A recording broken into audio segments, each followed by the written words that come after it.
person having business before this clerk come forward to your attention, you should be heard. Under James Jones, presiding, please be seated. No talk.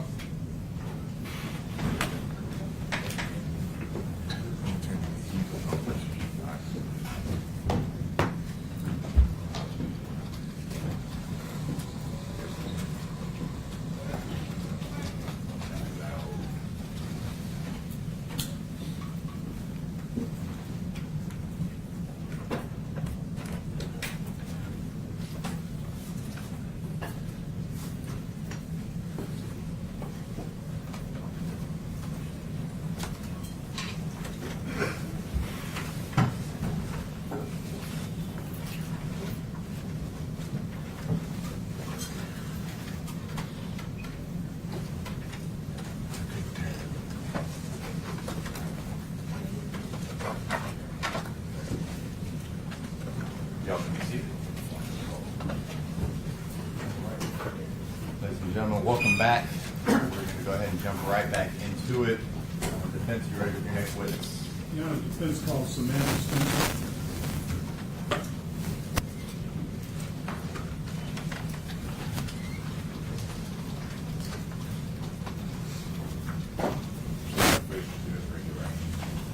Do you solemnly swear affirm the testimony you give today will be the truth and nothing but the truth to help you God? I do. All right, please have a seat.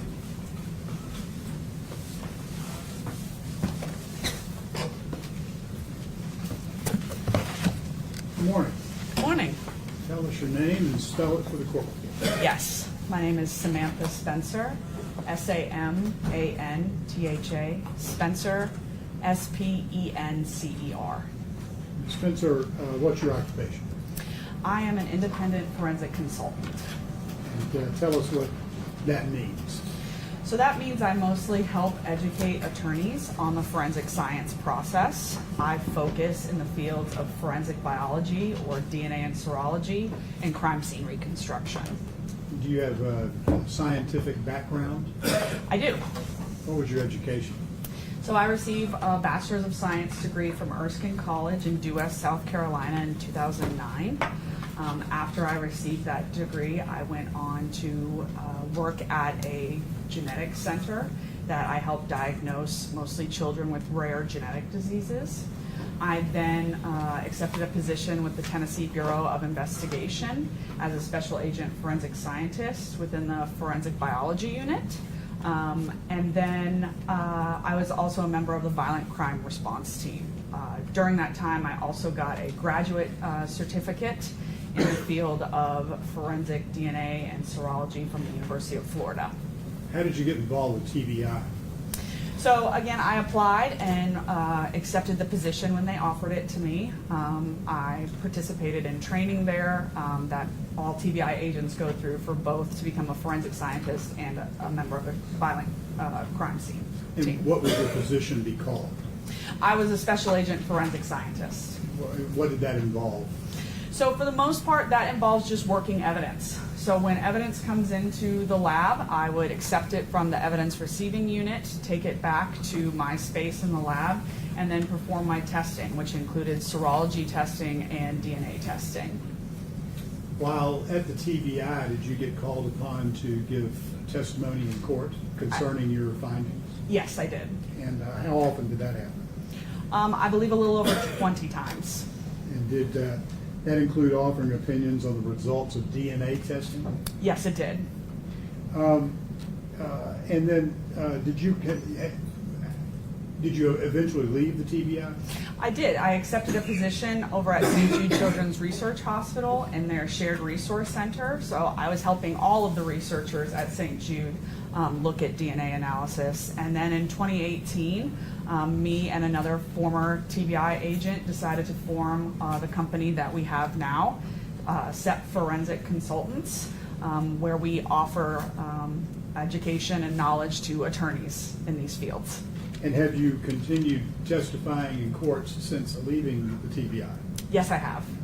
And how often have you done it since you left the TBI? A little over 20 times. I believe this is my 48th opportunity to testify. And have you had judges recognize you as an expert in the area of forensic biology and DNA testing? Yes, I have. Have you ever had a judge refuse to accept you or recognize you as an expert in that field? No, I have not.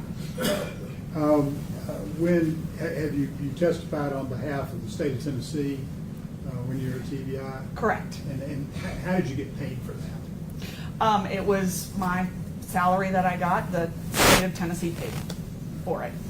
And do you charge now that you're no longer with TBI? Yes, I take funding from both the state of Tennessee for indigent clients if they do not have the funding, and then I also take private funding from people who can fund it. And how are you getting paid in this case? So I'm getting paid through PORAC, which is the legal defense fund for police officers. Is there any difference in what you do for private individuals and what you do for the government in terms of what you get called on? No, not really, especially in my testimony portion. The main difference is I don't have a lab right now. It costs millions of dollars to have a DNA lab, so I don't have the equipment to do that. But so I don't touch the evidence and necessarily process it, but I do go through the whole process looking at the data that is produced by the lab. And do you maintain a resume? I do. Your Honor, may I approach? Sir. Show you a document, if you can identify that for us, please.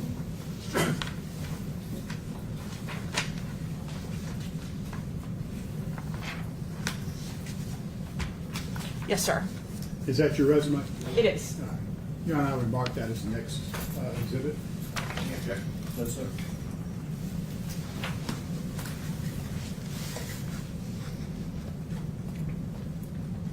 So the 6-page resume, Spencer has exhibit 34.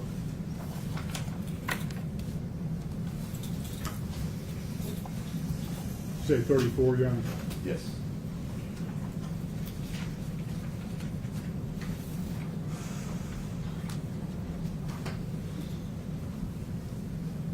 Ms.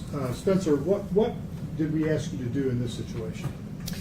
So like in most cases I get called about, it is looking at the data that was produced by TBI or any forensic lab and reviewing it and then determining what conclusions I would come up with, and then again helping the attorneys understand what those conclusions mean. I want to show you a document that's been marked as Exhibit 30 in this case, and see if you can identify that for us.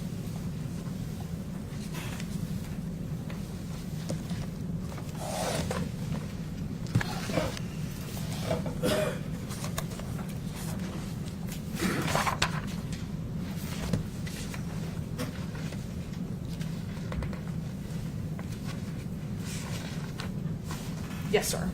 And is that, what is that? So this is the official forensic biology report issued by the Tennessee Bureau of Investigation. And are you familiar with the person who actually authored that report? Yes, I reviewed her work. And is that somebody you worked with at TBI when you were there? Yes, since I was in the Memphis lab at the time, she works in the Nashville lab, so we didn't work directly with each other, but we worked together, yes.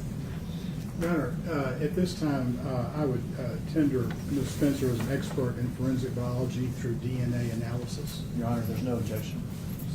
Forensic biology through DNA? Yeah, through DNA. So tender.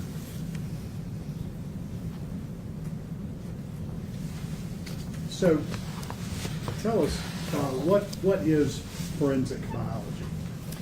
So forensic biology can really be broken down into these 5 steps. We have evidence, serology, DNA analysis, interpretation, and then review.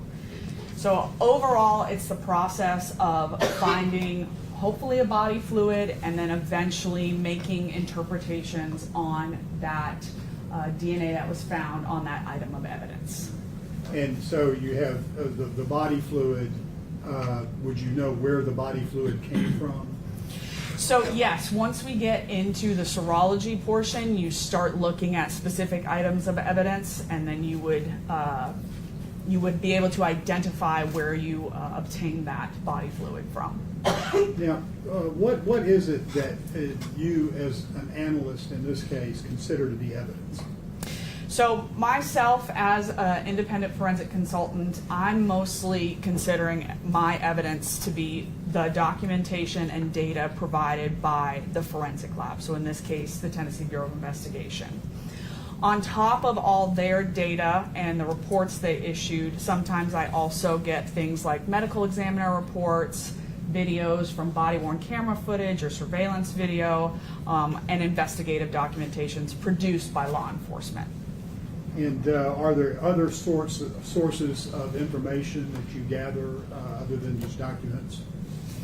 Yeah, again, mostly I'm focusing on the DNA analysis. So that's what my main focus is looking at all of the data produced by the forensic lab. And that's when you begin once you have all that, that's when you begin your routine that you go through in trying to reach an opinion, Correct, yes. Let's just start with serology and tell us about serology. So if I was working in the lab and looking at an item of evidence, the first thing I typically would do is to look for a body fluid. And serology is the study of body fluids. In forensics, we mostly focus on blood, semen, and saliva. And the reason we focus on those three body fluids is because we know that they contain a good amount of DNA. So we know that once we go through the DNA process, we have a good chance of getting an informative DNA profile that we can actually make some conclusions from. So there's three general steps that we go through for serology testing. The first is screening, which means we're just looking at this item of evidence either with our naked eye or with some help. And we're just narrowing down some areas that we want to test. We then do a presumptive test, which is just indicating to us that a body fluid is present. And then we can do a confirmatory test, which will confirm that that body fluid is present. And how do you, is this things that you get from the TBI? So again, this isn't me doing this right now. This is what I would do when I was in the lab. This is me looking at an actual item of evidence and doing these tests. But the TBI report would cover all these various findings. Correct. This is exactly what TBI did in all of the evidence submitted in this matter. And then how do you use the results of these tests? So what I use with these results is it helps me indicate or confirm whether or not a body fluid is present. So once I know whether or not a body fluid is present, I'm then going to use that information along with the DNA results to make an overall conclusion using all of the data that we have available. So once you get the body fluid, then you go to the DNA analysis? Yes, so once you identify a body fluid on an item of evidence, you're usually going to take a sampling. Now or can we go back one slide? I'm sorry. I'm sorry. Sometimes if there's not a body fluid, you can just sample an area for what's called trace DNA. So you didn't find anything, it was negative, so you're going to take a Q-tip and kind of run it over the area and collect any DNA that may be there. So after we have that sample that's either has a body fluid on it or that we're just taking that trace DNA from, we're going to take a cutting from it and then go into our DNA process. Okay. And so now, do I go Yes, to sir. the next slide? Yes, sir. Okay. Thank you. So this is our DNA process. So first, DNA stands for deoxyribonucleic acid. It's the recipe of what makes you, you. So it tells your body everything from your hair and eye color down to your predisposition for diseases. So it is specific to an individual unless you have an identical twin. And we use it in forensics to help identify individuals because it is specific to an individual. So these are the general steps in the DNA process after serology. So in extraction, what happens? So extraction is the first step of the DNA process. This is the step that we've found that body fluid or we've taken a sample from that item of evidence. And we're now going to take that cutting, put it in a tube, and what's called lyse, or open up any cells present, cells such as epithelial cells, skin cells, break those open and pull out the DNA and clean away any cellular debris left over. So we eventually end up with a tube that it just has DNA in it. So if we were there at the TBI and we looked at the results of that extraction, what would we see in your hand? It would just look like water. Okay. Yeah. In a small test tube? Yeah, in a test tube that's about this big, it would just look like water.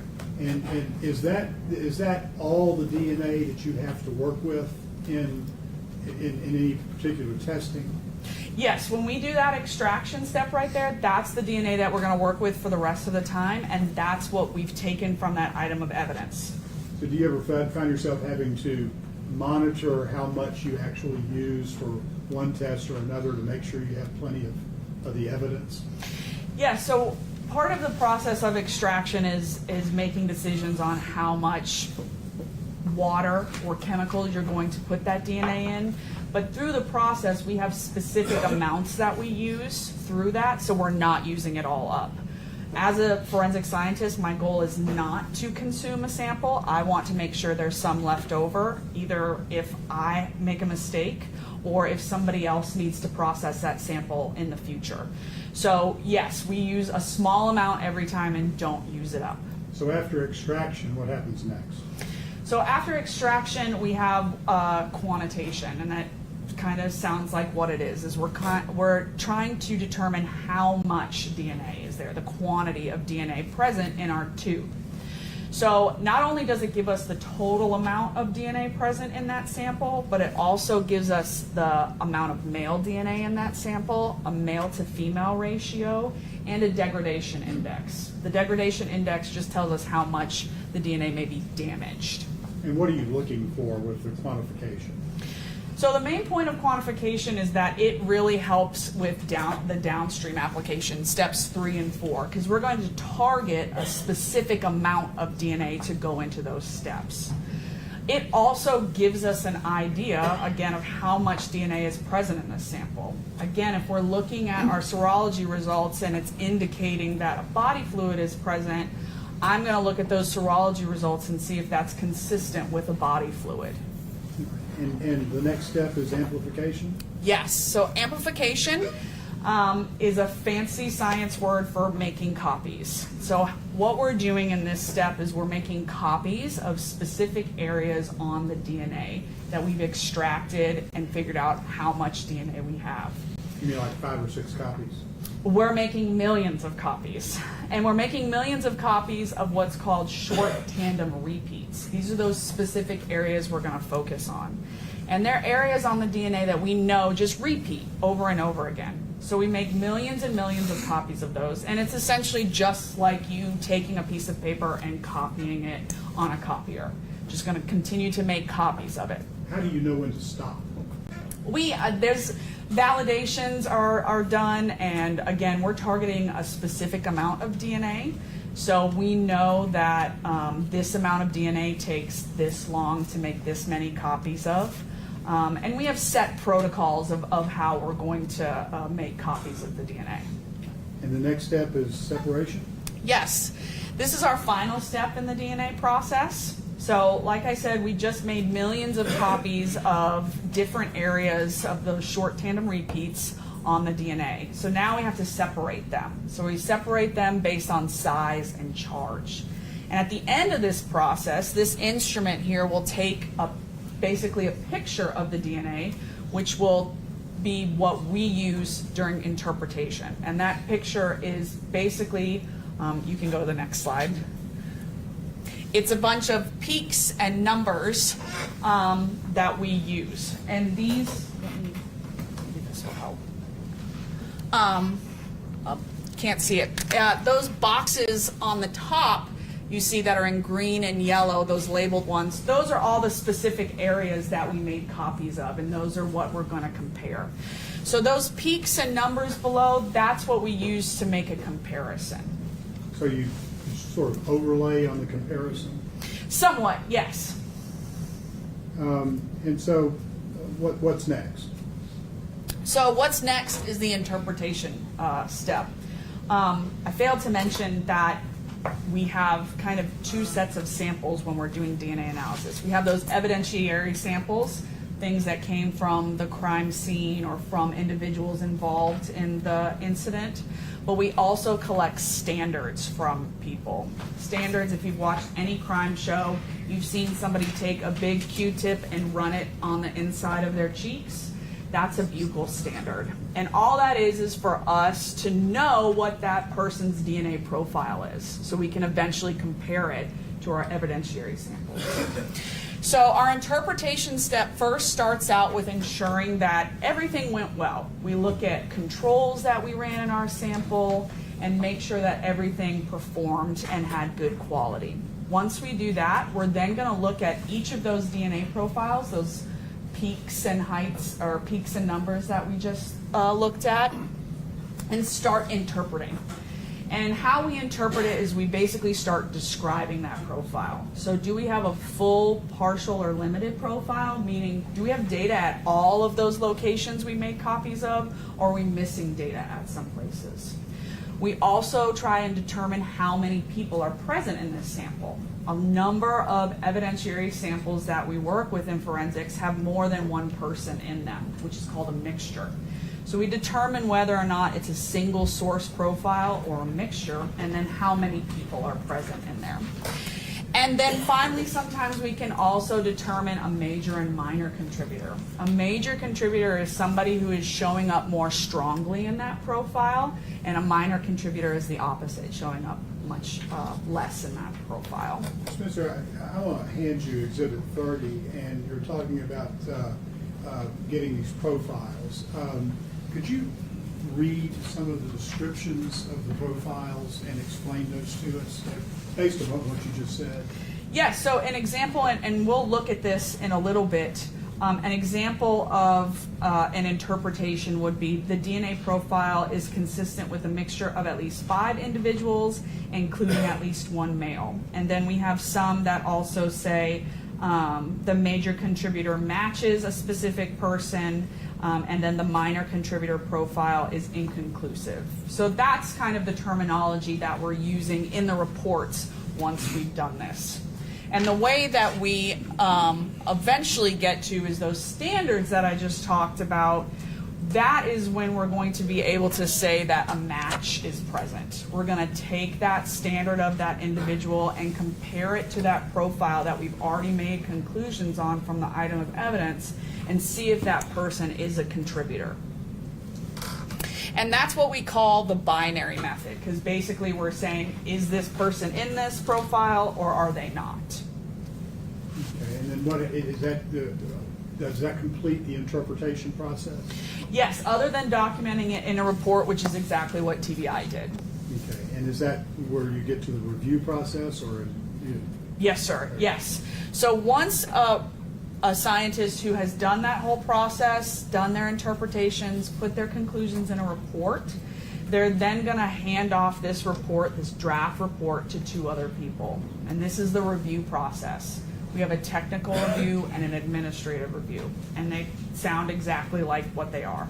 Technical, we're going to go through what did we follow our manual and our protocols that we have in the lab. Do I agree with your conclusions, the data that you produced? And then our administrative review is exactly what it sounds like. Did you spell everything correctly? Did you dot all your I's, cross all your T's? All of that good stuff. So basically, did we ask you to review the review?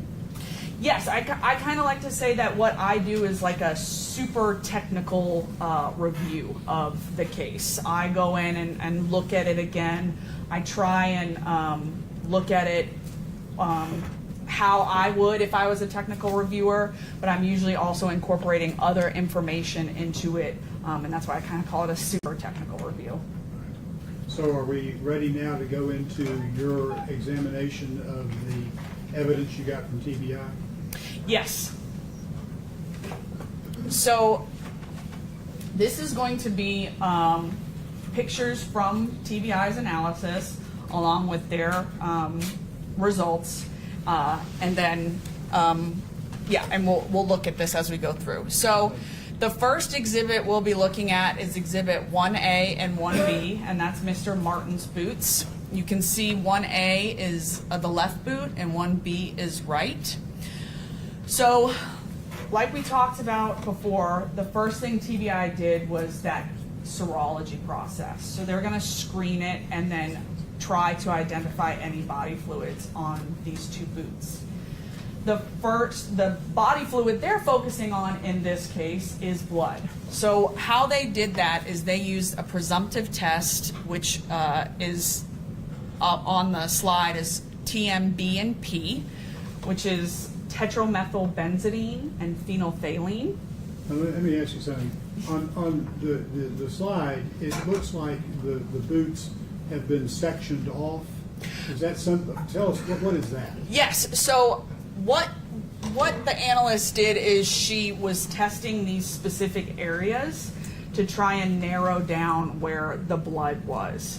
So she's focusing on the same areas, and she focused on the same areas for all of the boots that she processed in this case. So you'll see similar areas circled on all of the boots we look at.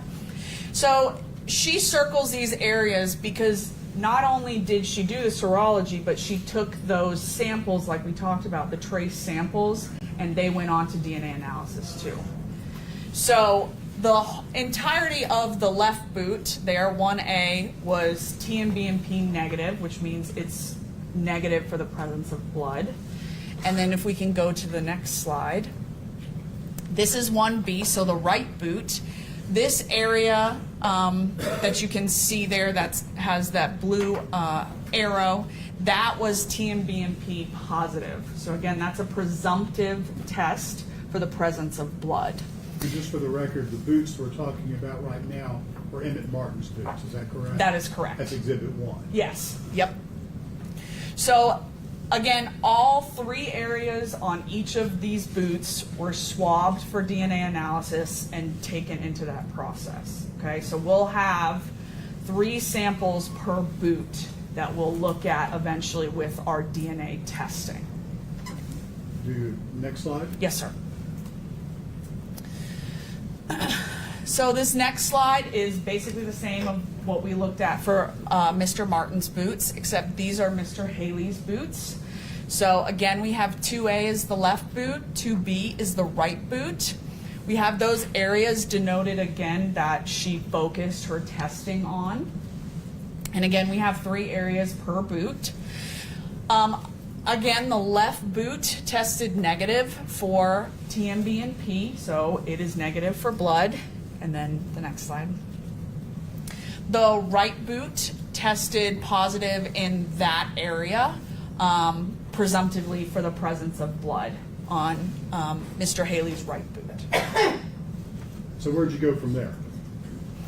So what TBI does next is they're going to move into the DNA process. So those samples that they took from those areas of swabbing with their Q-tip, they're going to take a cutting and then go in through our 4 steps that we talked about: extraction, quantitation, amplification, and separation.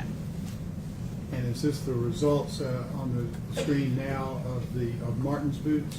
Yes, sir. So after going through that process, we again are going to get those DNA profiles that I showed you of each of those samples that we talked about, those electropherograms that are just peaks and numbers.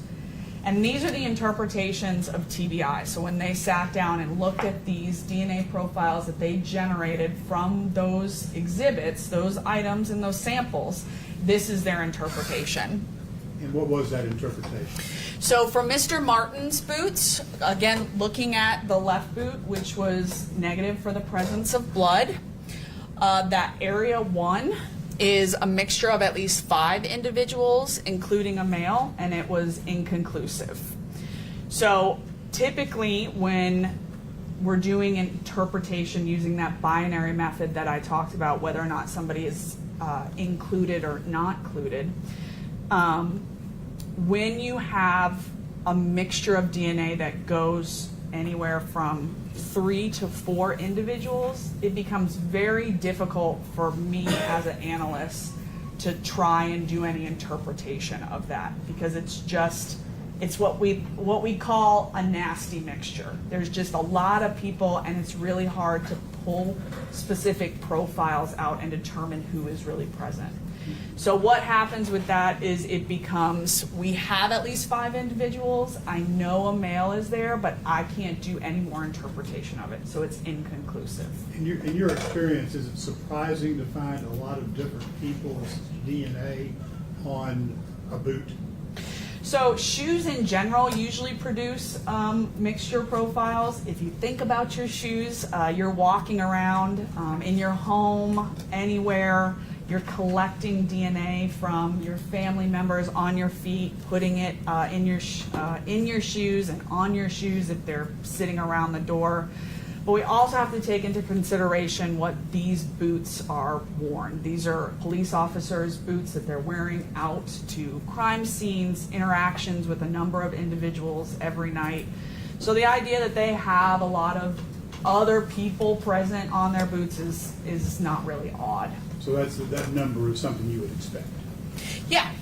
Yes.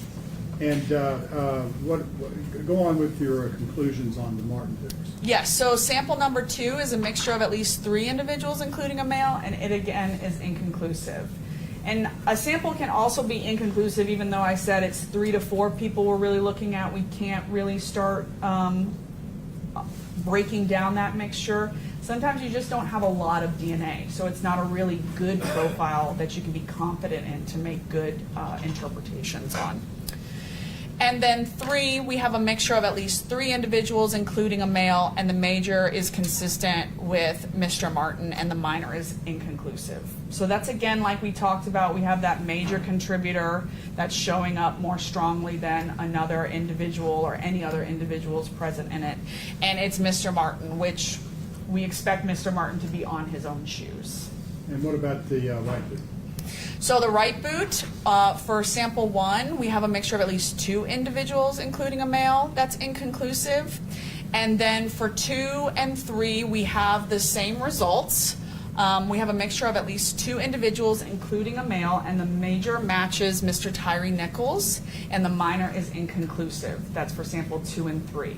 And if we remember back to our serology results, that 3rd sample on that boot tested presumptively positive for blood. And so that's all the conclusions on Mr. Martin's boots? Correct, All right, yes. so let's go to Mr. Haley's boots. So again, it's going to look almost the exact same. Left boot, we know, is presumptively negative for the presence of blood. On sample 1, we have a mixture of at least 7 individuals, including a male. That is inconclusive. On 2, we have a mixture of at least 4 individuals, including a male. The major is consistent with Mr. Haley, which once again, it's his boots. Minor is inconclusive. And the 3rd sample is a mixture of at least 3 individuals, including a male, and that again is inconclusive. So what did you draw from this analysis of Haley's boots? So at this point, we don't have a lot of information. We just know that Mr. Haley is present on his boots. So once we get to the right boot, though, the first sample is at least 6 individuals, including a male, and again is inconclusive. Sample 2, we have a mixture of at least 3 individuals, including a male, and then the major matches an unknown male. And what we mean by an unknown male is that all the standards that we used in the case that we compared the evidence to, that profile doesn't match anybody. So it's an unknown person that we don't know who it is, okay? And then the 3rd sample, which again, it tested presumptively positive for the presence of blood during our serology testing. It was a mixture of at least 4 individuals, including a male, and it was also inconclusive. So where do we go from there? So based on these results, and after I looked at them, I decided that we could possibly employ a relatively newer technique within the field of forensic biology, but not new in the world of science, and it's called probabilistic genotyping. And the main point of probabilistic genotyping is to help deconvolute or demix these nasty mixtures. So it's going to use science and a computer to do this instead of me as an analyst doing it. Now, how common is the use of this probabilistic genotyping? So it's becoming much more common in the last couple of years. There's really 2 companies out there that have probabilistic genotyping software. The one that we use is called Cybergenetics. The software itself is called TrueAllele, which you'll see in a minute. But what they have the software and they work the software. So are those 2 companies like the Pepsi and Coke of this type of? Yeah, so that would be the Pepsi. The Coke version would be what's called Star Mix, and you can actually purchase Star Mix and bring it into your lab and use it yourself. So more and more labs are starting to bring probabilistic genotyping online within their own labs. Is that pretty expensive? Yes, it is very expensive. So which one did you use? I use the TrueAllele from Cybergenetics. And is this sort of a form of artificial intelligence? No, it's using math for the most part. So what it's using from the TBI, I sent the data files that produce that DNA picture, that electropharogram. Those data files were sent to Cybergenetics. So they use all the data within those data files to do their interpretation. So their software uses statistics, biological modeling to use all of the data and to make more of an interpretation, or to be able to better deconvolute and unmix those profiles. Does the FBI use this type of Yes. software, I guess? Yes. The FBI, I think, has brought on Star Mix, so the Coke version of this rather than the Pepsi. Again, that can be brought into your lab, but TrueAllele has been used in a number of states and a number of cases to give more information, including in the state of Tennessee. And how many times have you used this in the past? I believe this is my first time using it for a case. I have done training through them. And I've also done training through StarMix, so I'm very familiar with this type of procedure and this software. And how did you decide to use it in this case? So because we were focusing on Mr. Haley's boots, what we decided was that we were going to take the data produced by TBI from all 12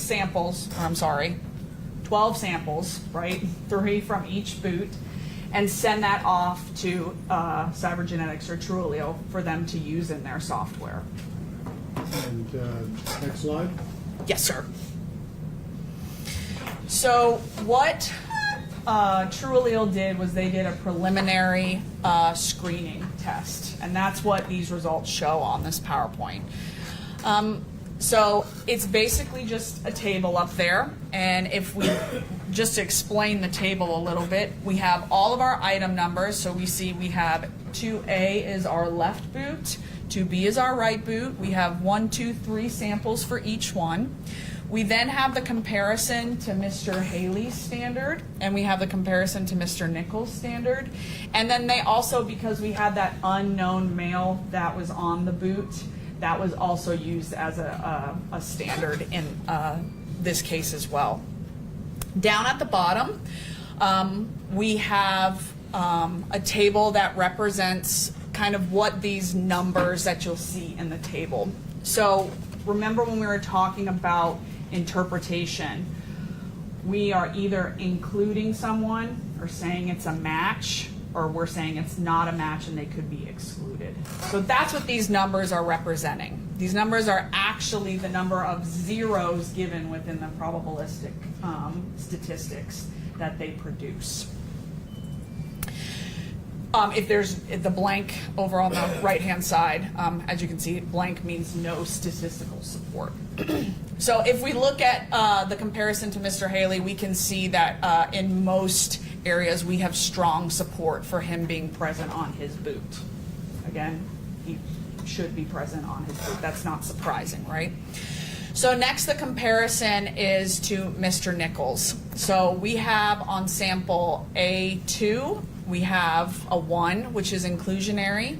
On B2, we needed more testing. TrueAllele stated they needed more testing, so no determination was really put there. And then on B3, it was inclusionary and 9 zeros on there. So moving closer to that stronger support we have for that inclusion. And so what does inclusionary mean? So inclusion means that the software is telling us that that person's DNA is present in that mixture sample. And this looks like some sort of probabilistic graph. What is this? So this is what comes with the TrueAllele. It's basically, I made this into hopefully a more understandable, the line graph that was on the bottom there. That's all that is just that converted to the line graph that I put on there. It was hopefully a little bit more understandable. So once you got that data, did you make another graph? Yes, I did. So what I did is that we wanted to look at all of the results we have using TBI's serology results, their quantitation results, the DNA interpretation, and then incorporate that TrueAllele results that we got from this. So we're going to compare Mr. Martin's right boot, we have 1B up there, to Mr. Haley's right boot. And again, if you remember, those samples are generally in the same area. And for both samples 3, they were positive, or presumptively positive for the presence of blood, okay? So that third column there is our quantitation value. So that again is telling us how much DNA was present in that sample from that item of evidence. So the unit of measurement is not really important. It's nanograms, but not really something important. We can just look at the numbers here. So if we're looking at, we'll focus on the third sample of each boot. We have a total of 2.76266 nanograms of DNA that was taken from that item of evidence. And that would have been Mr. Martin's boot? Correct. Now, not only are we looking at this quantitation value, but we're looking at the DNA results. So the DNA results showed us that there was 2 people present in this sample. So because that's the total amount of DNA, we can kind of divide this quantitation value by our number of contributors. So we take that 2.76 and divide it by 2, and we have a general idea of how much DNA each person in this mixture is contributing, okay? So then we move down to Mr. Haley's sample 3 that again was presumptively positive for the presence of blood. We have a total amount of DNA that's 0.22681, and that amount of DNA is shared by 4 people. So we then have to take that value and divide it by 4. So we have much less DNA in general, but we also, because we have more people involved, each person is giving less DNA. So if with Martin's on this, you would take that 2.76 and cut it in half for Martin's value. Yes, generally, yes. And then on Haley's value in the yellow, you would take that number, 0.22681, and divide it by 4. That is correct, yes. To get a general idea of how much DNA each individual in the mixture is giving to that sample. And were you able to reach any conclusions based upon this graph? So again, taking into the totality of the results that we're looking at, serology results, quantitation results, interpretation results, and TrueAllele results, we have a limited amount of blood on really both samples. But once we start looking at the quantitation results, we see that that 2.76 is looking to be more consistent with a sample that is blood. And that's based on my time working cases, looking at DNA samples from what I know is blood. And then we also, again, incorporate those DNA results looking at the number of contributors, okay? We also see, we have to start also incorporating, the other information I was given. So the videos I was provided, was both the body-worn camera footage of officers and the Sky Cop video footage. And then also looking at the medical examiner's documentation saying that there was blunt force trauma to the torso as well as the head.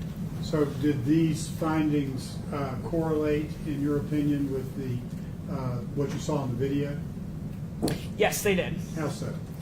So for the most part, what I was looking at is potentially where could Mr. Haley have struck Mr. Nichols? And looking at the DNA results, we see mostly with that quantitation result, because it's such a smaller amount, 12 times smaller than what we have from Mr. Martin, that is not necessarily consistent with what I would expect a blood sample to provide. Okay, so again, we're only looking at a presumptively positive blood test. There are other body fluids that can contain blood, such as saliva, sweat, especially depending on what activities you have been involved in. So looking at those results, it's not clear that it is definitely blood from that sample. It could also be transfer from, say, epithelial cells or your skin cells. What is epithelial? That's skin cells? Yes, that's skin cells, and you have epithelial cells all over your body, and you would expect them to be, even on your clothing, of course, on your skin as well. And the 12 times more DNA present on the Martin boot, what do you make of that? So again, because of that amount of DNA that we have, it is more consistent with being blood. Again, we do have that presumptive test. We don't have any confirmatory tests. But again, the main point of doing serology is to try and identify that body fluid, because we know those body fluids have a good amount of DNA. 2.76 is a good amount of DNA that I would be confident I'm going to get a good informative profile as I was going through my process. So as between these two contributors, Mr. Haley and Mr. Martin, what is more likely to have occurred on the scene based upon your DNA analysis? So I think that based on DNA analysis, it provides information on the strike that Mr. Haley made was not necessarily to an area that had blood on it. So this could have been his torso, it could have been his clothing, it could have been something of that area. And Mr. Martin? That, again, because it being that high amount of DNA, it is a major contributor of Mr. Nichols that is more consistent with blood, so it would be in an area where blood was present, such as his face. Have your opinions today been within a reasonable degree of certainty within your field? It's based on my expert experience and opinion, yes. Your Honor, at this point, I would like to mark as an exhibit the graph that Ms. Spencer shared with us and was previously on the screen. Any objections? No objection. Go ahead, so the DNA graph as exhibit 35.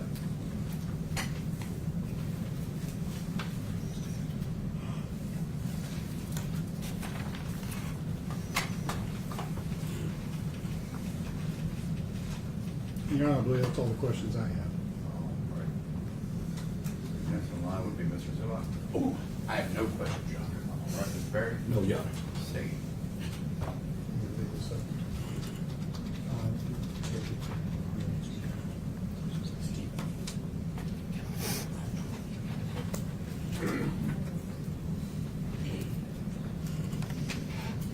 Good morning, Dr. Spencer. I am not a doctor. Okay. It's okay. Yeah, good morning. Good morning. I'm actually an expert in probabilistic genotypes. Awesome. No, I'm just I was going to say, that's very exciting. Starting it sounded delicious. Doesn't it? It sounds like a cereal, I think. I do just want to quickly recap some stuff. So I'm looking at this from a broad perspective here. Yes, sir. Okay. A good amount of DNA, which is probably blood of Tyre Nichols, found on Emmett Martin's right boot. That is correct. And before, I think I know the answer to this. When you were in your presentation, you had like a blue arrow that pointed to a section of a boot. Correct. And that's not pointing to a particular spot. That's a picture of a section, right? Yes, sir. Yes. So the TBI analyst wasn't able to really narrow down a specific stain on it. You have to think about it's a black boot. That's really hard to find blood on. Blood we like to describe as a reddish brown stain, and that's just difficult to see on black material. So she sampled that area, and that was the general area, and she would have sampled that whole area for processing. So Yes. the blue spot doesn't mean that's a little spot. No, sir. No. Yes. Yes. Gotcha. So a good amount of Tyre Nichols blood on Emmett Martin's right foot. Yes. Right boot. Right boot. Yes, based on the quantitation results. Yes, sir. And then we looked at Officer Haley, or Defendant Haley's boots. Yes, sir. And we have found an amount of Tyre Nichols DNA, I mean, to a probabilities Yes. on Defendant Haley's right boot. That is correct. Yes. And so we have Tyre Nichols' DNA on both the right boot and on Haley's right boot, That is correct. Yes. which is consistent with Martin boot having kicked Mr. Nichols. Yes, it could be. That could have been the reason why blood was on it. Yes. And is consistent with Haley's boot making contact with Mr. Nichols. That is correct. Yes. But we found more DNA on Martin's boot than we did Haley's boot, That is correct. Yes. which means probably we've got more of Tyre's blood on Martin's boot than we do on Haley's boot. Yes, that is also possible. Yes. And we've talked about Mr. Haley's kick to Mr. Nichols, correct? Is that correct? Somewhat. Yes. Yeah. Okay. Well, Yeah. I think- I'm sure you guys have. Yes. Okay, we talked Yes. about it a little bit. Yes. And here you reviewed the Skycop footage, Yes, I did. and you reviewed some body-worn camera footage. Yes, I did. I just want to make sure that if we could play the poll cam footage when Mr. Haley comes in. We can play some other stuff as well.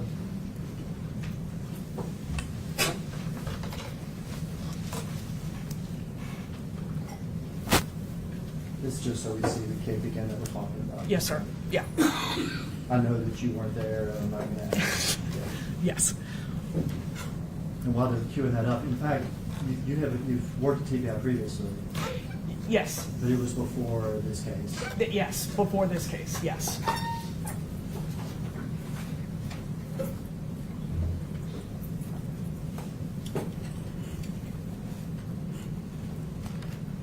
We can start it in this case if you like.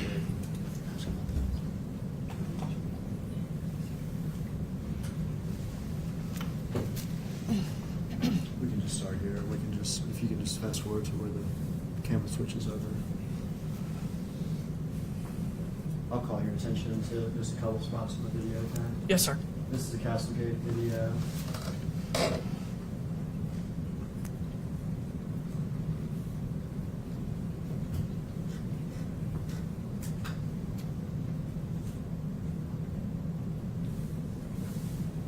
Is Martin already kicked?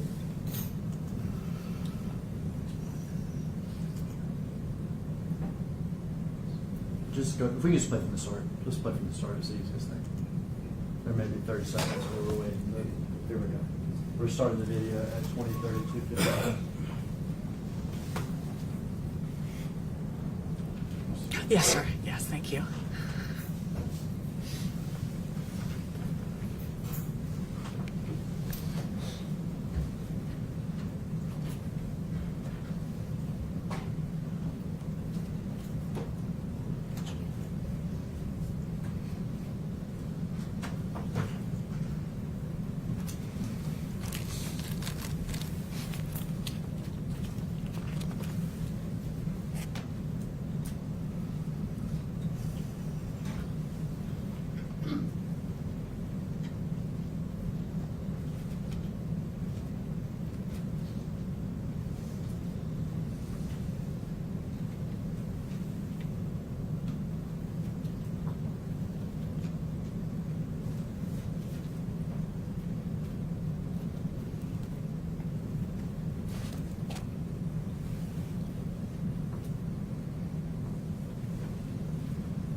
Stop it there.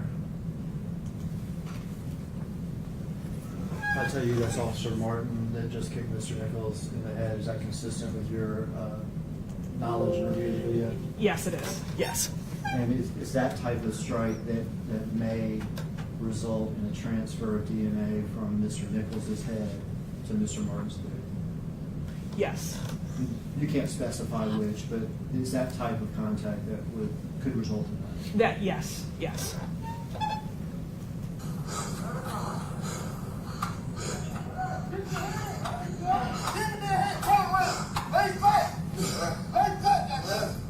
All right, you stop it there. We saw Mr. Martin kick him again in the head, is that right? Yes, that is correct. And is that again the sort of thing that could transfer Mr. Nichols' DNA to Mr. Martin's boot? That is correct.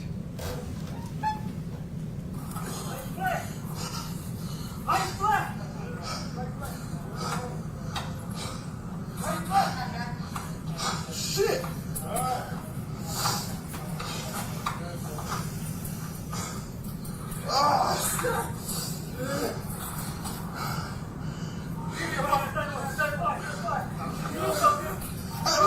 Give me one fucking hands! Watch out! I'm gonna butt the fuck out of you! Get the fucking hands! Watch out! Watch out! Give me the hands! Give me the hands! Give me the hands! Watch it!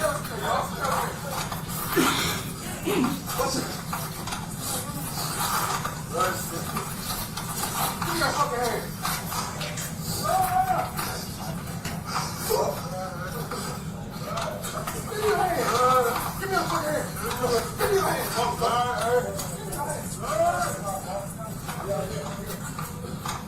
Ross and Castlegate. We are east of the intersection.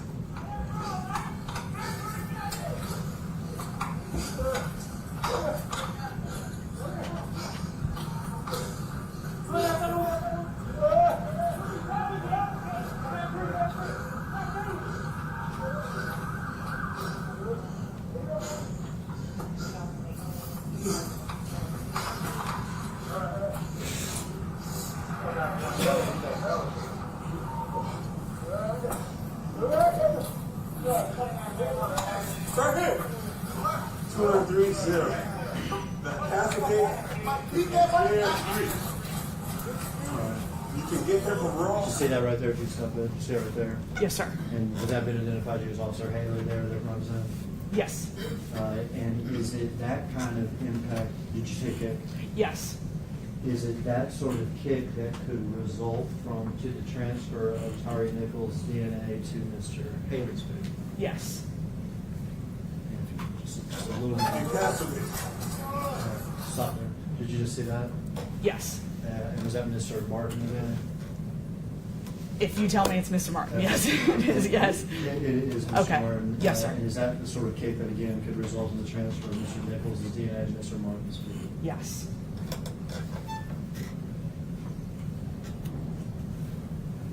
And I think I understand your testimony to be that from this, perhaps we can conclude that since Mr. Martin's right boot has more DNA of Mr. Nichols on it. Correct. That it's more likely that his boot contacted an area of Mr. Nichols that had blood.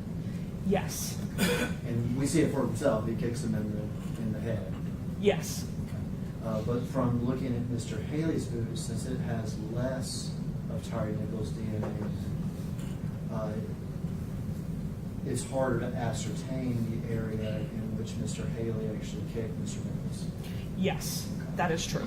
Could be I would assume kicking somebody, tell me if I'm right or wrong, kicking somebody through a foot could result in transfer of DNA no matter where you kick that person.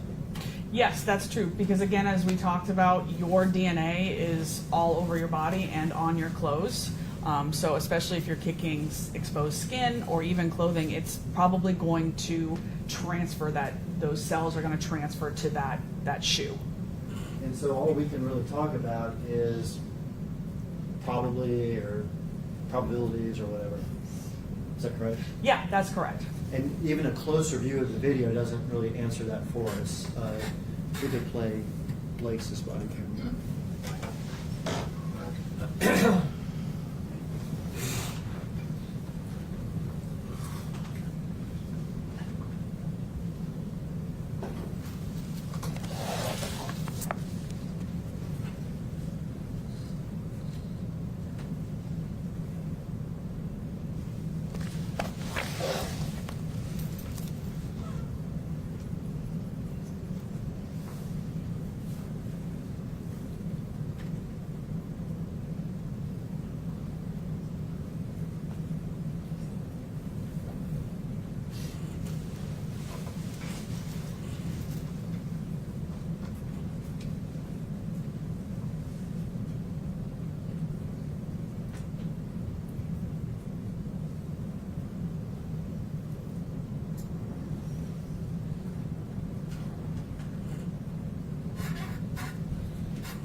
Stop it there for a quick. That's Officer Haley's kick.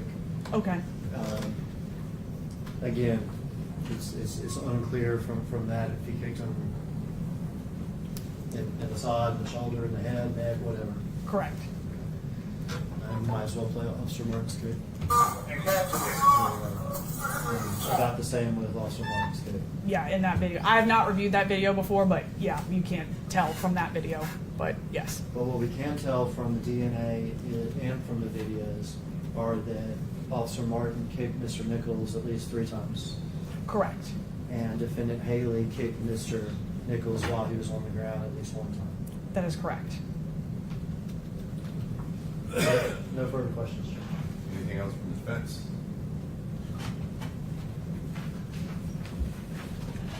Ms. Spencer, as a DNA analyst, do you have anything that you can opine on other than probability? No. Again, my job is to look at the DNA results and provide information to attorneys and juries. And that's, I use probabilistics within that, or statistics, I'm sorry, within that. And would you categorize the items that you use to come to your conclusion as objective evidence, Yes, I would say yes. as opposed to subjective, correct? Correct, yes. I believe that's all I have. Anything else of this witness? No, sir. All right, these are all the questions I have for you. Thank you, sir.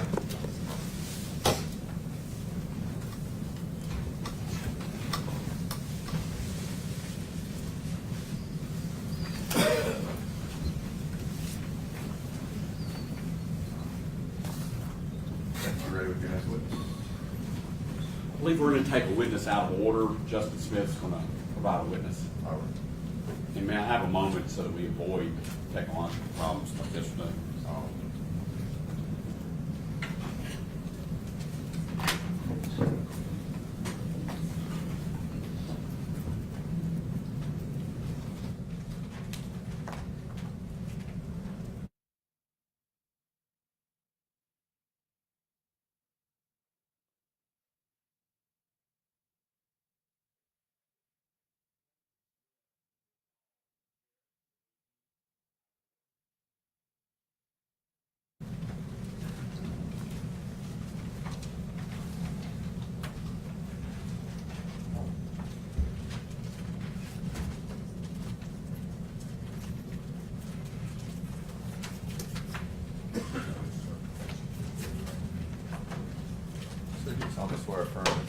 testimony you give today will be the truth and nothing but the truth, so help you God. I do. All right, have a seat, sir. Thank you.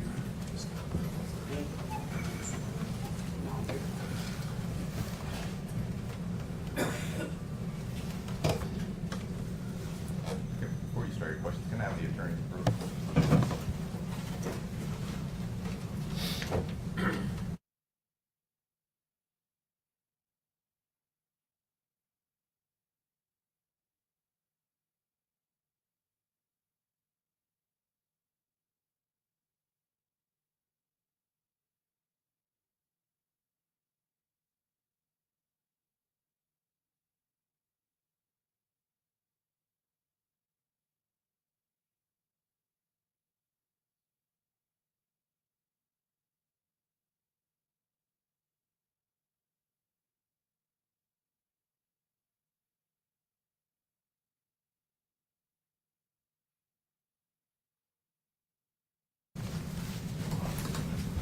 All right, proceed. Thank you, Your Honor. Sir, could you please state your name and spell it for the record? Yes, it's Jared Zwicky. That's Jared. Last name is Zwickey. Your Honor, may the deputy pass the witness a document that has been shown to the district attorney's office. Sir, is that a copy of your professional resume?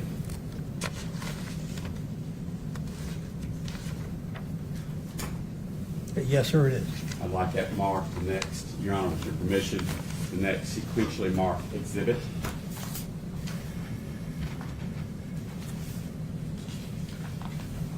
So the two-page resume of the wiki has exhibit 36.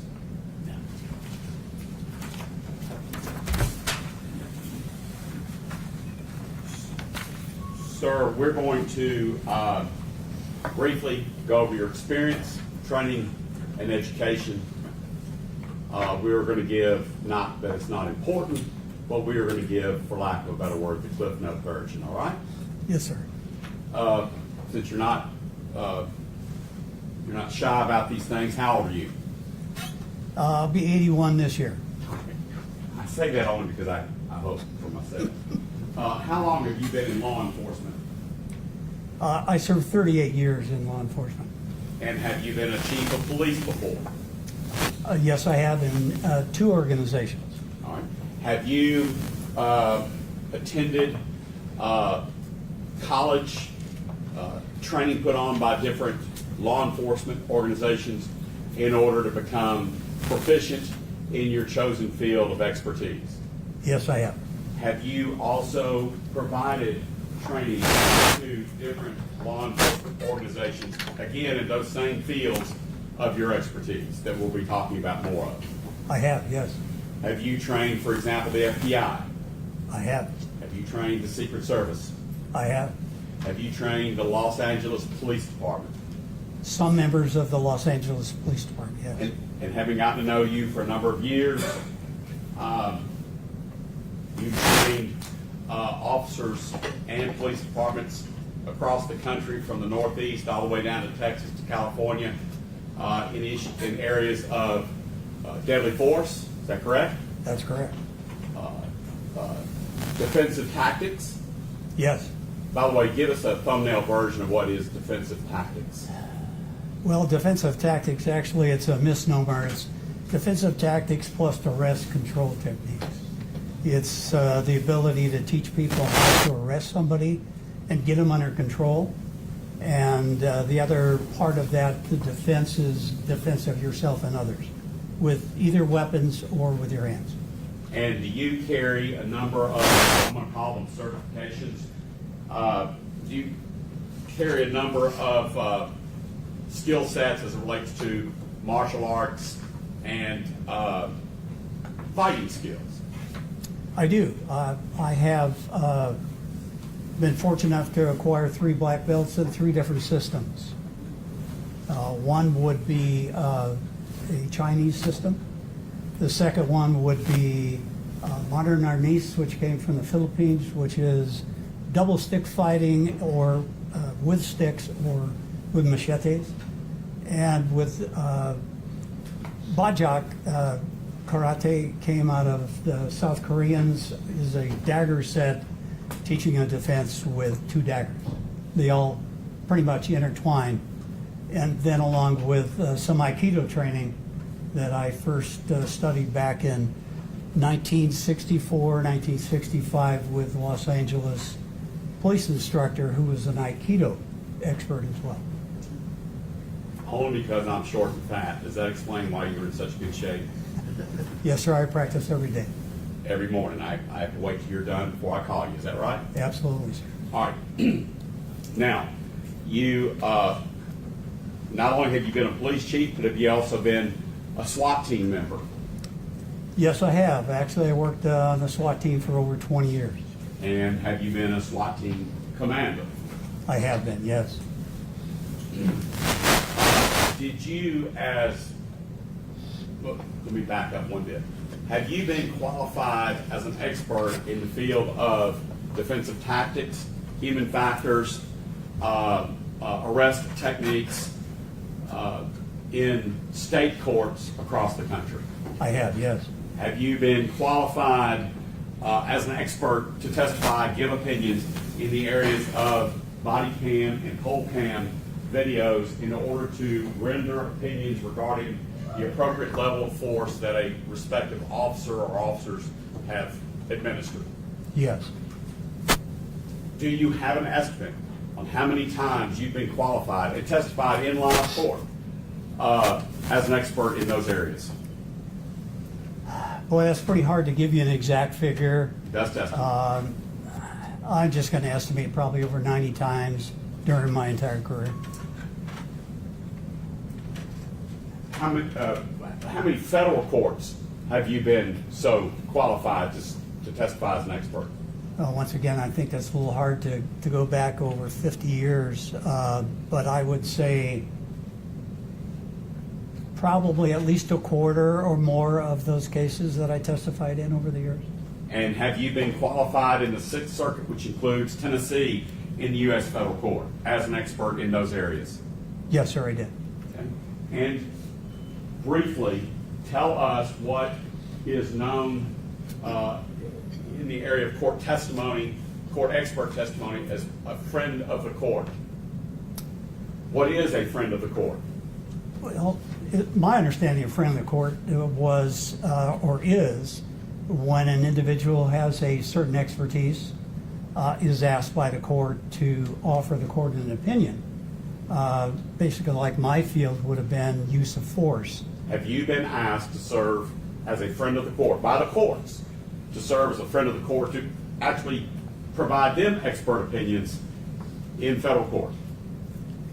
I have, and I believe it was 1987 in the San Francisco Federal Court regarding major issues that we were having with the war protesters at the Concord Naval Weapons Station. And that had to do, if I remember correctly, I don't mean to lead you, but having examined you before, that had to do with active resistance and passive resistance. Is that right? Yes, that was helping the court to understand what the ground rules were going to be for what is a passive, what is an active resistor, and what level of force any of us in the law enforcement community could use when we were making arrests. All right. Now, being a police chief and all those other things, have you also served on what is called the Post Commission? Yes, I have. And the Post Commission, give a layman's definition of what the Post Commission is for the jury. Well, Post Commission basically sets the standards for training for law enforcement officers throughout the state of California. There's about 40, I think, at the time, 43 different academies throughout the state, some at universities, some at law enforcement agencies. And there are about 43 different categories of instruction. And the state of California, through Post, then make sure that every one of those categories of instruction are certified, and that people who are teaching those domains, learning domains, are qualified to teach it. And you served in that capacity For how long?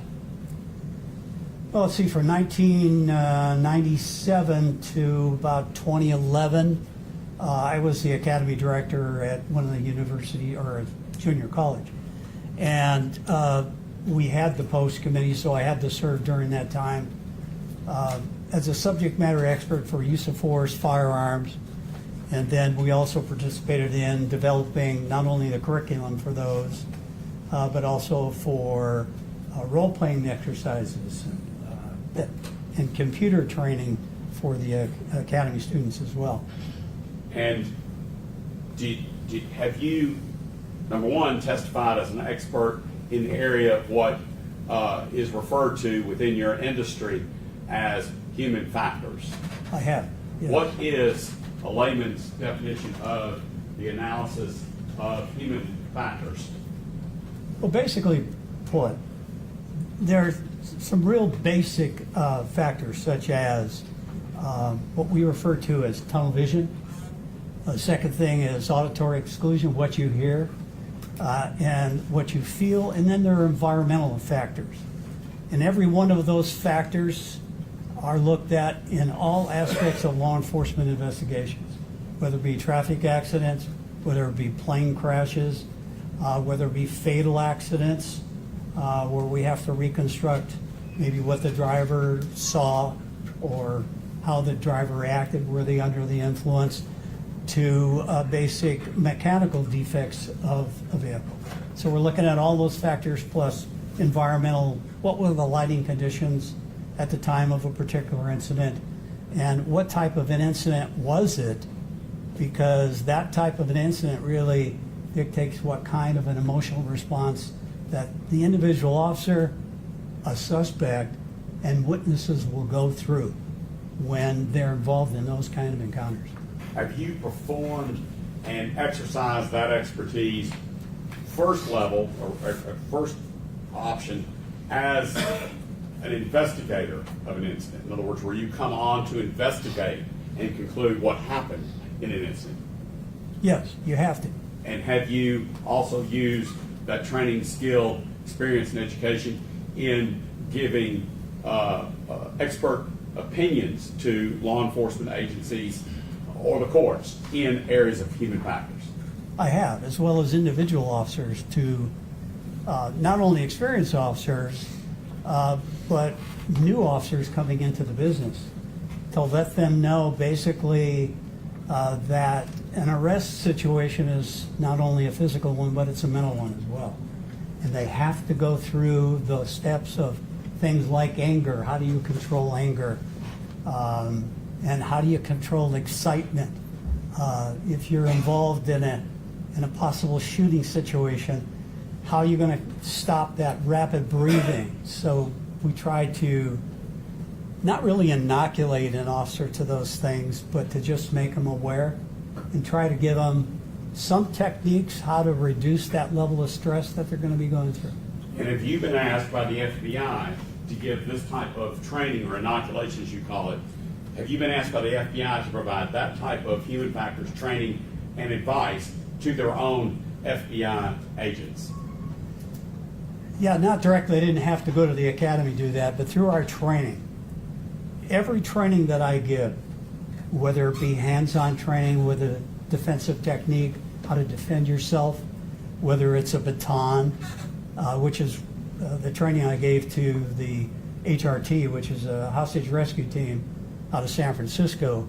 They're training with a baton because nobody had taught them that. So the record is clear, the hostage rescue team out of San Francisco for what agency? For the FBI. Okay, thank you. Yes, sir. Things that they have to be careful of as well, and part of that is the emotional control of your anger when you're striking somebody. You have to keep things in reference. Were you finished? Yes, sir. Okay. Now, it seems like you have a lot of irons in the fire, and here you are testifying on behalf of Justin Smith. Are you paid for your time to provide expert consultation and advice and testimony? I am just like every other expert, and the attorneys that are here today. Yes, I do get paid for my services. okay?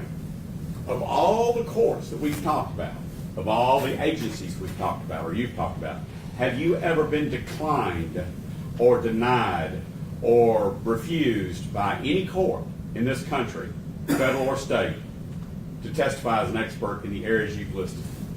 No, sir, I've not.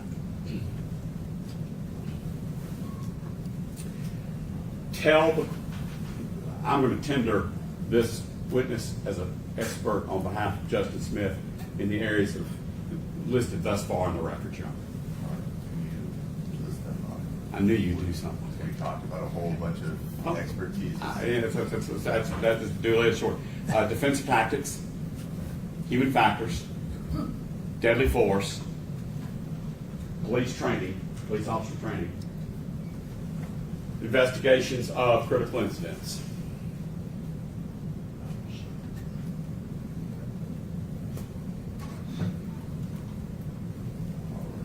And if I left one out, Your Honor, I might have to come back and get a mulligan. All right. Any objection to those classifications? There you are. All right, we'll so show these tender. Now, by the way, did I list the appropriate areas for this case that you're here testifying for? I think so, with maybe one exception is all of the digital analysis. See? Tell us what background you have as it relates to digital and video analysis and when you've used it, sir. Thank you. Actually, when I first started in 1974 with training and for investigations of critical incidents, the only readily available digital type of information was surveillance cameras. And it wasn't until 2012, actually, when the body camera was first introduced in California and was starting to be used by law enforcement. So that was my first encounters. It started out with some civilian use of surveillance cameras, and it involved, if I might just explain briefly, a shooting incident by an Anchorage police officer who was parked in a parking lot, happened to see a gentleman come out with a rifle, and he was pointing it at several individuals nearby, and he feared for their life and took a shot at the individual, missed him, and the whole controversy was, why did the officer acted so recklessly? And when I looked at the surveillance camera, I found that it didn't show anything of these people off to the right-hand side of where the officer was. And then I later learned that it was only one frame every second. And if that filming rate was 1 frame per second, there was all those other frames missing. And I had to call in an expert from the company to clarify that.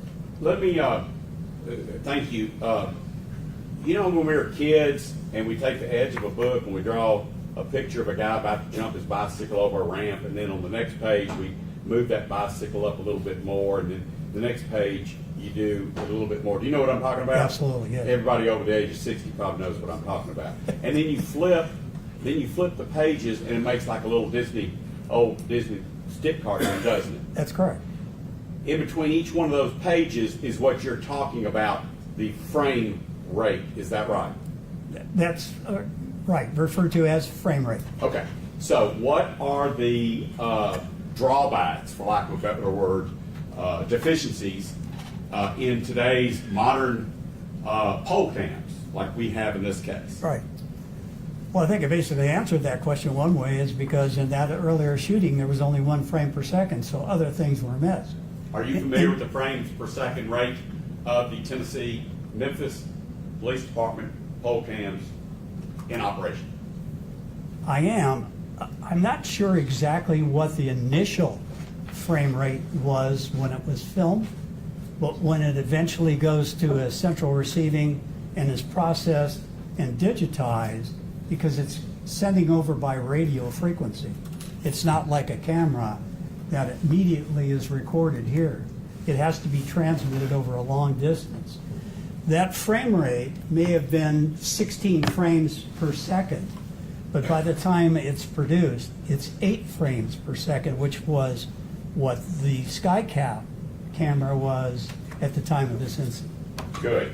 Now, because it may have started out or had the capabilities of 16 frames per second, but because it's transmitting that images over radio frequency back to headquarters, your research discovered that it was being dropped to about 8 frames per second. That's correct. And then body-worn cameras, Axon body-worn cameras issued to MPD police officers, what frame rate are they? They're 30 frames per second. That's 30 frames per second, right? That's correct. Now, even I can figure out that is a clearer or more precise measurements, is that right? Or film taking. Well, it's even above what they call the national standard. National standard's 24. This camera will run anywhere from 24 to 30. Can be reduced. But 24 is the standard. 30 makes it really smooth and clear and easy for everybody to see. Now, you told us what the drawback is of pole cams, and that is clarity. By the way, is focus also a problem with pole cams? Focus, and the other fact is it's so far away. If you've got like in the pole cam, it is what they call PT. It's a pan and tilt. It only has so much focus that you can make, and then the quality of it at that distance diminishes. And even with a light sensor in the camera, you get more of a darker, grainy type of a picture that you're looking at. It's what we've been looking at here. But it's the best we got in this case. But I was asking you, the body-worn camera is much better. Is that right? It is much better, yes. But there are drawbacks to the use of body-worn cameras, aren't there? There is not only body-worn cameras, but as well as the surveillance. Yeah, we've already talked about surveillance. Yes. I'm moving on to body-worn cameras. Body-worn camera, just give me the 6 or 7 highest deficiencies of the body-worn cameras that's utilized by the Memphis Police Department. Best way I could describe it is the fact that the body camera is normally kept here on the chest.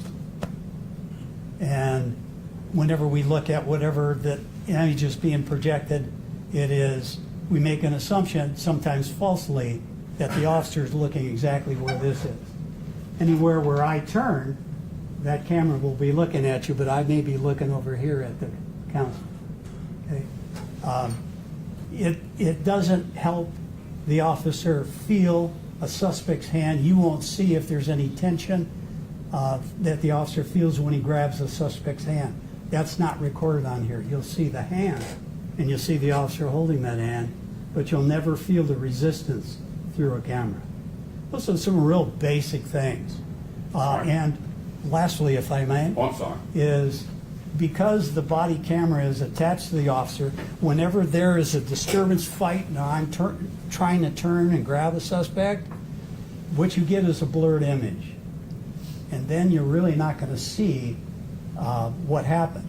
And the last thing is, if the movement of this camera for an individual that somebody is dealing with is faster than 1/3 of a second, again, 1/3 of a second, that may be like 10 frames of what this is recording, you'll never see it. And there's only one way to see it. You have to slow it down to a 1 frame per second interval in order for us to see what that image was.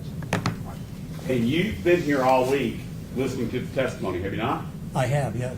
And Officer Mills was called to the stand, and based upon his testimony initially saying that when he came up on Bean and Smith, those two fellows, it looked like they were throwing punches or whatever. And then Mr. Perry cross-examined him and slowed up on the TV screen it down to just half speed. And then Mr. Mills testified, you were here, that they did not hit him in the face or the head. They were hitting his wrist and hands. Were you there for that? I was, yes. But your computer program, or what I call a computer program, your player program actually breaks each frame down into 1/60th. Is that correct? Partially. It's Okay. actually, I do have a software that allows me to take a recording like that image and slow it down to 1/30th of a second. If my camera is at 1/30th, I can slow it down to 1/30th. If the camera is at 24 frames, it will slow it down to 24 frames. If it's 8 frames, the software will slow it down to 8 frames per second. So across that spectrum, I think. Right, I Yeah. use big numbers, I'm sorry. It's all right. But even using Mr. Perry's Flintstone version of just slowing it down to half, you saw what we saw, is that right? They never made contact with the face or head. Oh, clearly, yes.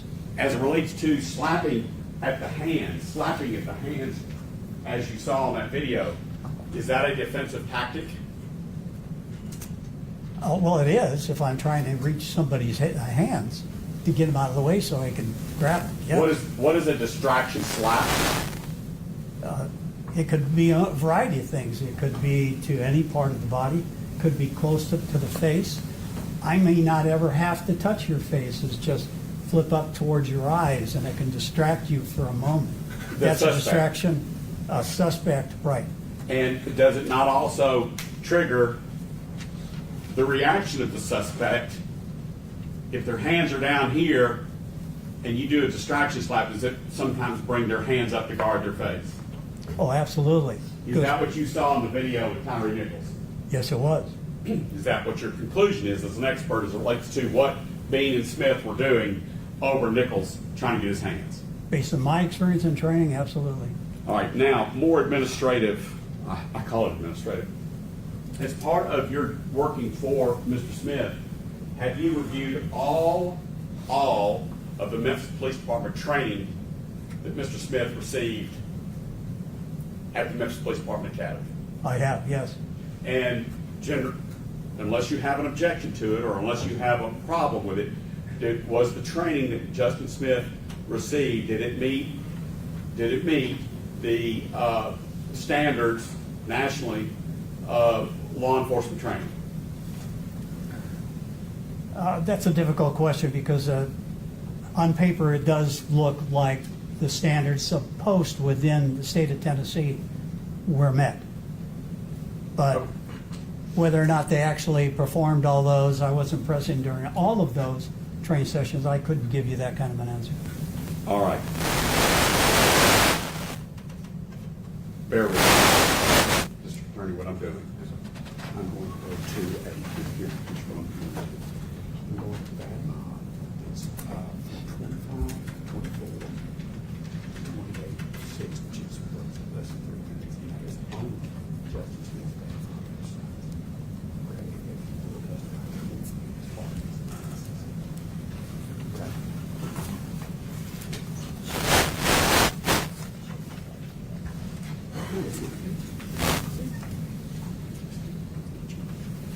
Judge, I just want to make sure that I get only that, and so again, if everyone can be patient with me for a moment.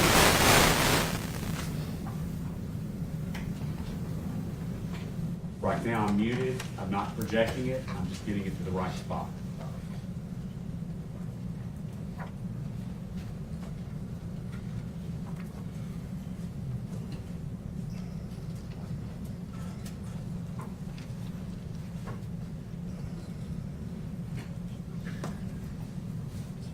You guys.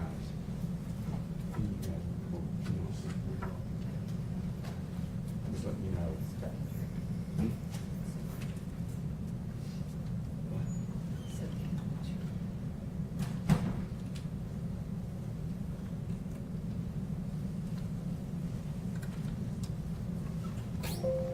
Judge, I am paused where I need to be, and it's unmuted at 100%. So I'm going to do what I've been told by Miss Rebecca to project it.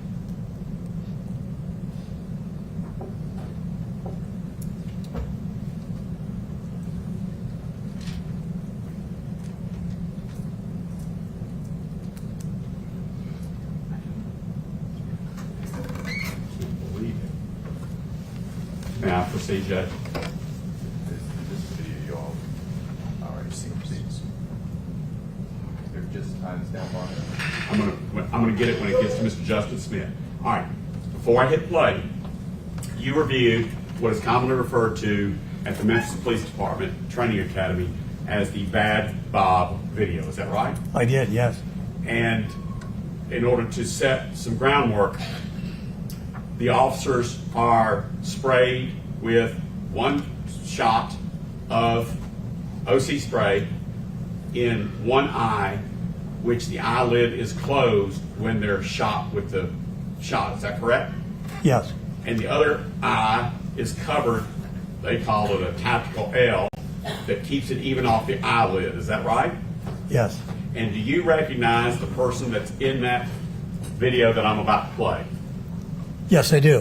Who is it? Justin Smith. All right, I'm going to hit play and let it proceed through, okay? It's only, what did I say, what's 2 minutes, John?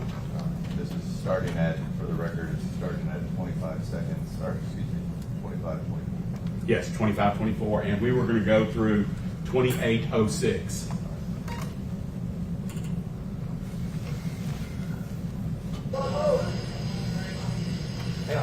Good? Yes, sir. Good? Yes, sir. All right, do you tactical L? Sir. Do your tactical L. Stretch your eye, hold your breath. Hold it.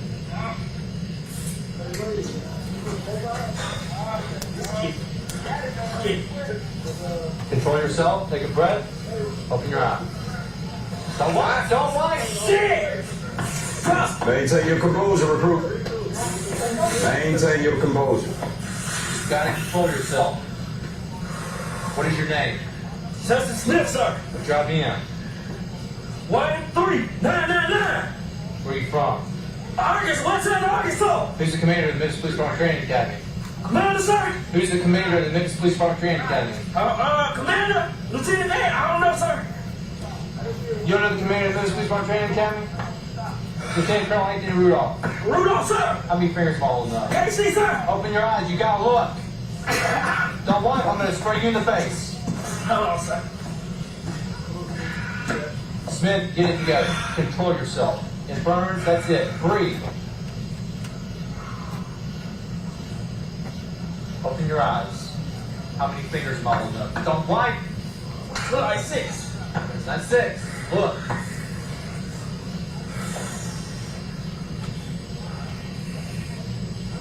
Fuck. Long as you stand there, long as it burns. Compose yourself. 3. 3. Yes, sir. You see that Bob? Yes, sir. Look at it. Don't fight it. Don't fight that Bob. Open your eyes so you can see. Don't walk like a blind man. Grab behind the neck. Elbow. Stop fighting. Stop fighting. Stop fighting. Stop fighting. Stop fighting. Smack him. No. With your elbow. With your elbow. Stop Go ahead and hit him with that other elbow. No. Stop fighting. Give him some kneecap. Stop fighting. Stop fighting. Stop There fighting. you go. Shit. Give him the other knee. Give him that other knee. Stop fighting. Stop There fighting. you go. There you go. No. Give him some more elbow. Stop fighting. Stop fighting. Okay, hands up. Hands up. Go get Bob on the ground. Open your eyes so you can see where he's going. Yeah. Come on. Open your eyes. Get the bag. Put your hand on your back, sir. I'll do it. Put your hand back in your head, sir. Yeah.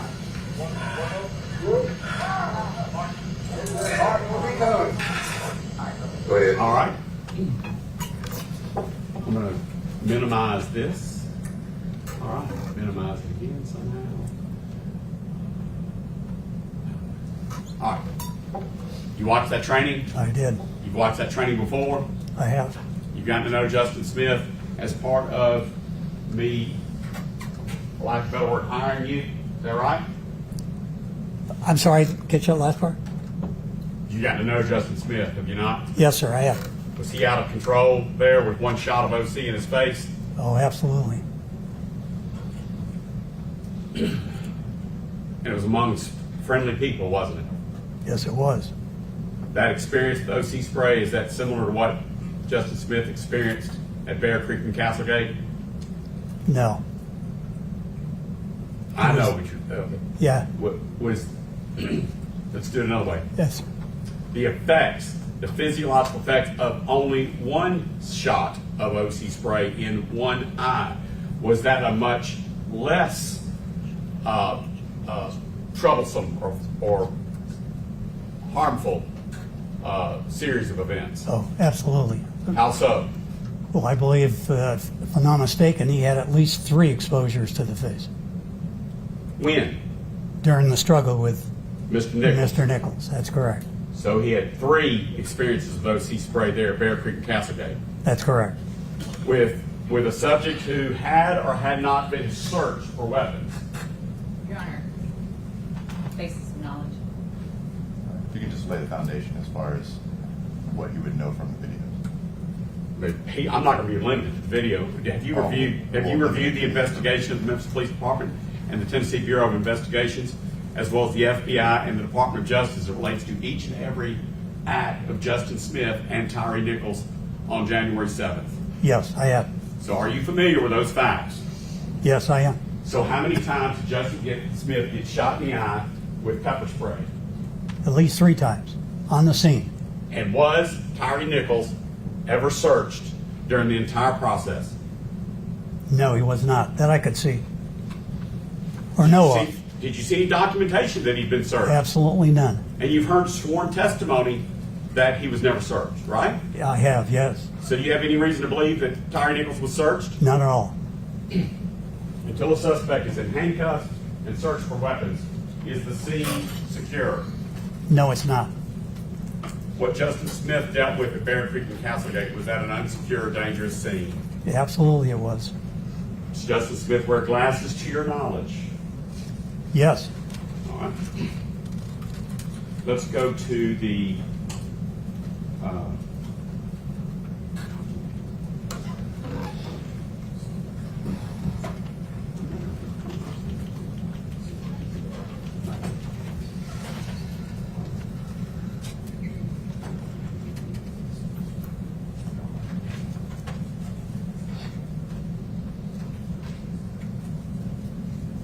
did you review the Memphis Police Department use of force policy as well as the force continuum? I have, yes. Now, I'm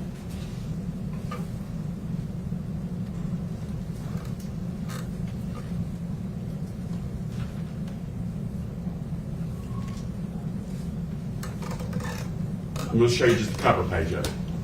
Okay. I'm an officer of the court sworn to not mislead the court.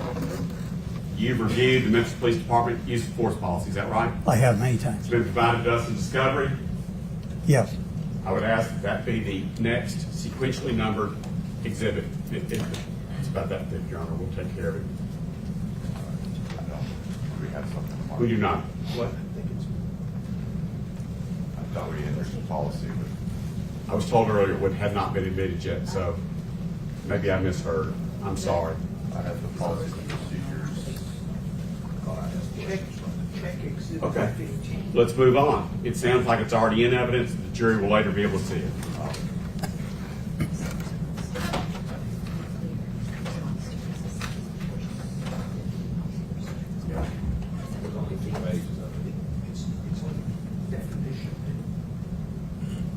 Back to what I was saying then. I would like the Memphis Police Department use of force policy as well as the force continuum is moved into evidence as an exhibit, and it's going to have to be late filed so that we can print it off on 8.5 by 11 paper. put a marker. Yes, sir. As exhibit 37, the MPD policies. Yes. It appears to be 13 pages, Your Honor.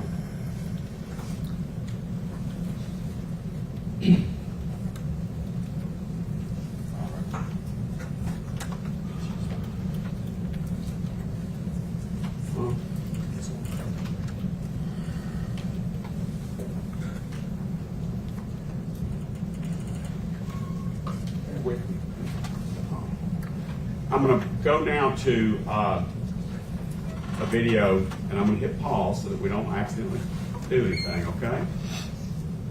Have you watched all of the body-worn camera and all of the poll cam videos provided by the state of Tennessee the Department of Justice to us in discovery. I have, yes. And one of those includes the Chris Wilson body-worn camera. Does that ring a bell for you? Yes. All right. Come on. Hang on. All right. This is one of the videos that we just put in. But, all right. May I proceed? Yes, sir. This video I have marked here is 8 minutes, 51 seconds. Sir, at times I will stop during this video to ask you a question, okay? Yes.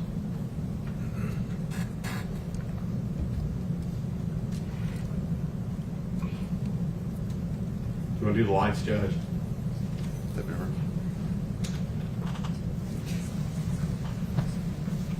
Yeah.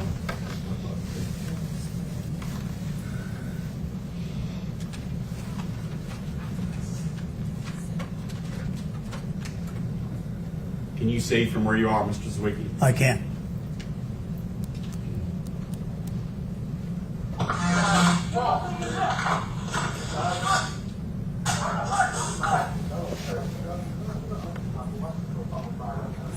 Do you see Justin Smith in that video? I do on the far right-hand side. And Justin Smith, for his tactical bulletproof vest, has 2 reflective strips on his rib cage. Is that right? That's correct. Justin Smith also had white bottom tennis shoes on. Is that right? That's correct. And before this scene depicted, what did Justin Smith have on his head? He had a ball cap on. Like a baseball hat? That's correct. Did he have glasses on before this incident? He had glasses as well, yes. All right, I'm going to hit play.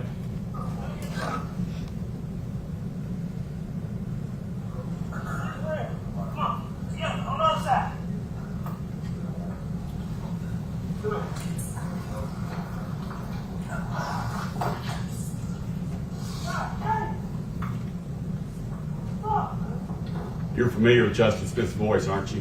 I am. Is that Justin Smith we hear yelling out? It was. With the palms running down from the wall. So bad. You see them all, you one stop. Stop.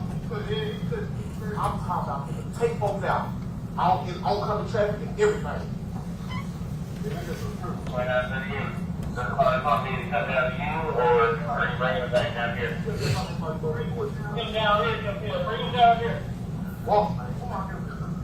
Are you familiar with Justin Smith's voice?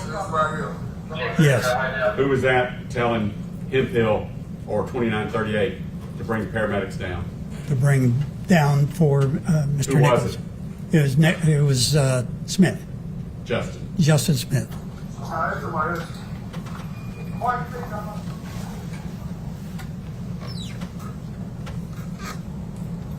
Smith.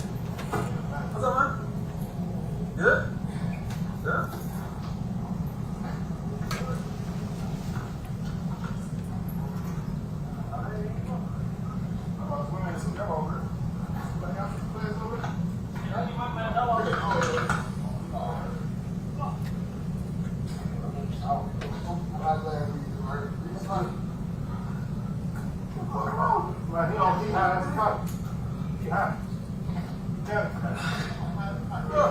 I seen him. When he turned around, I said, hey, man, exchange them off with the guy to Starbucks. Give on us.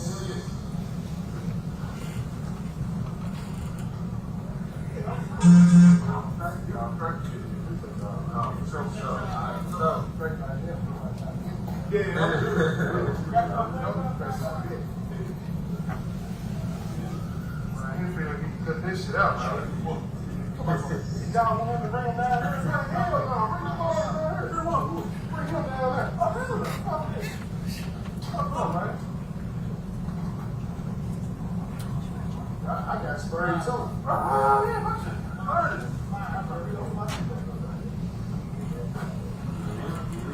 Appreciate y'all, man. Oh, what's up, man? Yeah, yeah. Man, my cigar running down the fucking street, man. Hold on, what do y'all feel? Right? I couldn't see no more. Well, you said that we went. By the way, just for clarity's sake, I stopped at 20, 40, 39. The person on my right-hand side of the screen, you recognize as who? I believe it's Officer Martin. The one on the right side. Yes? Mr. Haley, All right. could you stand up? Oh, that's Haley. Yes, I'm sorry. All right, stand. And then the bald-headed fella, stocky fella on the left side of the frame, who is that? It looks like Officer Mills. All right. And I'll try not to hit pause again, but in your review of this, you got to learn what Lieutenant Dwayne Smith looked like too, right? I think I know what he looks like, yes. Starting again. He wiped his face. He wiped his face.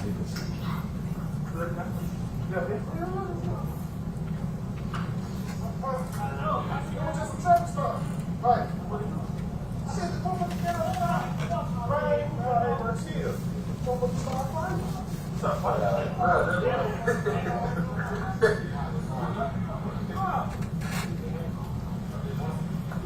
Have you also come to recognize the white fella with the American flag on his left shoulder as Robert Long from the Memphis Fire Department? Yes. Starting again at 2041:11.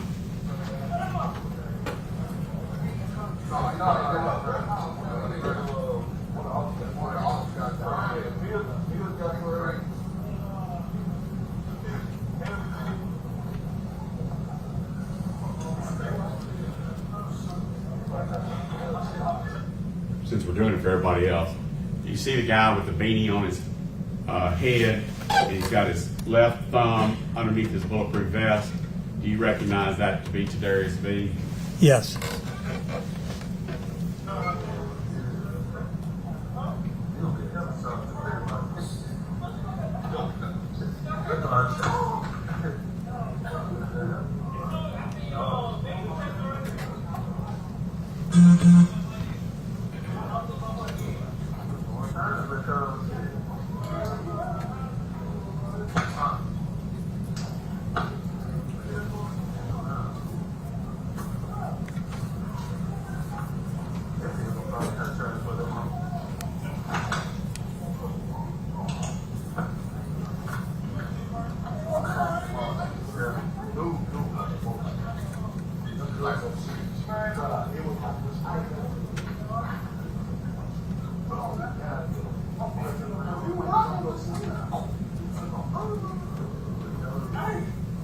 By the way, how many active critical scenes, fatality shootings have you been to in your career in law enforcement? Boy, I'd be lying if I told you I knew exactly how many, but quite a few. More than 100? Oh, absolutely. Do you know the term what hot wash means? No? Adrenaline dump? Oh, yes. As you see these officers interacting with everybody in a, I don't know, a weird kind of vibe, they're talking, is that something you would expect to find at a critical incident at the conclusion of it? Yes, I heard that many times. It's a release from all the tension that they've gone through. It's, Your Honor, I would just ask that Mr. Zumach remember it's just his witness. He's leading quite a bit. Rephrase the question. I'd respond that I'm not, but I'll continue. I'll do it the right way. I've done it long enough. I can figure it out. Thanks, sir.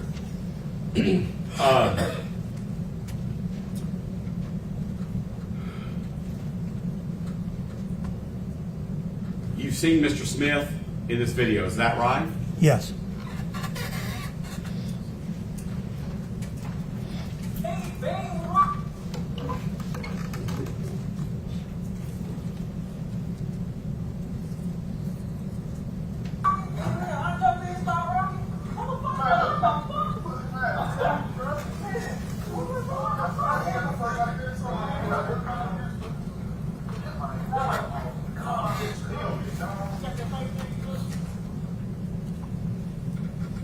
That last statement made by that last voice. First, do you recognize the voice that Yes. was just heard? Yes, Justin Smith. And did you hear what he asked? I'll be glad to replay it for you again if you'd like. Would you please? All right. Because I don't want to lead. We'll just take as long as we need, okay? Yes.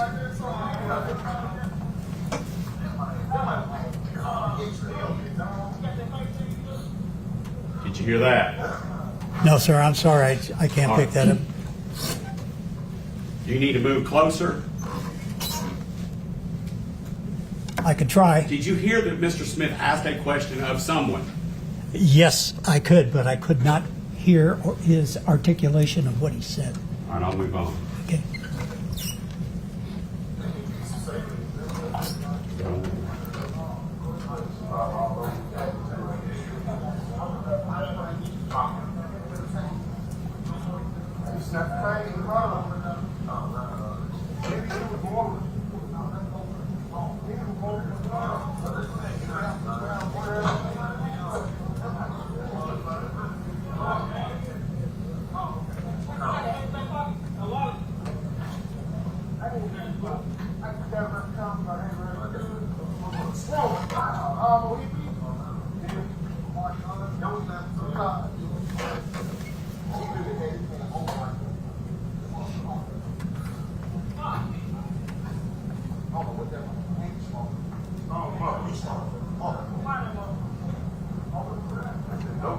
All right.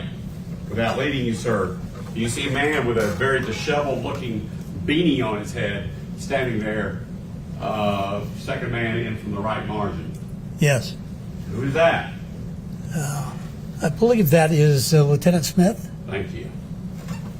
The record reflects he's identified a man with a beanie on his head arriving on the scene at 20:43:35 as Lieutenant Smith. Proceeding.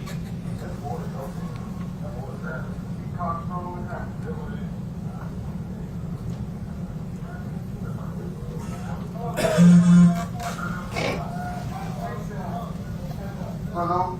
Read it again.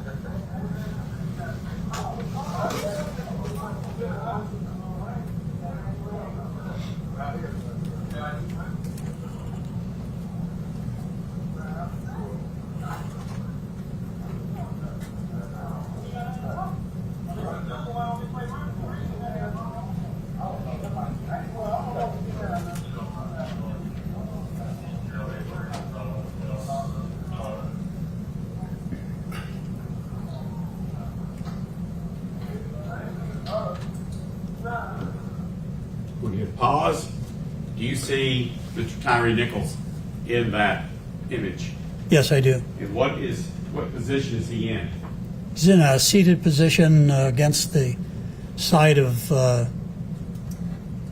Justin Smith's patrol car. We are at 20:44:26. Moving forward.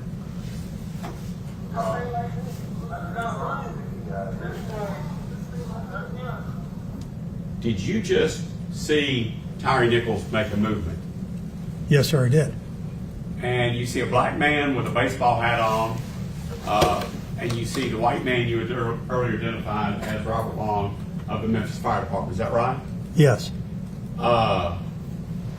As Mr. Nichols fell over to his right, did you see the medical providers attempt to catch him? No. Want to watch it again? No, I can answer the question. Well, I want to watch it.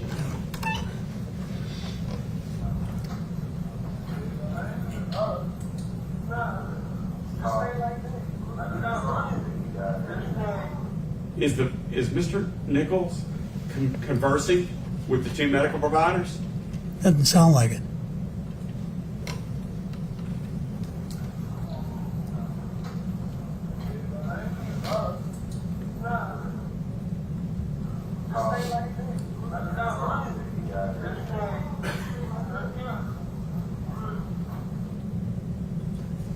You see anybody attempt to keep his head from hitting the ground?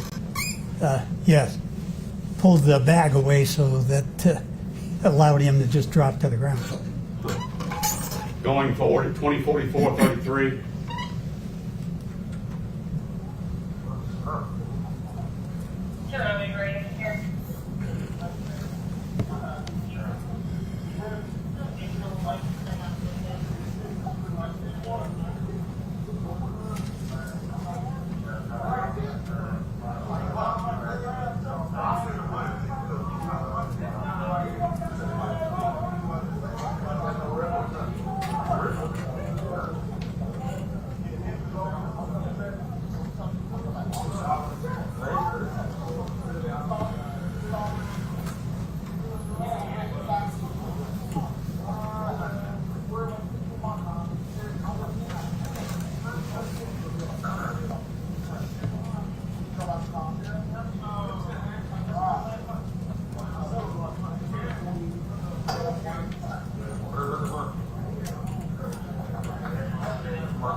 Were you able to capture or see with your eyes the suspect just a moment ago?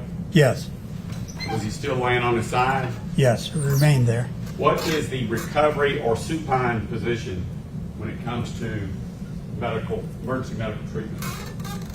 It would be still upright against the car. As he was originally. Yes.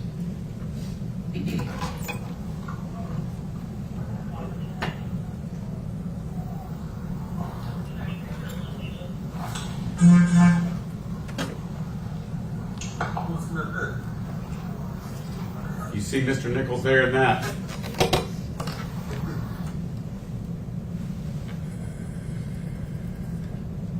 You see Mr. Nichols? No. I think he's Do you see still the laying flashlight? down. What? I said I can't see him up against the car. I can only see his what appears to be part of his body still laying on the ground. Keep an eye on it.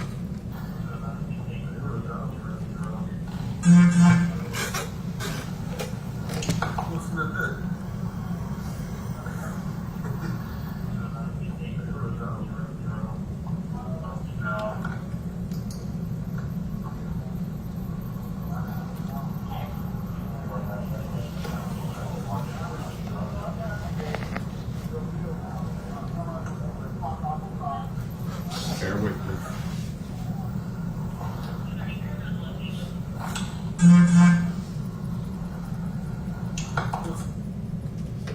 Is that better? Do you see Mr. Tyre Nichols' head right there? I do.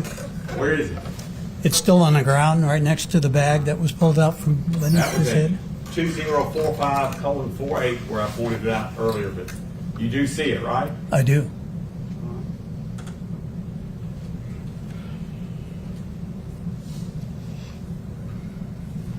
Move on. I have played it through the Wilson body cam through 20:45:48.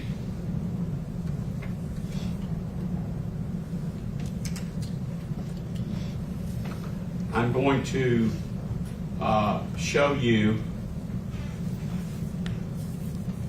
but before I show you, I want to ask you, I know you've already said it, but out of an abundance of caution, did you review all body-worn cameras involved in this investigation? Yes, I did. Did you review Officer Martin's body-worn camera regarding the attempted traffic stop? Yes. I would draw your attention to the screen for you to confirm or deny that this is Emmett Martin's attempt at a traffic stop.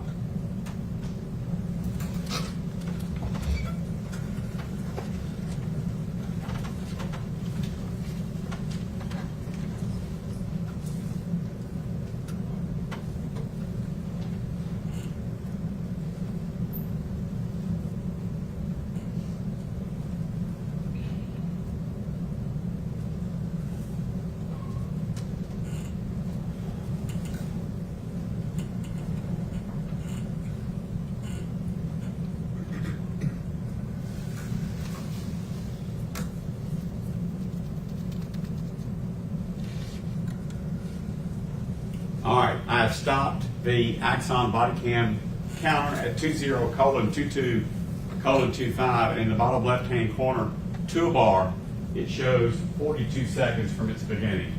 Is that correct or incorrect? Correct. So if you will you monitor the best you can the length of time Emmett Martin had his blue lights on?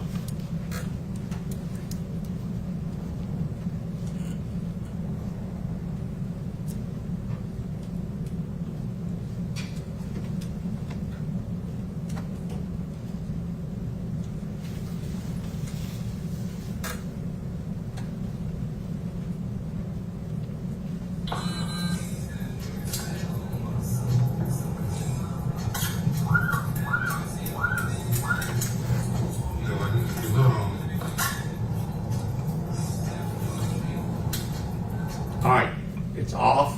It appears the blue lights are off. Correct or incorrect? They're off, yes.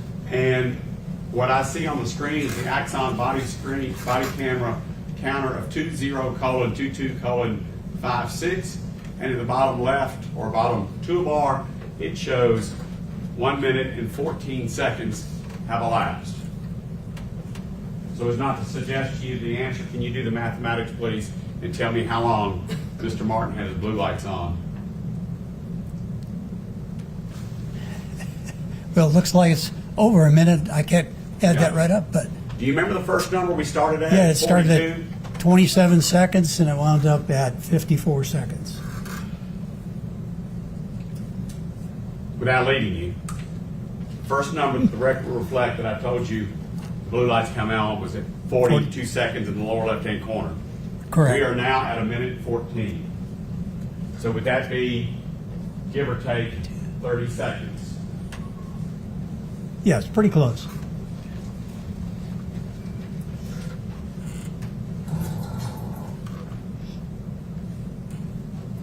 Continuing on.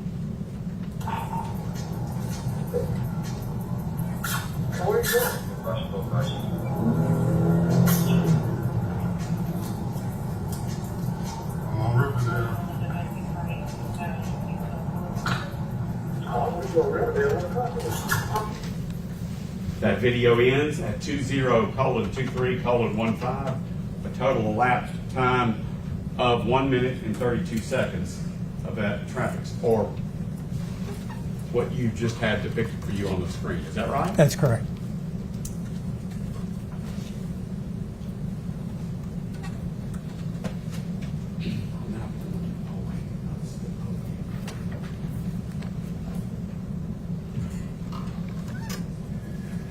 By the way, Judge, that what we just saw is part of that collective exhibit, but had not been shown prior to today. Is that right? All right, sir.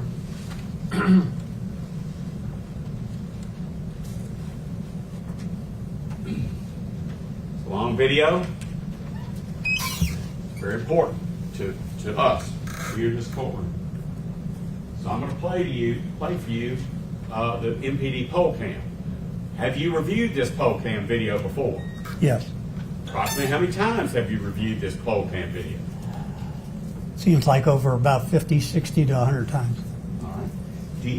Do you have some points within the poll cam that you wanted to call my attention to so that you can tell me to hit stop? I do. Okay, I just want to make sure. We don't want to tie up anyone's time by fishing around for it, okay? Right. So I'm going to hit play, and you tell me what you need me to do.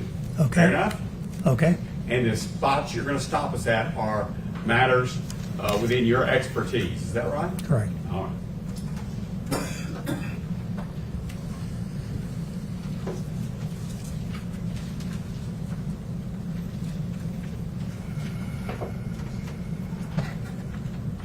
Mr. Dumont, if I could just have you pause the video. Oh, yes, sir. Before we get in this line of questions, as it may be a little bit, is there anybody in the juror that needs a break? All right, seeing none, all right, you can proceed. Thank you. Thank you. Okay, we momentarily stopped it at, when you know it, locked off up there. You're just gonna trust me, right? All right, hitting play at, what is that up there in the top of the screen where we can't see the time? What kind of news make it go away? Huh? Judge, the problem is, for some reason, it's probably my fault, but there's something that says connected to Elmo Cast, and we probably need to get that off so that we can see the,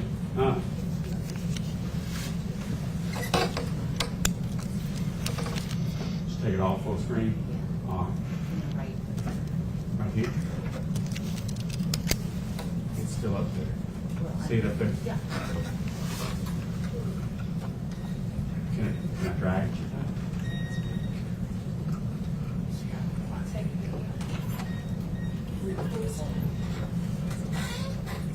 Because it may be important now to be able to read the time.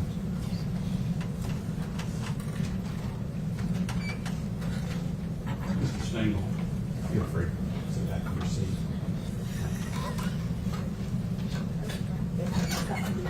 That's great. I appreciate it.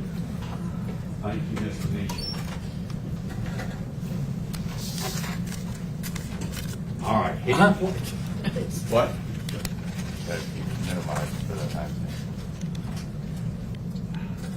If we want to go off this version, because earlier when I was on this version, somebody said big screen it. So all right, we are at 203235.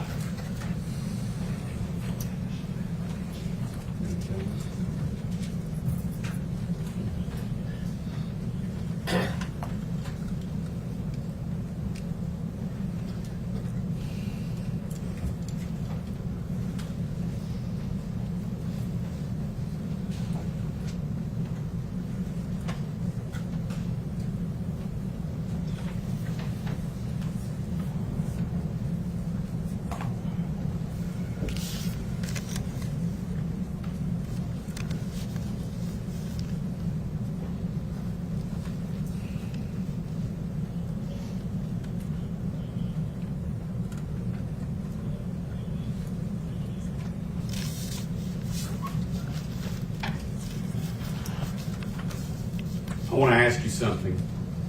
I've stopped it at 203326. Trying to anyway. Do you see lights reflecting off that brick mailbox cover? Yes, In your studies of these videos, did that indicate anything to you? yes. What was it? Indicate there's a vehicle coming in and it's reflecting off from the headlights. Based upon the, what I'm going to call the wristwatch time of 20:33:31, that's 8:33 p.m. and 31 seconds. Is that right? Yes, Based upon timelines that we know from first traffic stop, the 6705 poll cam, and when the call went out from Mills chasing the suspect, is it safe to say that the confrontation with Tyre Nichols is actually going on right now outside this screen? yes, All right. And so that the jury understands how it is that this camera is moving around. Where is this camera controlled from?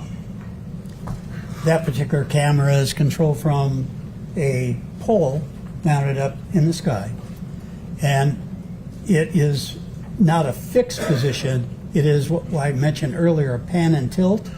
It can move. But this particular view is off to the left, and it will be cycling You to the right. misunderstood my question. Who Maybe I panned did. it? I said you misunderstood my question. Yes, sir. Who panned it and who tilted it? It would be somebody in the control center, Back at headquarters. at headquarters, That's what I was trying not to- at the scene. Yes. All right. Hit the play at 203331.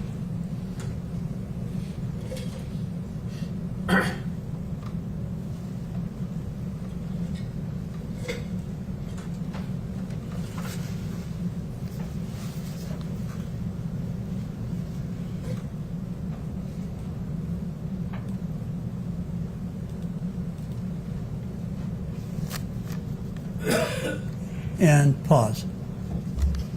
Did I do it at the right time? Okay. That's where it'll start. Okay.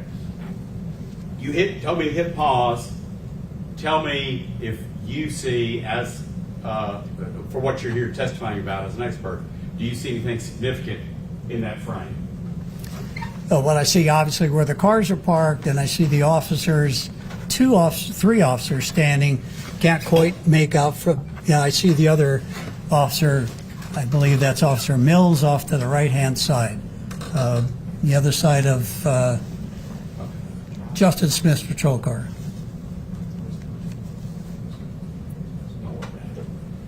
I'm going to do it the old-fashioned way. You see that car that's pointing left and right? Yes, sir. Is that the car that the headlight reflections were on the mailbox? I believe it was, yes. And see the car is pointing the different direction toward that Mercedes camper? Yes. Whose car is that? Justin Smith. All right. Next, see the fella that's standing like this, kind of split-legged, with his back to the camera? Yes, sir. Do you recognize that person? Officer Martin. Okay. Now, do you see the fella just up and to the left from Emmett Martin that has tennis shoes on? Yes, that's Justin Smith. You see the fella on the ground. We know who that is. And the fella standing just behind the fella on the ground, who is that? That's Officer Bean. All right. Then you see a bald-headed fella far to the right behind Emmett Martin's car. Do you see that person? Yes. And who is that? Officer Mills. All right. So right now, just for the record, what officers are on the scene at 203348? Run through them again. Officer Martin, Officer Mills, Officer Bean, and Officer Smith. All right. And of course the suspect. And Mr. Nichols, yes. Hitting play at 203348, and I believe you've told me to stop it at 3405. Is that right? That's correct. All right, I'm gonna do my best.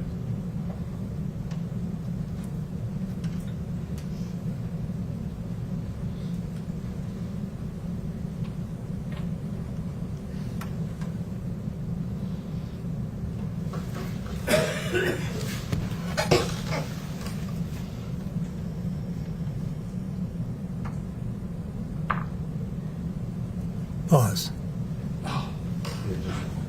Very good. What of significance is in that scene for your testimony today?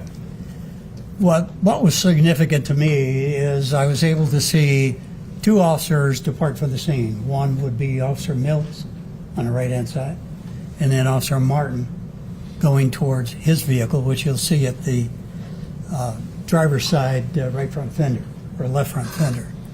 And you have two officers that are still bending over Mr. Nichols. One is Officer Smith, the other one's Officer Bean. And then during that time frame that eclipsed, Officer Smith stood up, put his head up in the air, walked away from Mr. Nichols while Mr. Bean was still watching Mr. Nichols on the ground, and looked up in the direction of that particular stop sign, street sign, and remained there for a short period of time, went back to the position next to Officer Bean and actually placed his hands, paused for a minute, and then bent right back over to Mr. Nichols and began to try to do something to control him. To control who? Mr. Nichols. In that image that you had me stop on, are Mr. Nichols' hands secured? No, they're not. Is Mr. Nichols bladed? Bladed on one hip? Yes, he's on one side of his body, which would be the right side at this point. And is there any significance of a suspect blading his body? If so, what is that significance? Yeah, it is significant to me in terms of I've seen it before with other suspects trying to control them. It's a position where it could be for an exit to get away from another officer. It's you're positioning your body both for fighting as well as trying to get up off of that ground. And it'll become evident in other video frames of what I'm talking about. All right, I'm going to hit play at 20:34:05, and I believe you want me to stop at 20:34:19. 19, All right. correct.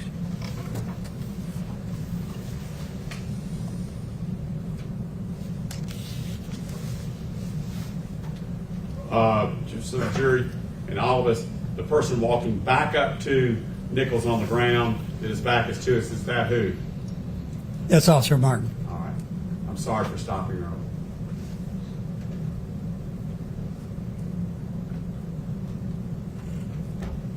Stopped early again, didn't I? Yes, sir. What did Martin just do? But that's okay. We can do that. What did Martin just do? He just did a soccer-type kick to his upper part of his body. Can't see exactly where that landed, but in that direction. But my client, Justin Smith, can you see what he was doing while that was going on? Yes, he's still bending over Mr. Nichols at the time that the strike was made. Bending over, doing what? Well, I can't tell exactly what his hands are doing, but he's trying to control Mr. Nichols on the ground with his hands. Hitting play at 34-14. All right, stop. I went too far? That's fine. Okay. What is significant of where you had me stop? In addition to that, what you saw is the movement from Mr. Nichols. He went from his right side back to his back side, and then he'll flip over again over to his right side. And then you saw the positioning of Officer Martin. And to me, that's pretty important because I watched him throughout this entire set of frames, is what he was doing and how he was moving as the officers were trying to control him. Him meaning Mr. Nichols. Based upon your expert analysis of video imaging, police tactics, Justin Smith, you see him there? I do. His legs are spread, he's over beyond 90 degrees. Would you agree with that? Yes, I would. Can he see? Is it even possible for him to see Emmett Martin from that spot? In my opinion, no. All right. Moving on from 2034-21, I think you want me to stop at 2034-50. Is that right? That's correct.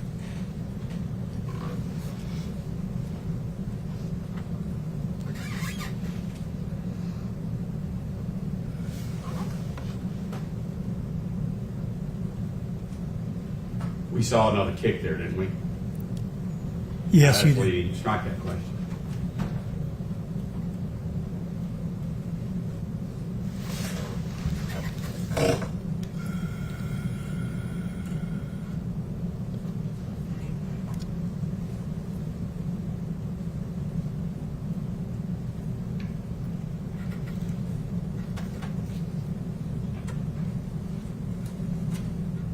Pause. All right. I did. It's okay. During that last snippet, for lack of a better word, you've had me stop at 2034-52. What of significance, in your opinion? Once again, it shows the continual movement by Mr. Nichols on the ground. And he wasn't passive at that point. He was continuing to resist. And I can tell what Officer Smith is doing. He's trying to grab his left hand and apply a handcuff to it. And I think it's either at this point or shortly thereafter, he manages to get one handcuff on that left wrist. So the record is clear. Who's he? He, again, meaning Mr. Justin. Nichols. And he meaning Officer Smith. Okay, so again, so the record's clear. What police officer's got the handcuff trying to get it on Mr. Nichols' left arm? Justin Smith. And do we see that in this image? We do. I see it, yes. All right, I'm gonna hit play at 34:52, and I think you want me to stop at 35:19. Is that right? That's correct, sir.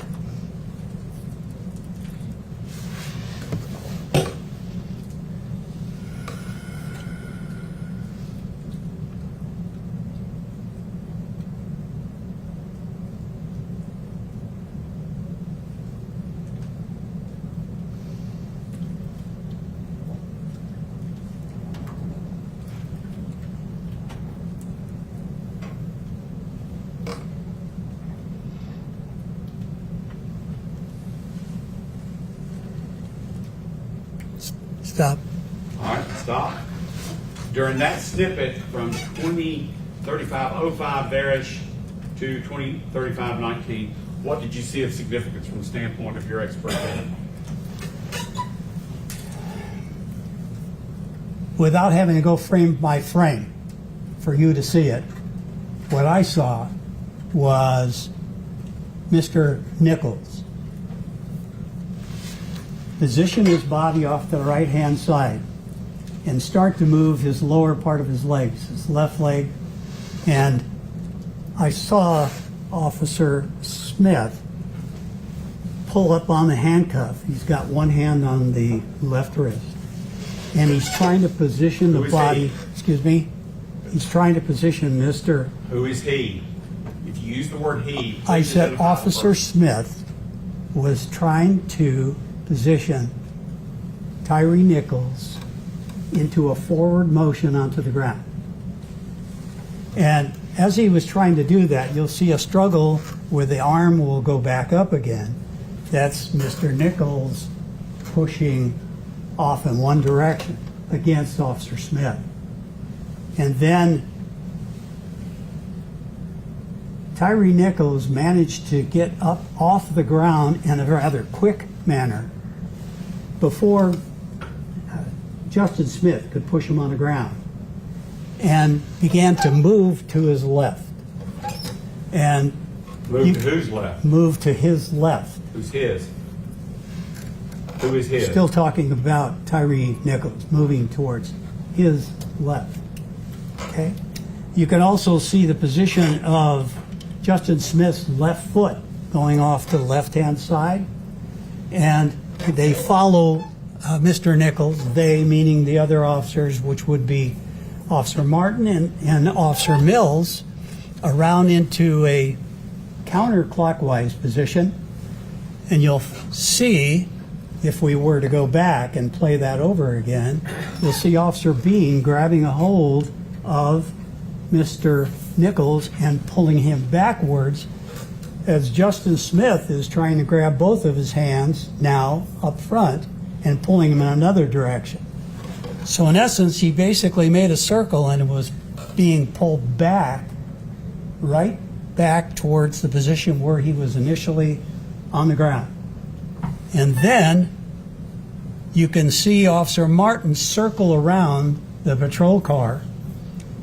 And I use the term almost stalking him, because he initially was on the ground earlier in the frames that you saw.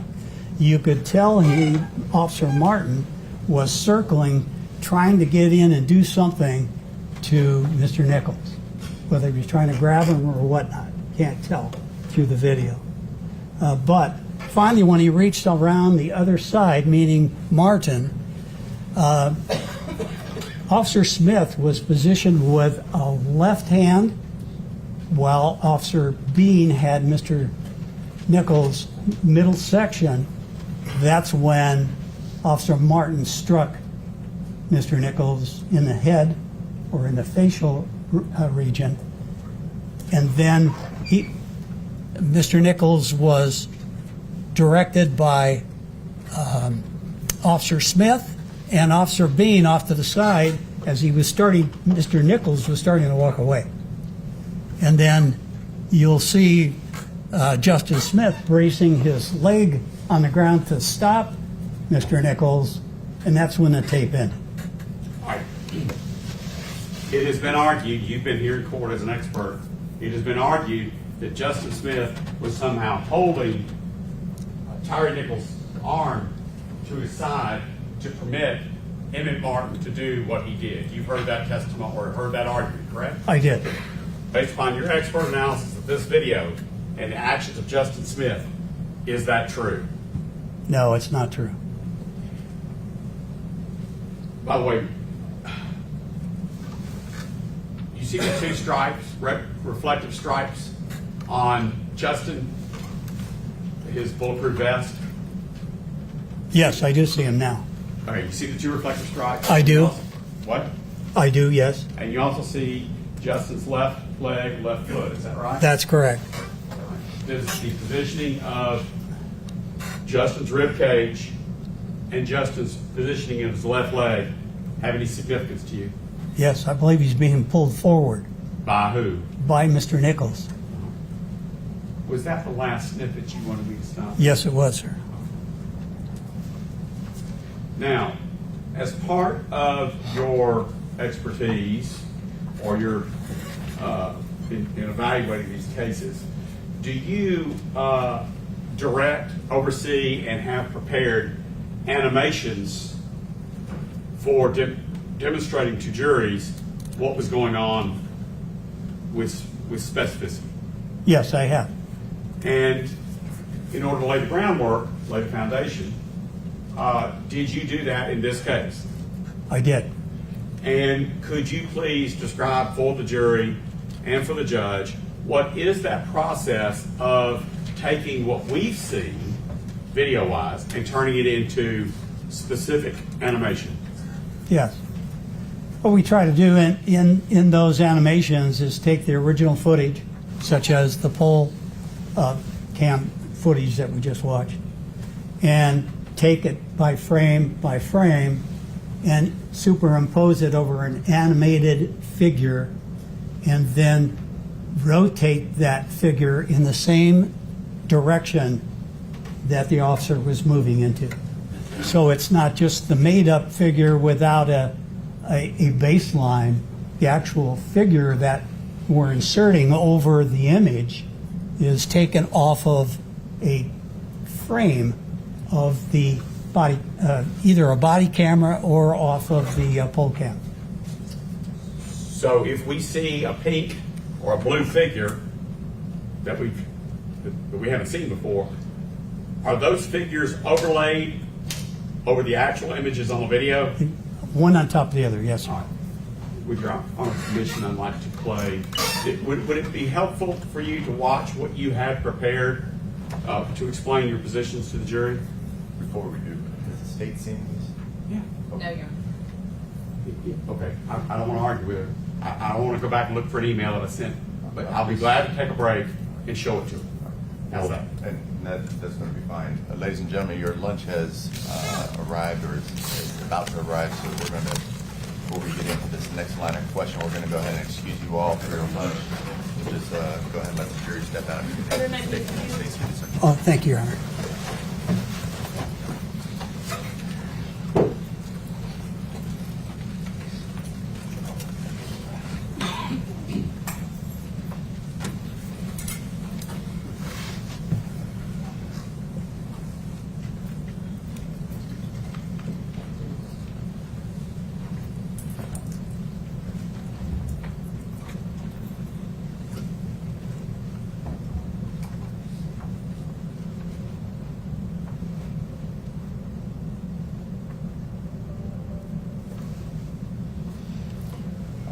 Jury's out of courtroom. The animations or whatever you're intending to show, if you can just make sure. I'm going to ask before every piece of evidence is published to the jury that to make sure that the opposing side has seen it. So if you all can just make sure that it's done before you present it, even if it's just confirming with the opposing party that they've seen it, so we don't have any issues.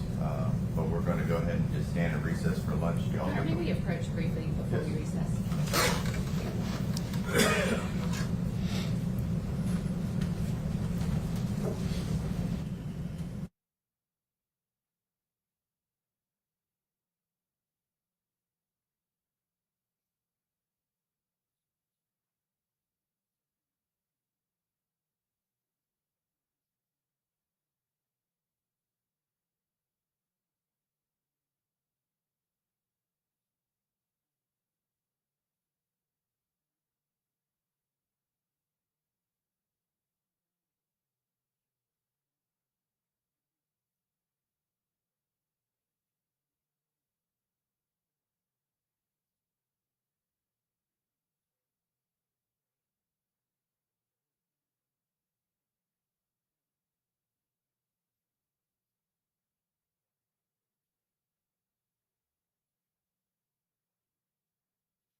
stand at recess till 2 o'clock.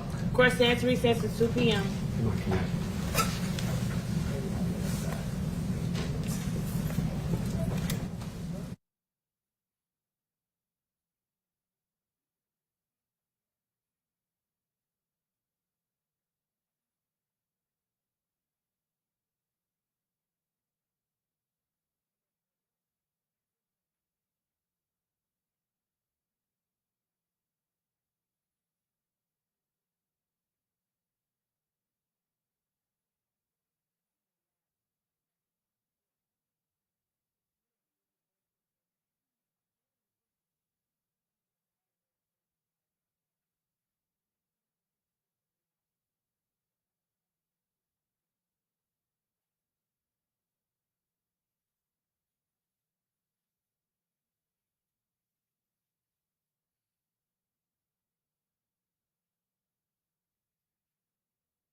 Those in the gallery, you can, y'all can be seated, thank you.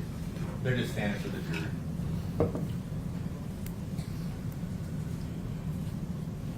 Jurors are entering the courtroom, y'all.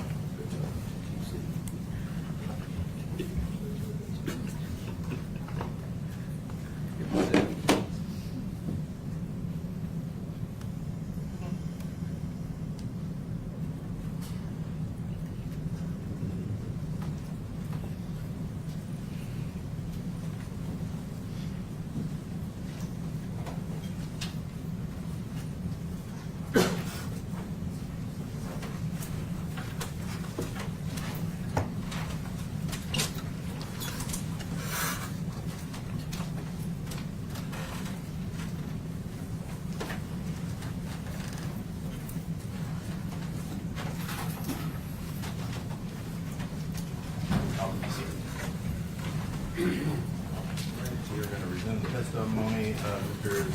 Sawicki. Mr. Dumont, you want to resume? Thank you, Your Honor. Now, when we broke, we talked about a process that you utilize as part of your analysis of video and actions of officers on the scene. And we talked about how you do an overlay and then, for lack of a better word, is created into an animation which focuses on the important parts. Do you recall that part of the testimony we went over? Yes, I do. All right, did you have prepared a video representation of the relevant times in surrounding Justice Smith's actions? I did. Your Honor, this has been shown, and I'm prepared to play it. Do we want to dim the lights? I don't know. We can. If at any time during this you want me to stop, just tell me to hit pause, but it's going to be up to you, okay? Yes, sir. All right.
Please pause. Trying, I'm sorry. It's okay. I'll go back 10 seconds, okay? Tell me when to hit pause. Pause. What is significant about that scene? Earlier in my testimony, I talked about body position. That's pretty significant, especially for a fighter or somebody who understands a lot of the martial arts. His body position is on the right-hand side. I'm sorry, whose position? Excuse me again. It is Tyre Nichols' body position is laying on the ground with his leg tucked. That's significant because what he's doing is changing his body position, I believe, to set up to get off of the ground. He's going to use his body position with his knee down and his other leg to come up off of the ground. So to me, that was a significant point of contact. And the officer being Officer Smith, only has two hands on that handcuff. The problem with only two hands on a handcuff, one would think you could easily control an individual by holding onto the handcuffs, but the rest of the body is free to do what it wants to do. Especially the lower part of the body, where it's on the ground. You can use the ground as a push-off point. It's extremely easy. May be hard to see from some of you from your perspective, but from mine, it's very easy what he's doing. Who is He he? meaning, I'm getting there, sir. Oh, okay. He meaning Tyre Smith, excuse me, now you got me confused, Tyre Nichols, is actually starting to come up off of it, okay? Does, in that image, are you familiar with the term called an iron wrist lock? I am. And that is utilizing a handcuff for pain compliance. It is, yes. And did you see in the analysis of the video that Justin Smith was attempting an iron wrist lock? Yes, I did. How painful is an iron wrist lock on someone? It's extremely painful because it is making contact with the radial nerve in the wrist. And it's extremely, extremely painful. If in applying a pain compliance maneuver such as an iron wrist lock,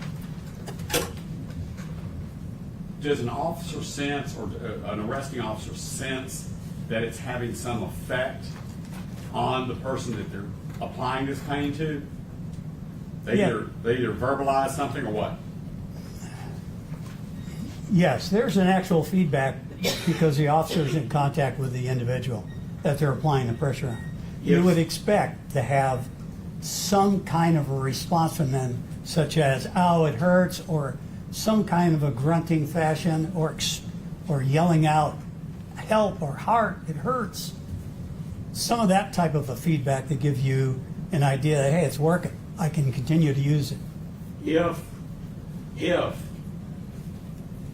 the pain compliance techniques of the iron wrist lock had no effect on Tyre Nichols, do you find that to be significant? I do. How so? That immediately, from my experience in training, goes to the fact that I think that individual is probably on drugs, number one, or maybe be psychotic. Did you say psychotic? Psychotic.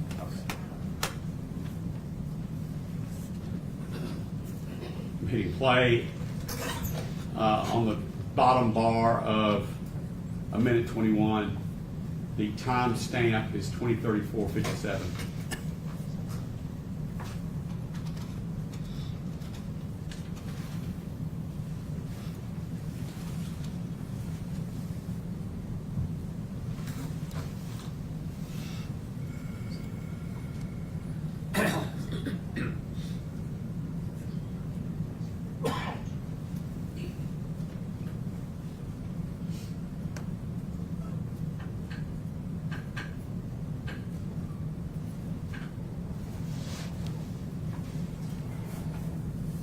Zwicky, what do you see both on video and on the animation, Mr. Nichols' right arm doing? I see Mr. Nichols' right arm being positioned in upward position at this point with Officer Smith, both hands on the handcuff. Well, let me get to where we go back to live video. Let me ask you.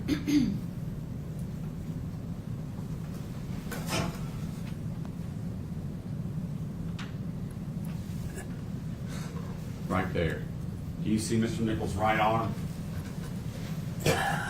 Get up as close as you want. Excuse me Or if I turn these can. lights out. I can't see from that position.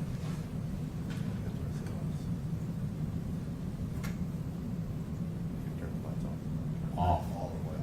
All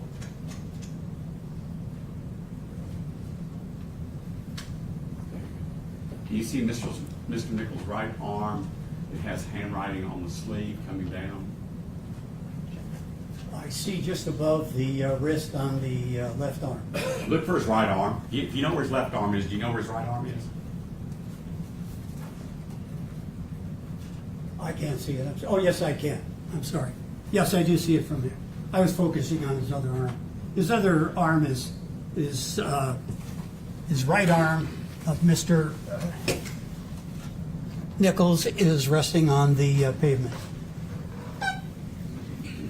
His hand is flat on the pavement. Moving forward.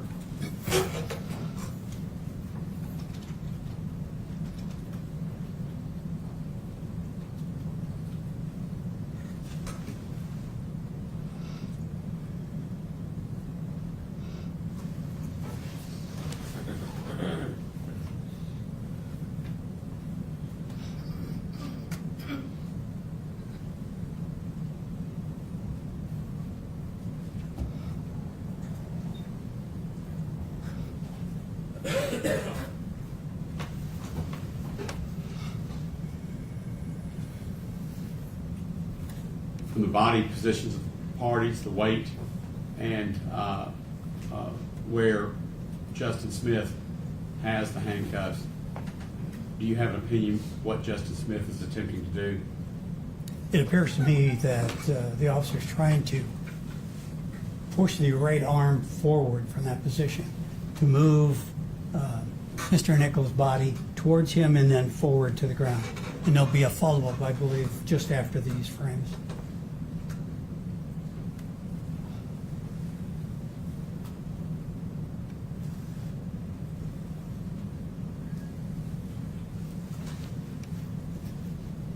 Is that the frame you're talking about? Yes, sir. What, based upon body positions of the parties and the movement, what is Justin Smith attempting to do with Mr. Nichols? To me, it's pretty obvious he's trying to reposition Mr. Nichols forward, back onto the ground, onto his stomach. What does proning someone out mean? Means putting him down onto their stomach so that they can then rotate the arm behind the back and apply the handcuff and gain control over it. Do you see that occurring in this image? I see it as an attempt to do that, yes, sir. Okay. Going forward.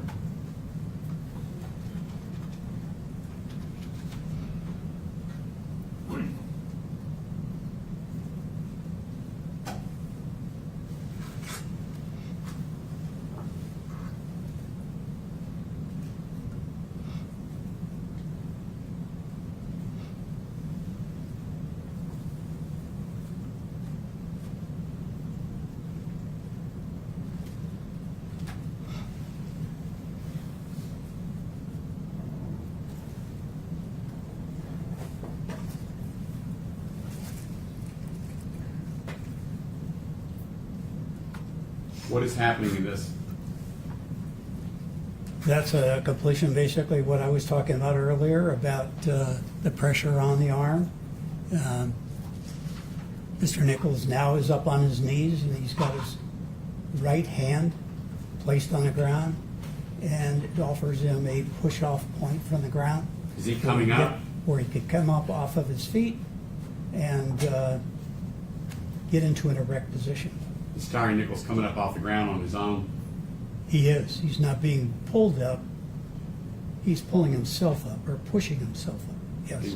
He's pushing himself up, but what is Justin Smith doing trying to avoid that? He's trying to push him down. Going forward? That's correct. No, I mean going forward. Okay.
What is significant about, if anything, about Justin Smith's body weight,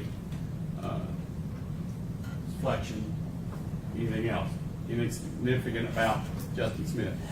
Yes, this particular frame, including the frame prior to this, shows that Officer Smith is pulling backwards in one direction, to try to stop Mr. Nichols from moving forward, and his upper body of Mr. Nichols is trying to go into a direction to Mr. Nichols' left, which would indicate he's moving in that direction, and Officer Smith is trying to restrain him from going that direction and controlling him. Going forward.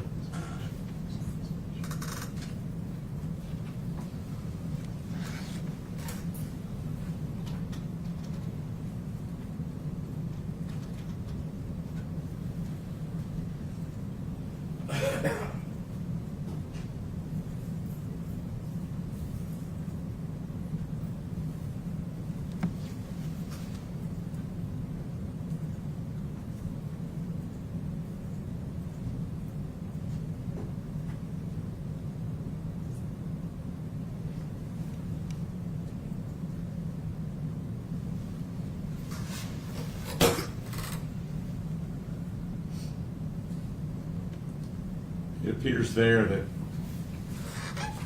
Mr. Nichols' right arm is free. Is that right? Yes, it is.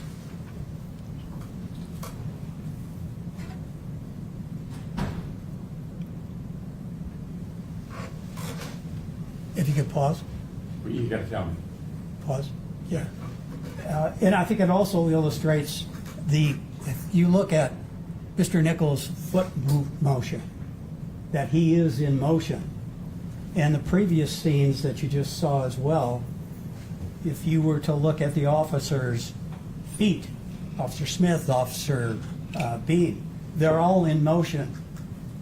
There's no indication in my mind, looking at those particular frames, that Mr. Nichols was standing in one position and being held motionless so that he could be hit. I think that was the critical point to show that this happened so fast and it was continual in motion that there was no opportunity for a stop and pause and hold somebody into a fixed position so they could be hit. Going forward.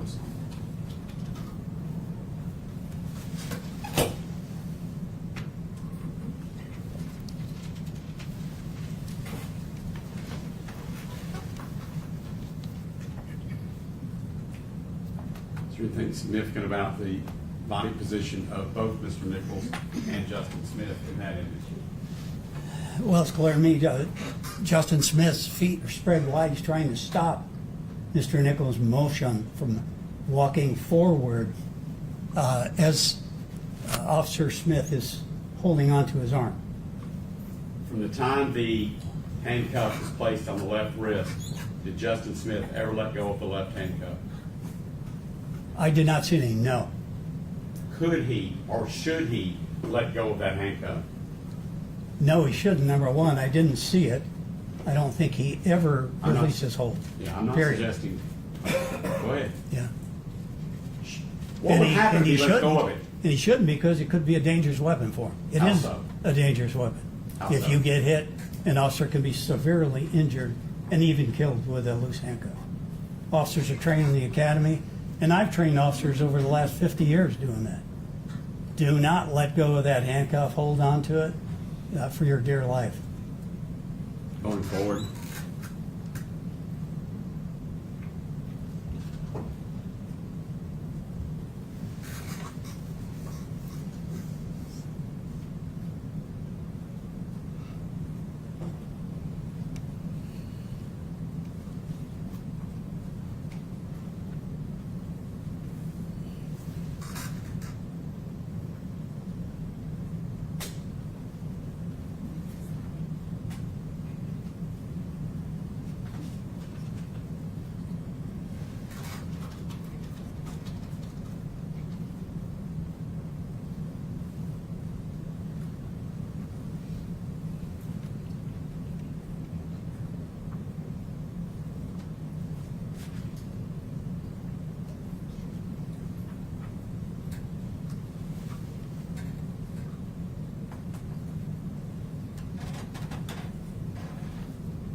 Mr. Dwicky, from that position, do you have an explanation for the jury why it is that Justin is not placing that left hand behind Nichols' back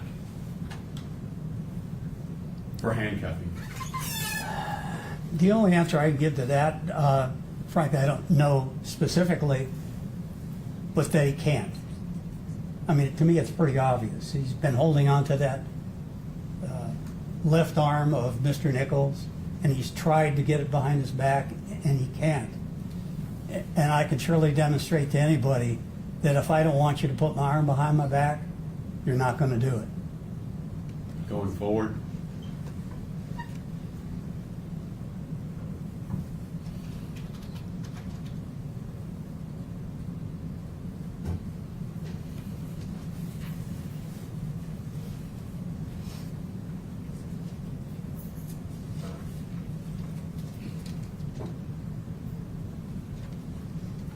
All right, Mrs. Zwicky. That's the end of the video things, but I have a few questions for you. When we talk about physiological human factors that police officers in critical incidents suffer from, you went through the list of different things that officers in critical incidents suffer from. Could you go through those again for me, please, and tell me what they are? You're talking about tunnel vision, number Okay. one we talked about. Let's talk about tunnel vision Right. first. Okay. What is tunnel vision? Well, tunnel vision, simply put, is whenever you focus on something and you focus on something closely. As an example, my phone. If I look at my phone in front of me and I look at all of you, I can see you. But if I look down at my phone, there's no way I can tell you where you are or what you're doing if I'm looking down at this phone. And if you can imagine if an officer's in a critical situation, and we use the term fight or flight, where the adrenaline starts flowing in your body, and you're focused on one individual you're trying to get handcuffs on, who has not been searched, and you've got chemical agents in your face, there's no way you're going to see what somebody else is doing, because your focus is so intense on it. And another simple way to explain that is, and it happens to all of us, if you're commuting all the time and you go down a regular street all the time, and if you're talking on the phone or you get distracted and you miss your cutoff or your street, it's happened to me quite a few times. You go, oh my goodness, I just passed the cutoff. And that's a good example of your focus is on something else and you don't see it.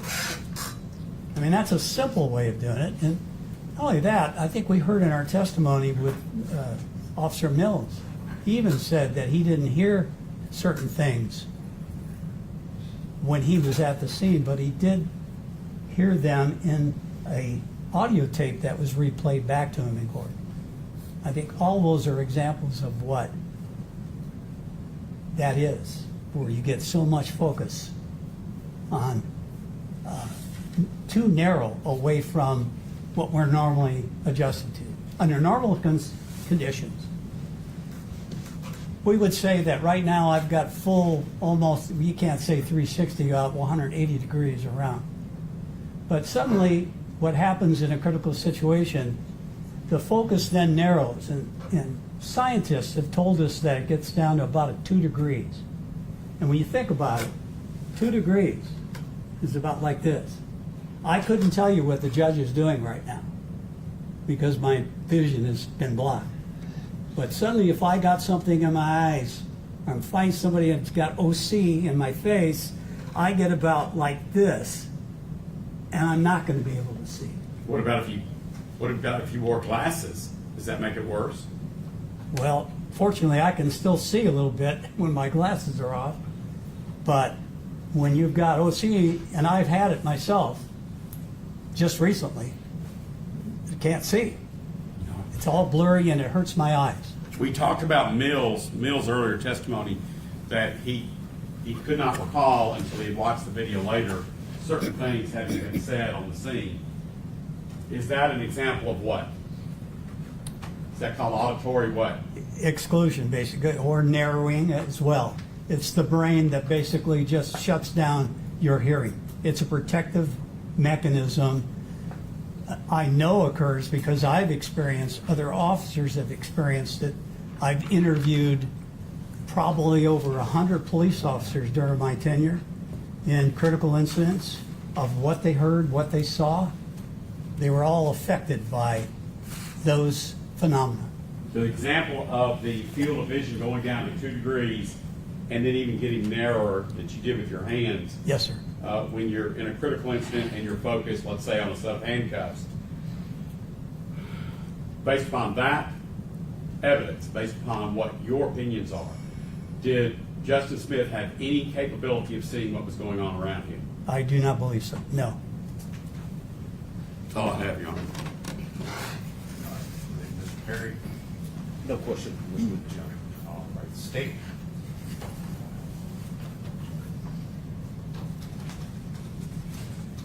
Mr. Stengel, did you Oh, I'm sorry. No questions. I apologize.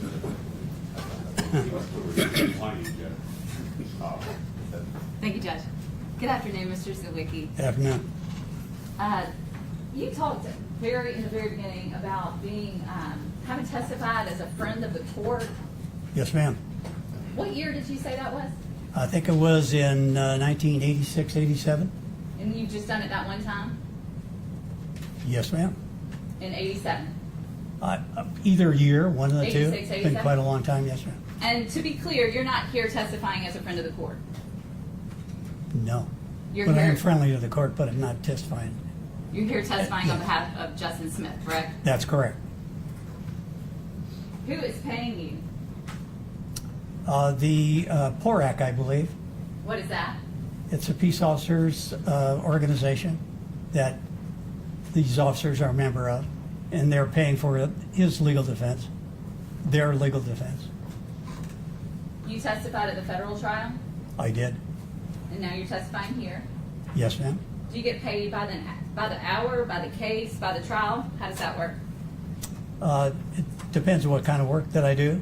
In this case, In this case, I'll be paid for testifying today, for traveling from Idaho, California to here. do you get paid for every day you've been sitting in this courtroom watching the trial? Not that I'm aware of.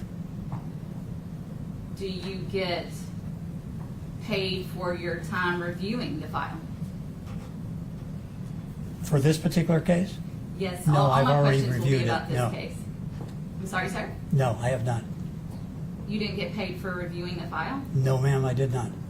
Tell me what all you reviewed again. You mentioned a little bit in the beginning. What all did you review? Well, I would have to list, I don't have everything in front of me, but all of the discovery from the state and the federal and all of the video evidence as well. When was the last time you were actually an officer, law enforcement? Because now you're a professional witness, would that be fair to say? I do that on the side as a professional consultant, yes, ma'am. So when was the last time you were an officer? Last time was 2011. You never worked for MPD, Memphis Police Department? Sure did not, no. You ever worked in the state of Tennessee? No, I did not. I want to play you some video that you have, I'm sure, seen before in all of your review. And this is going to be just the very beginning of Hemp Hill's body-worn camera. This is going to be what we refer to generally as the initial stop or the first scene. Are you familiar with that video? Yes, I am. I got just a moment to cue that up.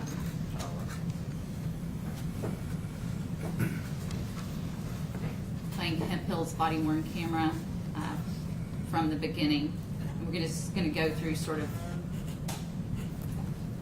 the stop, and then I'll ask you a few questions. Certainly.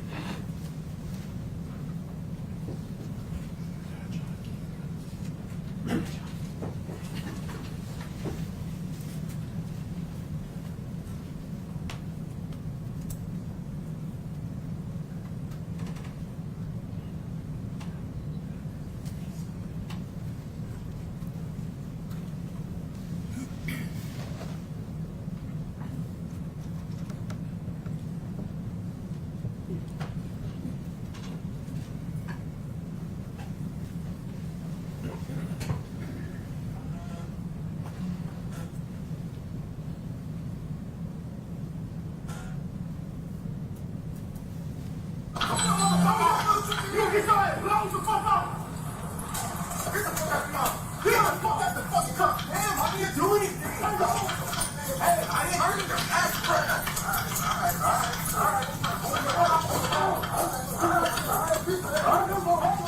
You don't do that, okay? Get on the fucking ground! Get on the ground! Take your ass! That's all right. Take on the ground! Take you! Get on the ground! One! Now! I take all right, okay? All right. Bring your shit. Okay, dude, get in. Put your fucking hands on my back! Bitch, put your hands on your back! Okay.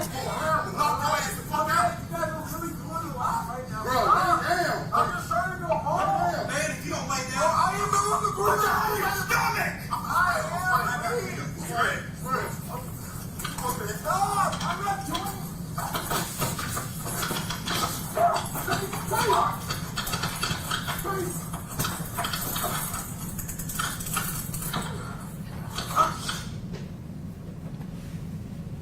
You've seen that video before, Mr. Zawicki. I've seen that one, yes. Would you agree with me that's a pretty chaotic stop? Chaotic? I would say it is, yes. Would you agree with me that there are at least 3 officers on that scene? Yes or no? Yes. Do you know the names of those officers? I think so, yes. Would you agree with me it's Hemphill, Martin, and Haley? Yes. Tyre Nichols, our victim in this case, is the person they're encountering. Yes. Would you agree with me that all 3 of those officers are simultaneously giving commands to Tyre? Yes. Sounds like it. And is there any way possible for Tyre to follow all of the commands that are being given at once? I couldn't tell you. I can't look into his mind whether or not he would respond or not. Is that best policy and practice? No, it's never the best policy, but it does happen, unfortunately, in chaotic situations. What's better?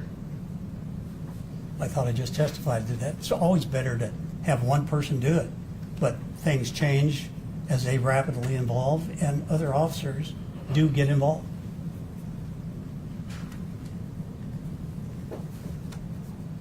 You've testified you're familiar with the video as well as all the discovery in the case.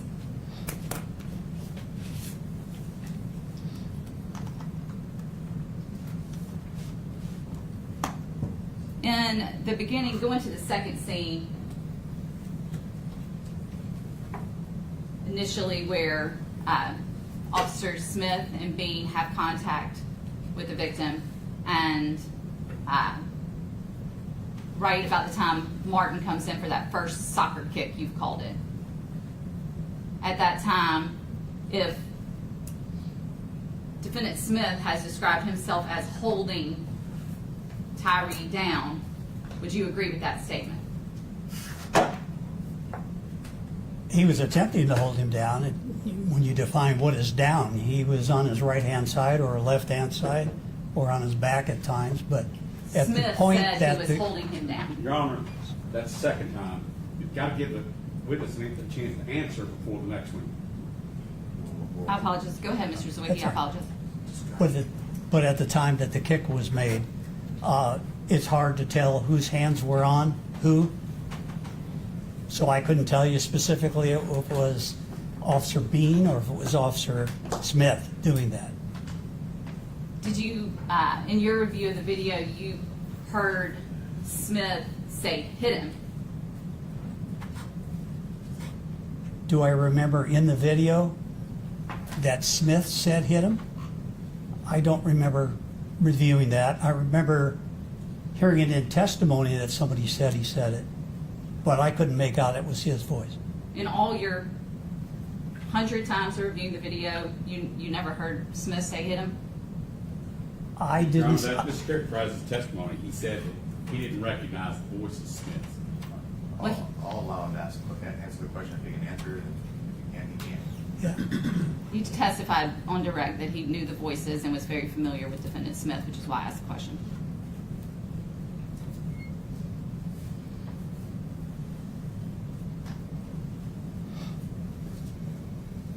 Defendant Smith said that after the punches from Martin, he should have intervened. I want to talk a little bit about duty to intervene. You agree that police officers have a duty to intervene when they see excessive force, correct? I'm not clear on what you said. Who said? Clarify that. I'll back it up. Please. You agree with me that officers have a duty to intervene when other officers are using excessive force? Legally, they do. Yeah, absolutely. And if Officer Smith said that after those punches from Martin, he had a duty to Let me intervene. approach.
this matter.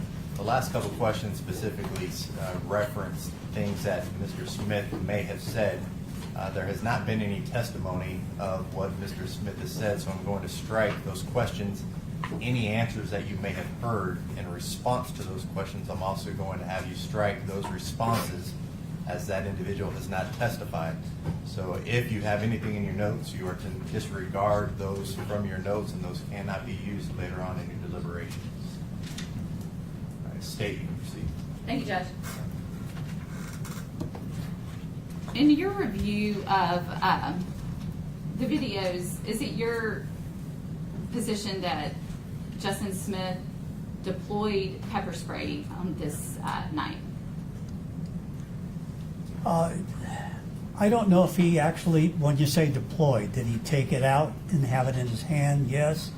I didn't see through the review of the video that was any discharge from that particular canister. That's all I could really testify to. At what point did you see that in the video? Well, I couldn't, from memory, tell you exactly what the number was, exactly what place, but it would have been prior to Officer Mills actually striking Mr. Nichols with his baton.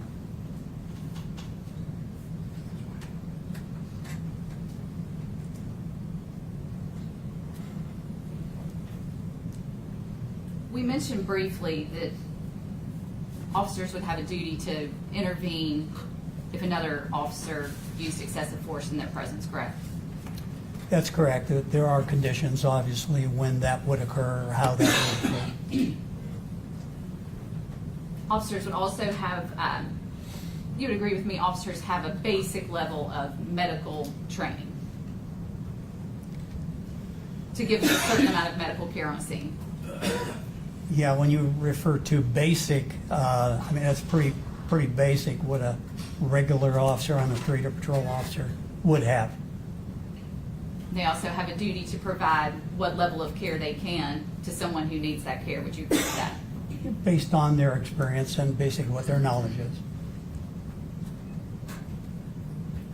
When we were watching that sort of what I'll call animated video, you made that? I didn't make it. I assisted in the making of that, yes. Who paid for that to be done? It wasn't me, it was somebody else. I have no idea. The animation, while cool, sort of turns the whole scene into a vacuum, right? We're only seeing Justin Smith and Tyre Nichols, right?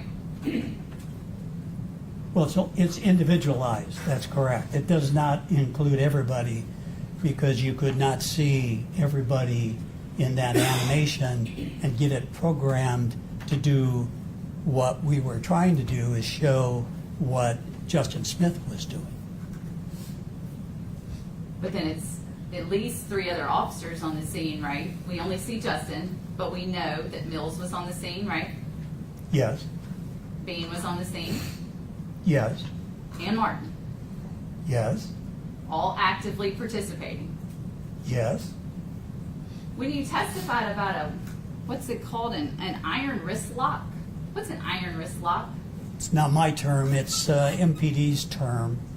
It apparently is a technique where the handcuff is encircled on the wrist, and then as the handcuff is pressed against the hand, pressure is applied, especially with a double lock, or they call a hinged cuff.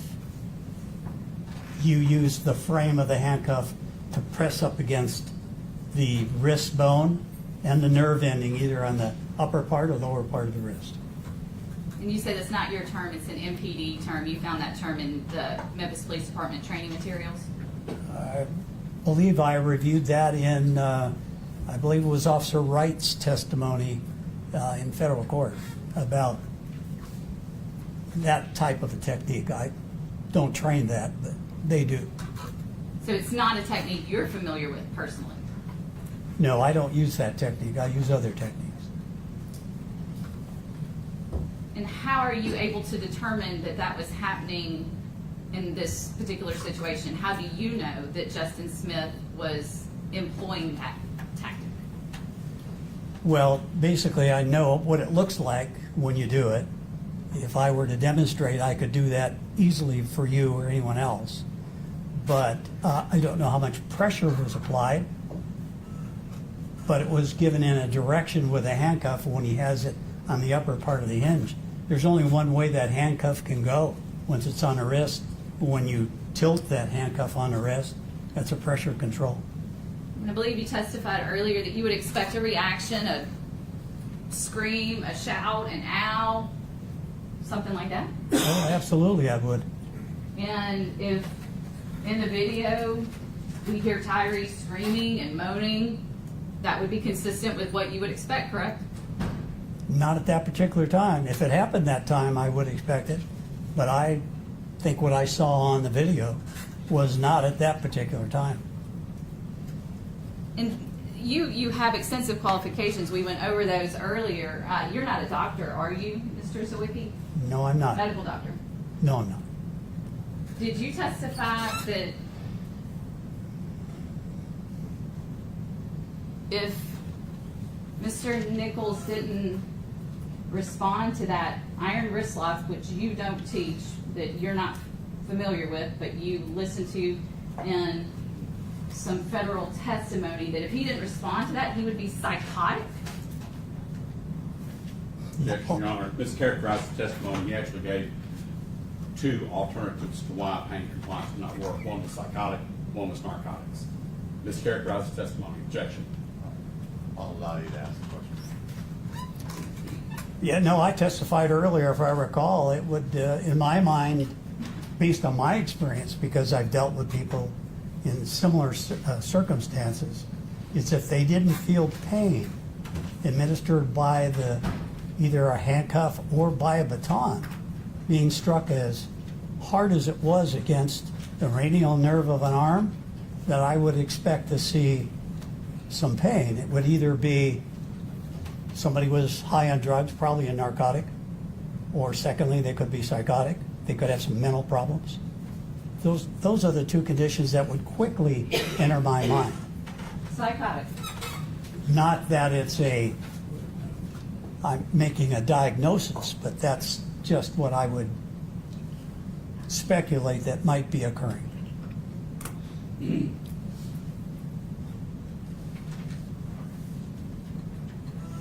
In that, again, in that animated video, you talked a lot about how Justin Smith had the cuff on one wrist, left wrist, if I'm correct, and he couldn't let go of that. And I think you testified he never let go of that. Is that right? Once the handcuff was on, that's correct. From my understanding, from what I saw on the videos, that's correct. And he can't let go of that because it's tell us again why? Because it's a dangerous weapon. And so he should hold on to that even if his partner is beating the guy to death.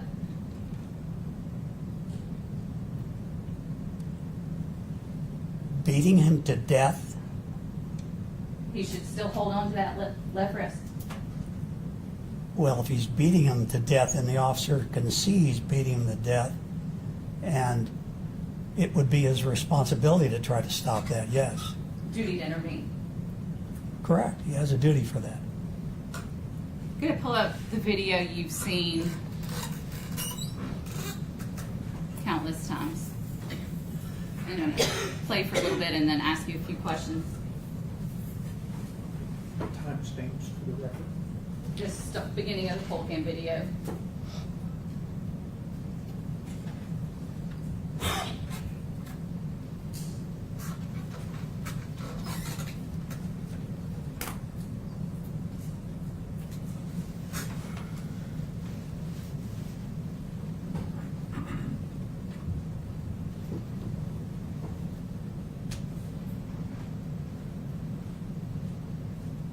Pause it. 2034-14. Is that the kick we've referred to numerous times already during your testimony as the first kick, the soccer kick, Yes, ma'am. would you agree with me that that's excessive force? Yes, ma'am. Would you agree with me that requires a duty to intervene? If the officer saw it, absolutely it would be. Gonna press play now.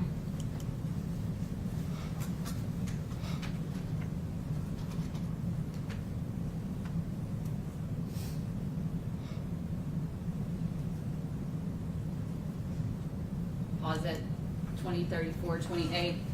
That's the second kick by Officer Martin while Officers Bean and Smith are holding Tyre Nichols. Would you agree with me that second kick is excessive force? Absolutely it would be. If the officer saw it, would have a duty to report. Thank you, Mr. Zawicki. I'm going to continue playing the video.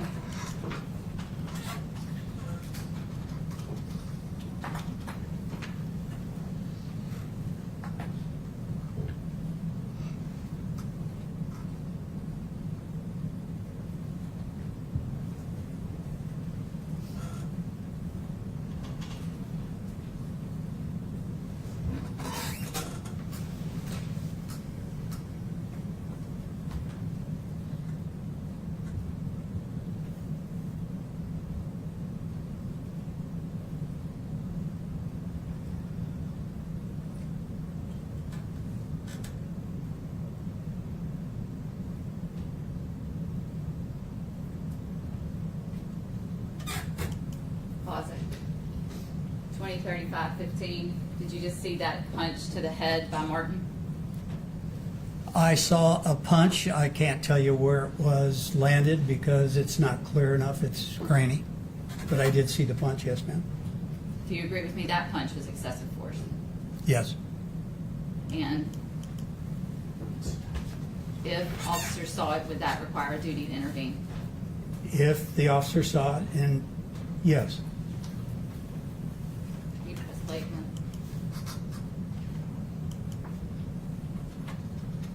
Did you see another punch there? I did. You agree with me that is excessive force? Absolutely. And again, if officers saw that punch, that would require a duty to intervene. If they saw it, yes. Looking back at the video. Did you see that punch, 20:35:25? I did. Same questions, Mr. Zawicki. Same answer, yes, ma'am. Excessive force, duty to intervene. That's correct. Press play. Did you see that punch? I did. Same answer? Same answer. Did you see that punch? I'm sorry, I looked away. Are you aware that there's another punch right after that one to the head? There was to the head region. Yes, that's all I could see. And And you it- agree that's excessive force? Yes. I'm going to back up a minute and go back to the first kick and ask you an additional question about that one. Sure.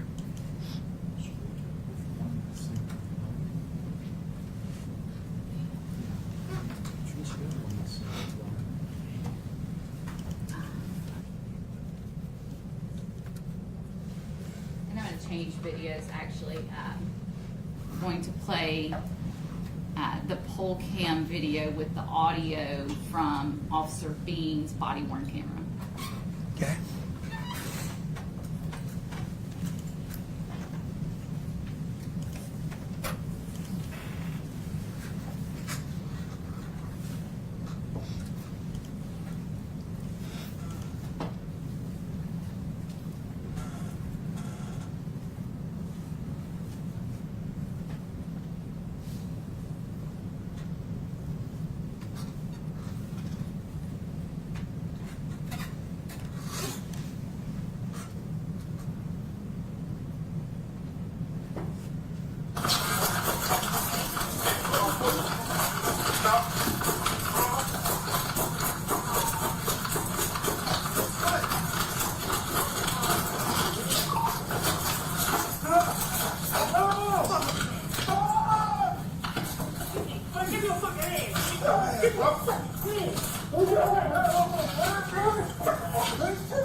Watch out!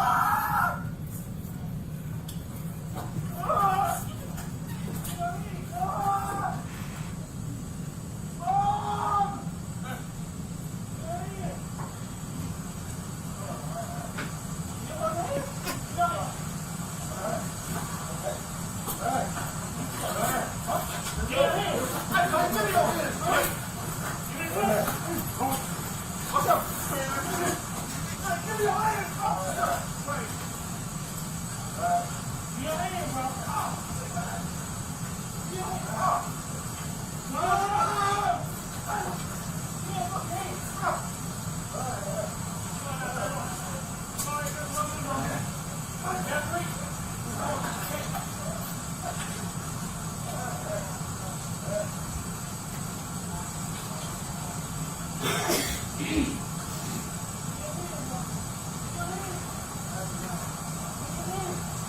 me your fucking hand.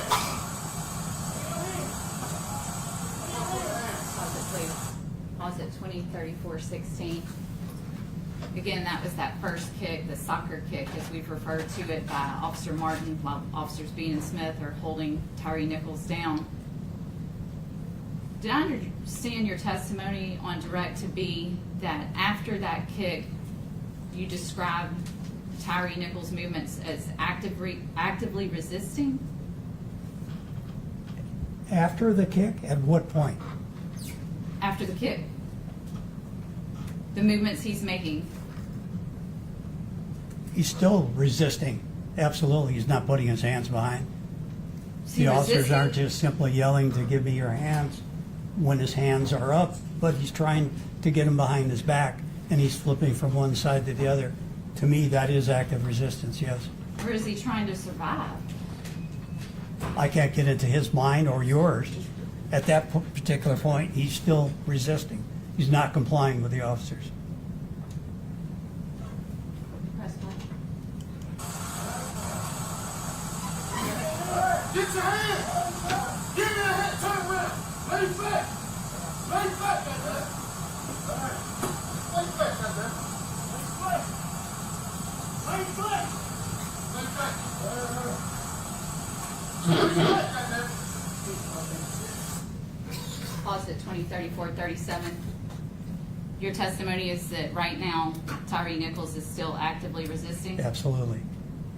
not just trying to survive those kicks to the head. I'm telling you, it's active resistance, yes.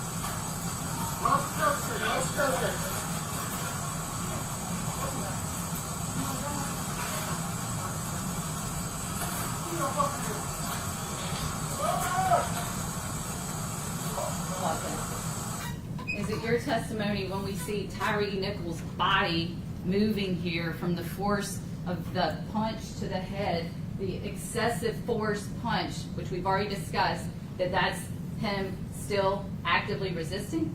Yes, he is.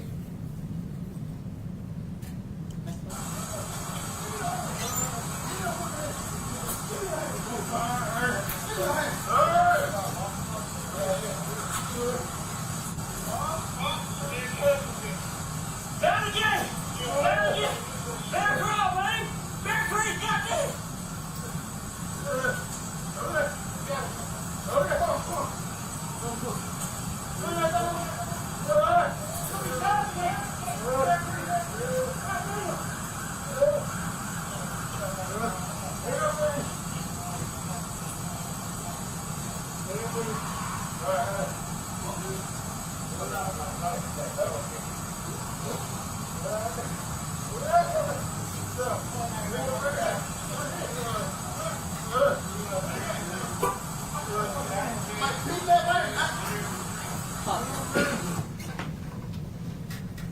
An officer just ran onto the scene. Could you hear what he said?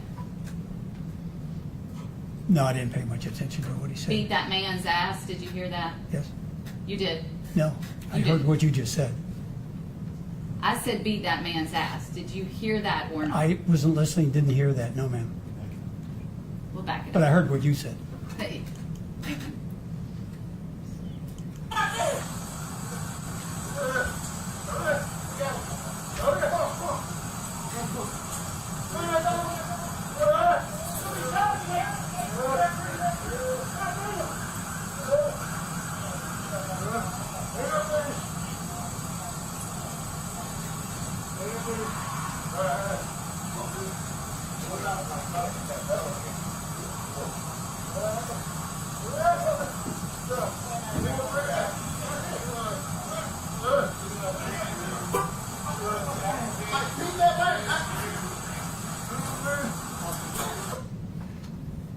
here at that time? I did.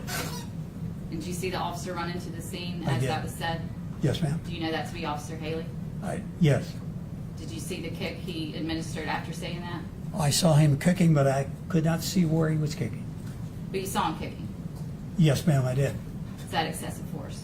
In my opinion, it would be, yes. And again, anyone who saw that kick, that requires a duty to intervene. Yes, if they saw it.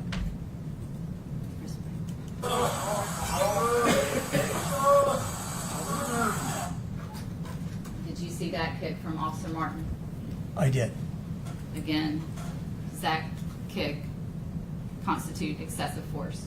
Yes, and it would be the same answer. Duty to intervene. Yes, if they saw it. Just a moment, Your Honor. Yes, ma'am.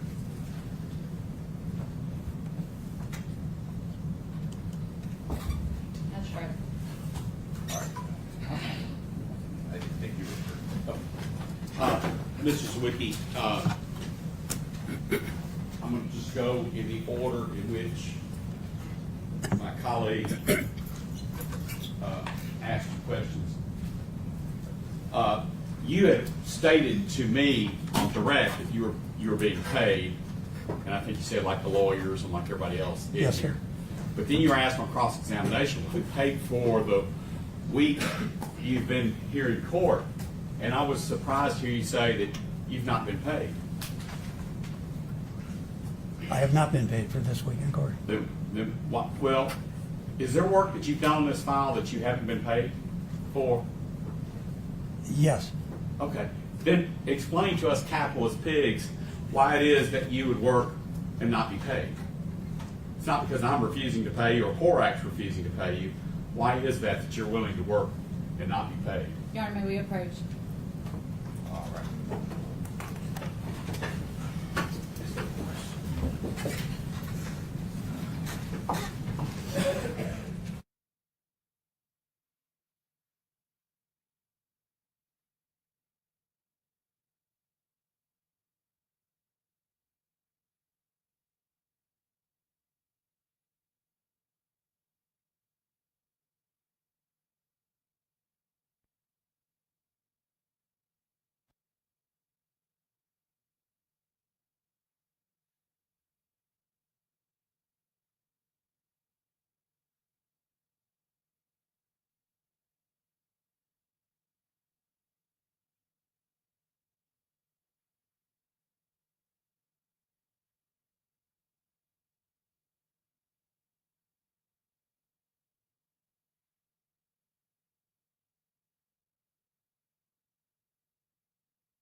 Now, back to my question. I'll leave out the capitalist pig comment. Explain to this jury why it is you, with 50 years of experience, have not been paid. Because I haven't asked to be paid. Why is that? Because my testimony to educate the jury on what I believe is the truth about this case is more important than money in my pocket. Now, have you ever had lawyers come to you and say, hey, I want to hire you to testify on my case and review my facts? Have you refused to work for lawyers or people or cops? Yes, sir, I have. And what is your standard for refusing to work as an expert in your field? One, I'm not going to lie for the attorney that hired me, or I'm not going to give testimony for the attorney as to what the attorney wants me to testify to. I can only testify to what I believe the truth is, based on my review and my years of experience, and I think that's fair. And if I believe that the officer did something wrong in a case, which I've done, most recently in Texas, where I think that the individual committed a crime, I would not take the case, because if I went on stand, I would testify to that.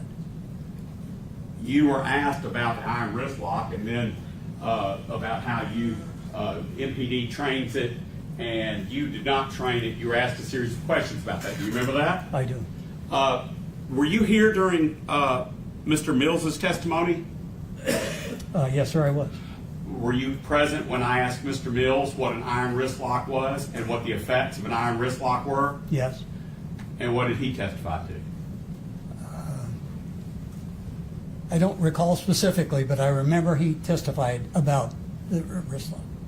Did he testify that it was a pain compliance technique taught at MPD Academy? Again, object to the leading. All right, what's the standard? I'll withdraw it. Yeah. I'm going to ask it a different way. Yes. What did Officer Mills testify regarding the iron wrist lock? That it was taught in the MPD Academy. Without going back to the video, you were shown what Ms. Headley referred to as the first soccer kick and then the second soccer kick. Yes.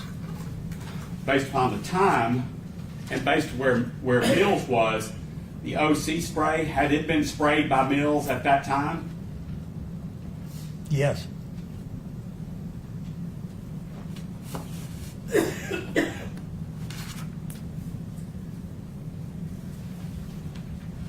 That's all I have, Your Honor. Mr. Perry? No, Your Honor, no questions. All right, Mr. Leffler? No questions. All right, State? Nothing further. All right, sir, those are all the questions we have for you. You can step down. Thank you, Your Honor. You're welcome to stay, or you're free to go. Thank you, sir. Your Honor, may he be excused? May I have just 10 seconds to get him his equipment?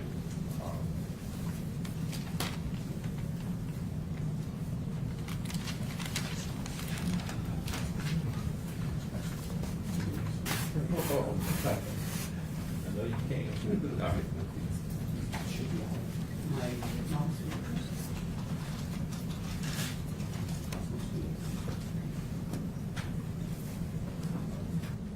Vince, you ready with your next witness? Yes, Your Honor. All right. We call Mr. John Tisdale. There is me. Your Honor, for purposes of the record, I believe all lawyers will agree, including Mr. Perry, that we have had to take some people out of order, and Sawicki was my.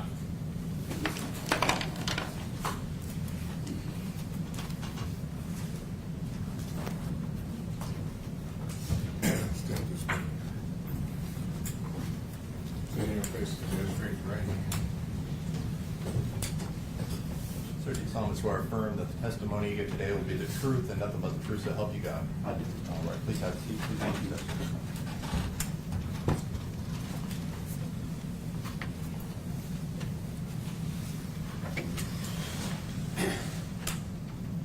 May I proceed, Your Honor? Yes, sir. Mr. Tisdale, please state your full name and spell it for the record. It's John A. Tisdale. It's Tisdale. Mr. Tisdale, have you worked in law enforcement? Oh, yes. How many years have you worked in law enforcement? Around 36, 37. And would your first years in law enforcement been around 1977? Yes, sir. That's be correct. At the University of Mississippi Medical Center.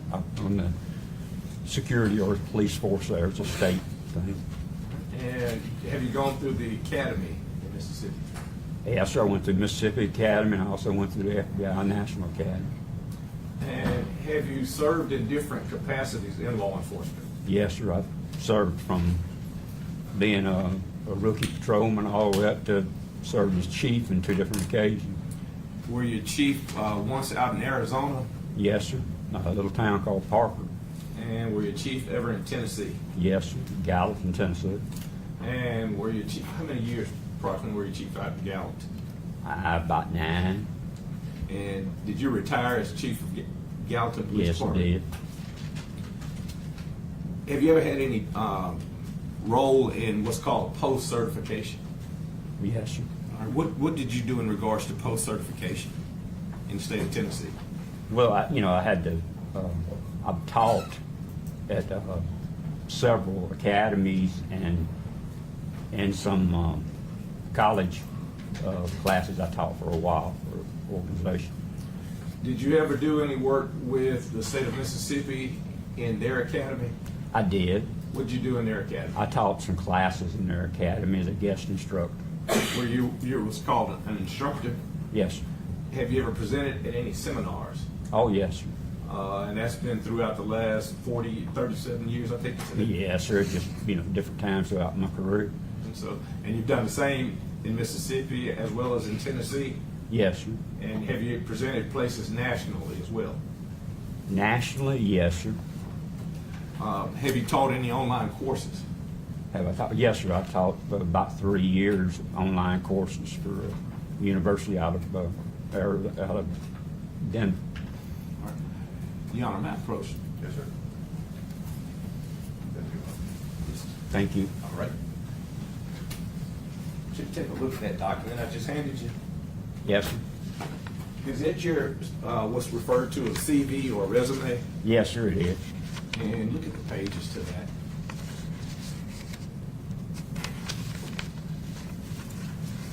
It's the one I produced. All right. And in addition to having presented, having instructed, having taught at different academies, are you certified as any sort of martial arts or self-defense instruction? Yes, sir. I took Taekwondo for quite a few years, but I have a certification in Krav Maga, which is a Jewish form of martial arts. And have you instructed in that? I did at Gallatin. I taught our police department as well as a few guests that were there from other departments. Have you ever been called upon to give what's called sworn testimony? Oh, yes, sir. And I think according to your resume, it seems that you've been admitted into the Southern District Federal Court. Yes, sir. You've been allowed to testify in the Western District of Tennessee as an expert, Yes, sir. various state courts. Yes, sir. I see at least some 60 times you rendered sworn testimony, correct? Yes. Have you been offered or tendered as what's called an expert? Yes, sir. An expert in the areas of police policy? Yes, sir. What about use of force? Yes, sir. In this particular case, did you have an opportunity as a part of the documents that you were given to review the policy regarding the use of force continuum taught and instructed by the City of Memphis Police Department? Yes, I have. And have you also in the past been given or given instruction or participated in the writing of instructions regarding policy and particularly use of force? Yes, sir. Have you ever been denied the ability to testify in any forum as an expert in use of force or police policy? No, sir. I've been limited in a couple of cases where there were some topics they wouldn't let us bring up. That was it. But you were never stricken as an expert by any court or any forum? No, sir. I've attended the CV. Mr. Tisdale, I was going to tell you. Your Honor, at this time, I'd like to offer to this court Mr. Tisdale as an expert in the areas of police policy and use of force.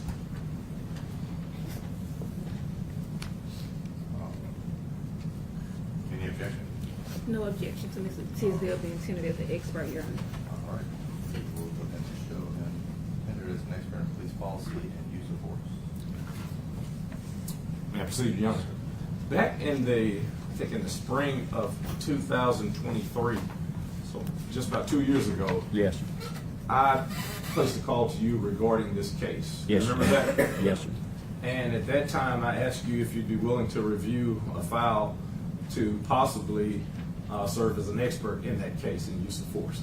Yes, sir. Now, on the front end of a case, if somebody sends you a file, such as myself, and our firm is usually before, Right. sent you information before, do you have like an initial review policy, or do you just take whatever comes to you? And say, Yes, sir. What I tell people when they call me and ask me about a case, first thing is, I'll do you an initial review for free, because I don't know if I'm going to take your case or not till I know the facts.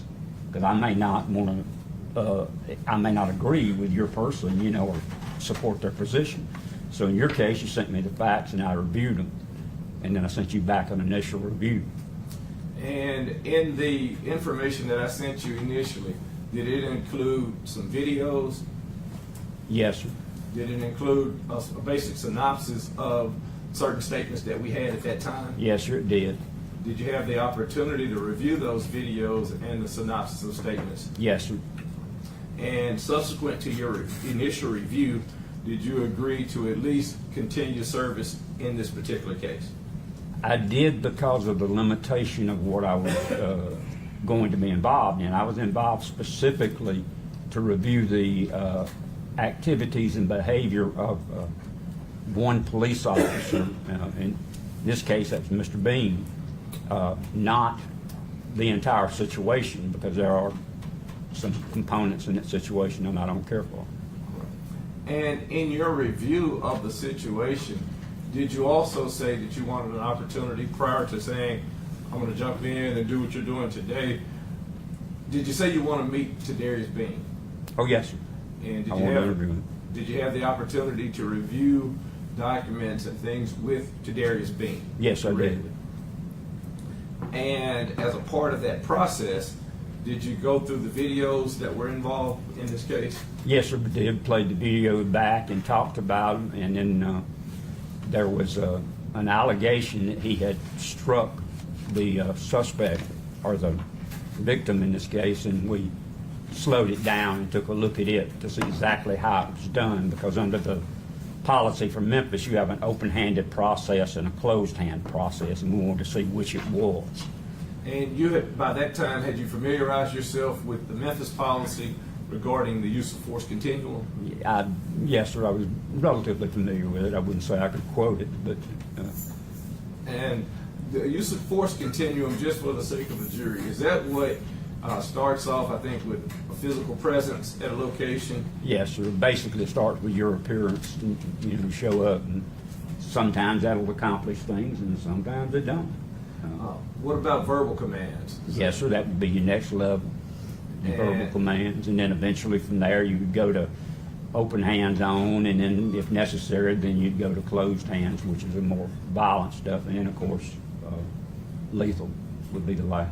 And between closed hands or hard hands, empty, and lethal, is there?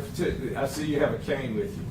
Is there an instrument that the city of Memphis has, or allows certain officers to have, that might be an intermediate form of force? Well, you can use batons, and whether that's a regular baton or an expandable or asp. I mean, there's several different kinds. You can use those at levels less than lethal, because that's not a lethal force. Have you ever seen an asp baton prior to this case? Oh, yes. All right. And is that the item that if you flick out a certain way, it can come out as a piece of metal? Yes, sir. It folds up and then it extends if you flick it. In addition to that asp baton, is there another intermediate form of force that would involve any sort of a canister or spray? Well, if you're talking about your OC spray or your pepper spray, whichever name you prefer. But yes, there is. Now, you heard Mr. Zawicki testify earlier, and this week you had some health situations going on, so you weren't here for all of the testimony this week, That's right? correct. But you have been around people where pepper spray has been deployed. I've been around a lot of it. Not only that, I've been pepper sprayed where I went through training. Is it a pleasant experience? No, sir. There ain't nothing fun about it. And a straight burst of pepper spray into the face, can it be painful? It can be painful. It can interfere with your eyesight and your thought pattern because it does. It makes you feel like you're losing your breath and stuff, and it's not fun. Pepper spray administered at night while trying to place handcuffs on a suspect that might be resisting, would that make that task somewhat more difficult than trying to arrest a person who's willing to put his hands behind his back? Well, if he's willing to put his hands behind his back, obviously it's much easier than somebody resisting you. And the pepper spray on a person being handcuffed, you got to be careful because you don't want to get that all in the officer's face. And in this particular case, that's what seems to have happened. Would that in any way limit your ability to see or your field of vision? Oh, without a doubt, it limits the field of vision, and their field of concentration would probably become narrowed behind that because they'd be more worried about the pain and the discomfort. Now, you heard your field of what you just described, but you also heard earlier Mr. Zawicki talk about what he described as tunnel vision. Yes. I think different people might describe it different ways, but when you're trying to focus on something, can you tell the court what you're thinking about if you're trying to put handcuffs on somebody that you've never met before? Yes, sir. What normally, first off, you don't know if they're armed or not, so you got to be careful. But when you grab their hand and now you're trying to cuff it, your attention's on their hand. That's what you're trying to get control of, to get cuffs on. And I say cuffs because you need them on both wrists. Once you get them on one, you don't want to let go of that because that other cuff is actually used as a weapon. If it's slung around, it can cut you up. So you really keep your attention on the hands because if you control the hands, they can't pull a weapon and you can hopefully get them cuffed without getting hurt. What is the rule that you taught me about if the cuffs aren't on a suspect? Is the scene secured before the cuffs get on? No, sir, it's not. No, not at all. You can't consider secured at all until you get them cuffed where you can control them and then hopefully make sure they don't have a weapon.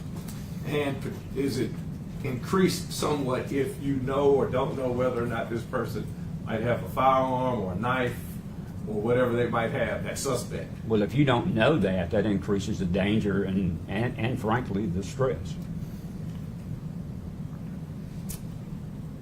You said that you had the opportunity to discuss this case with Tadarius Bean.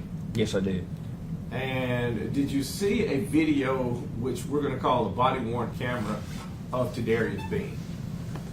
Yeah, I saw it. Yes, sir, I did, but it's a bit limited because it came off during the altercation.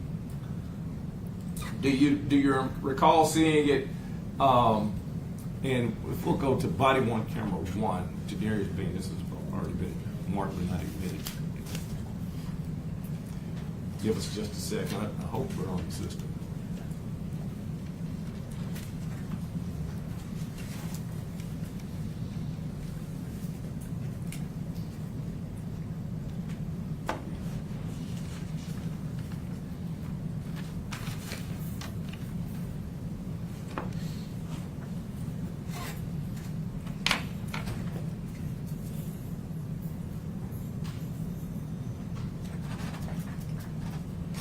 As you're looking at it right now, do you recall seeing this particular body-worn camera?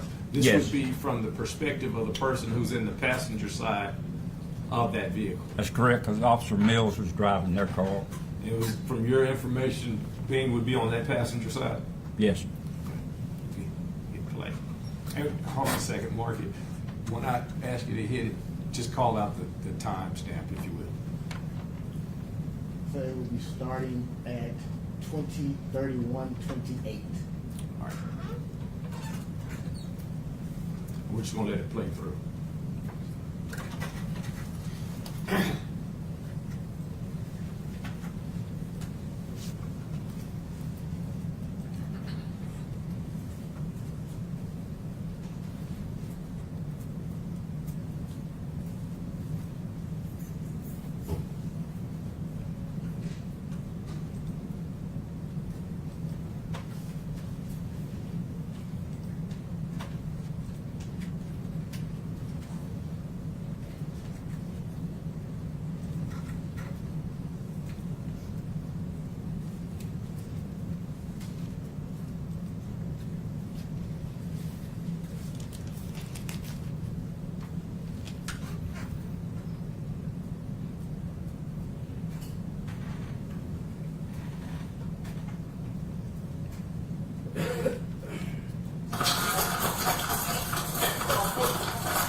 All right,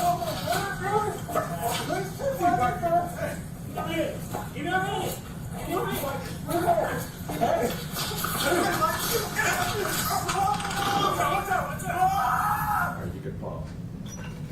Now, what? It's called at 20:33:03. So it's a little over a minute and a half of Yes. video. When you saw that video from the perspective of Darius Bean, to Darius, and going back to the site that the door first opened, do you recall seeing the person that walks up Yes. that street? Yes. And do you recall that person being identified as the suspect? Yes. And at the point that you see, do you have any criticisms of the actions up to that point of Mr. Tadarius Bean? No, sir. They'd received a dispatch that the suspect had been in an altercation with some police officers and was running and trying to escape, so they were looking for that suspect. And I think they were 3 miles or so away from where the initial stop was, so they weren't there for all of that. So They just that heard the initial radio. stop, you were in the courtroom when the initial stop was being played earlier. Yes.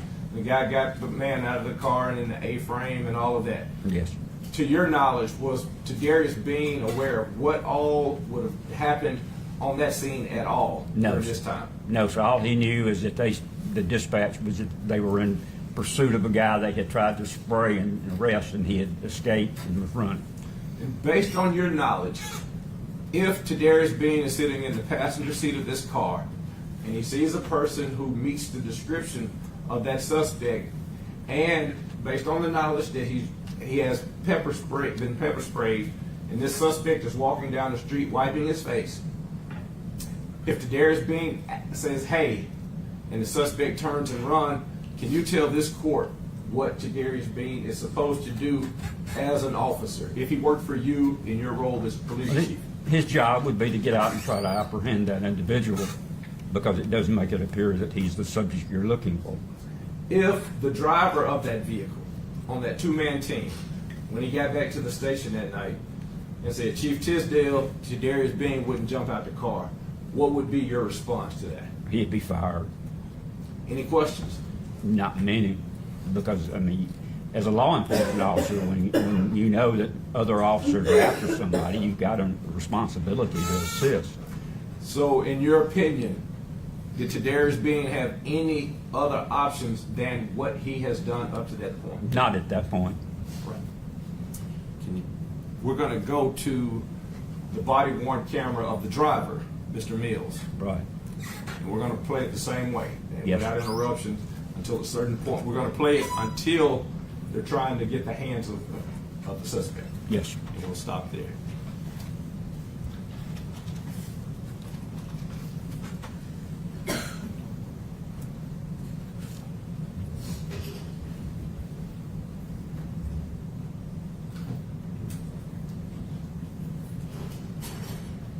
This is starting at 20:32:05.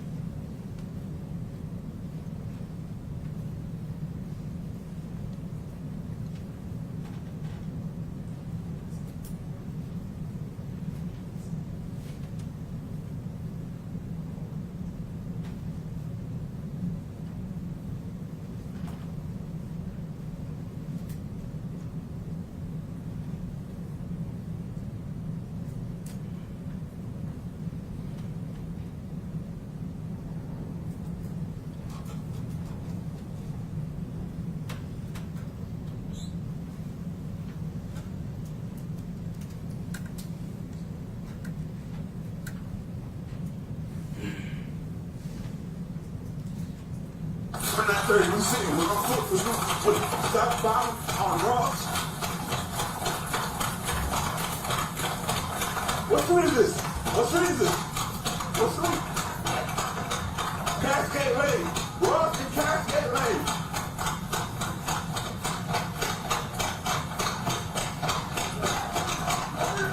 Shut the fuck up. You might get, hey. You might get sprayed in.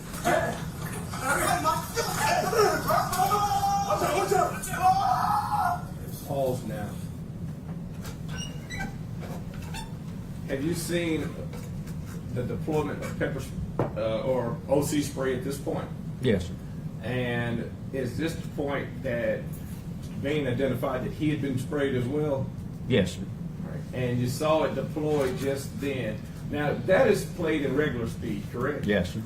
I'm going to ask that we go back 20 seconds, and we're going to play it in half speed. Yes, sir. And give us the stamp.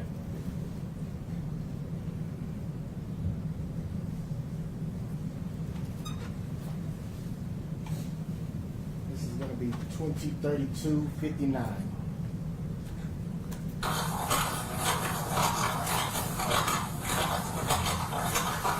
What street is this? What street is this? What street? Cascade Lane. Ross and Cascade Lane.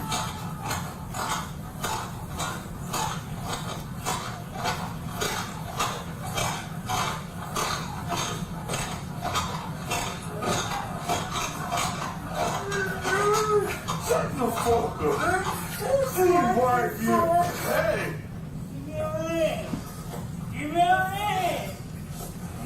You want to get sprayed again? Hey.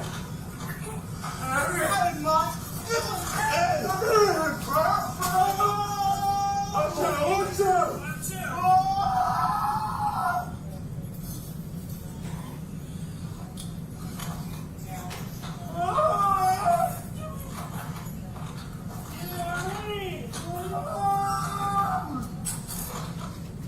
Now you can pause it, put it on. I have a few questions to this point. Did you see where the hands of Mr. Bean was landing in relations to the suspect? Yes, sir. Hitting on his forearms, and he's left trying to push his arms back when he brought them around. They're open. That's an open-handed technique. It's not a punch. Did it appear that any of those blows landed to the head of the suspect that we've come to know as Mr. Nichols? No, sir. The language that was used, we've heard the term verbal judo this week. Yes. Could you explain to this jury about language on a scene such as this? Well, it's like anything, and that's a highly nervous, irate, scared situation where everybody's all tangled up. So you're going to usually hear some bad language. I personally don't like that, but it's not that unusual. It's pretty normal. On a scene such as this, are you trying to use language to make whomever it is come into compliance with what you're trying to Exactly. accomplish? Whatever it takes to get his attention to what you're trying to do at that point. So if he'll concur and do what he should do, then hopefully nobody will get hurt. We're going to play at regular speed the remaining portion of that, about another two minutes. Mom! Hey. Here it is. Okay, all right. You know me? You know me? All right. All right. Get it up, man.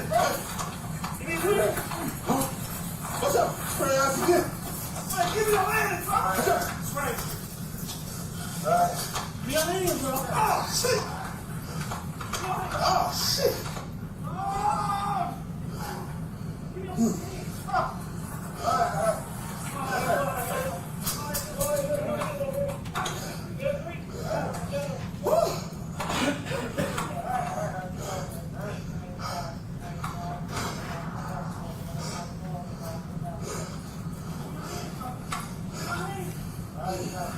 Give me the fucking hand. Give me the hand.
okay.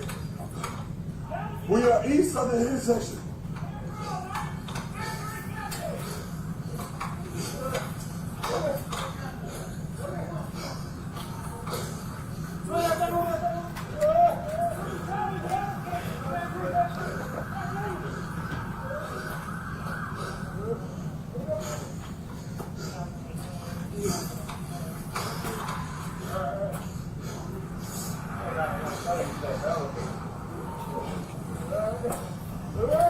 To this point, as he had the handcuffing. 203. Yes, sir. I'll let it keep going for another minute. 50. The Cascade Mayor Street. You can get there from Ross and Cascade.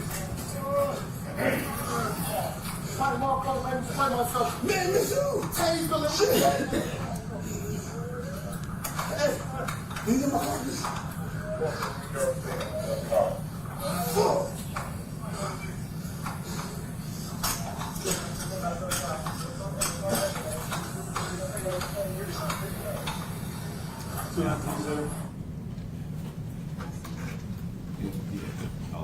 Pause date 2036-46. All right. So we've seen a few minutes of Mills's body worn camera. Yes. And going back, you see at one point it appears that someone drives up and gets out. Yes. And do you remember seeing that person coming up and administering what's been described as a soccer kick? Yeah, he came up and tried to kick him, yes, sir. And we've looked at the videos, right? Yes, sir. Could you ever determine definitively whether those kicks landed or to the degree in which they landed? Well, not absolute, but you could tell that on the first kick, if you slow it down, it seems like it's more on top of the head than you would think, at full speed, as opposed to being, flush. But you really can't, it kind of disappears on you at times when you're kicking up in there and you can't tell. Do you remember us looking for the specific movements in relation to Tadarius Bean when that occurs? Where does it appear that Mr. Bean is? Yes, sir. He's still struggling with the hand and the cuff on the hand. I mean, it's obvious his face is full of that pepper spray because he's trying to hang on and look down and, not let go of. You heard a few moments ago questions regarding the duty to intervene, and I assume that on cross-examination you might be asked some more questions regarding the duty to intervene. Can you explain to this jury the reasonableness and whether or not Mr. Bean's actions were reasonable in relation to a duty to intervene? Well, in that particular case, he could not turn loose of that cuff because that creates a weapon that could be used to hurt other people. The other issue with it is you're talking about a 3-minute affair. You're not talking about, a long, drawn-out thing, so there wasn't a lot of time there. Would it have been nice if he could? Sure, it would have been. But that's not always a practical solution at that point. Plus, it's questionable to me whether he even saw the kicks and the hits, because when I talked to him, he told me he did not. And we know that he'd gotten sprayed with that pepper spray on at least a couple of occasions. When you have a person that's down, did it seem that one person out of everybody I think we approve.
Couple of questions that have referenced some statements from Mr. Bean.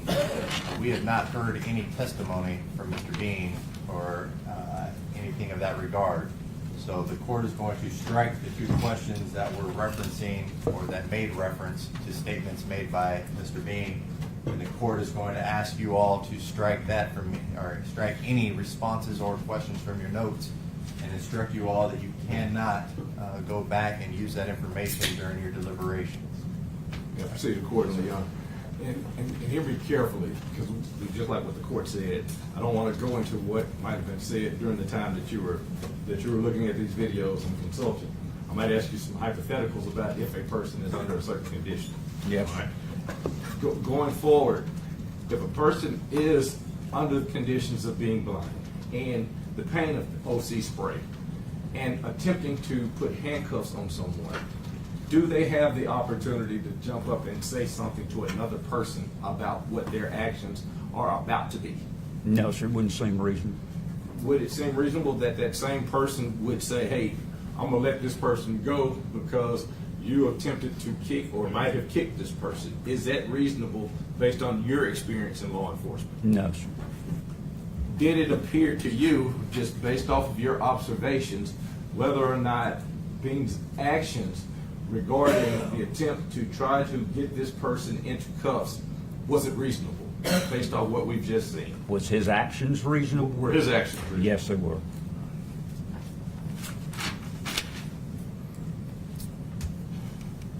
We're going to go to, if you will, the body worn camera number 2.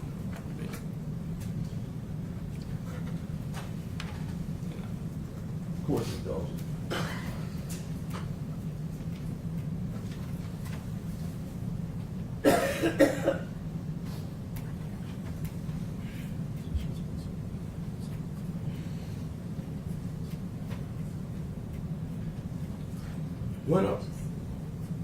While he's pulling that up, when a suspect has been in an altercation with officers, is there a duty that you have taught regarding medical care or providing any sort of medical treatment?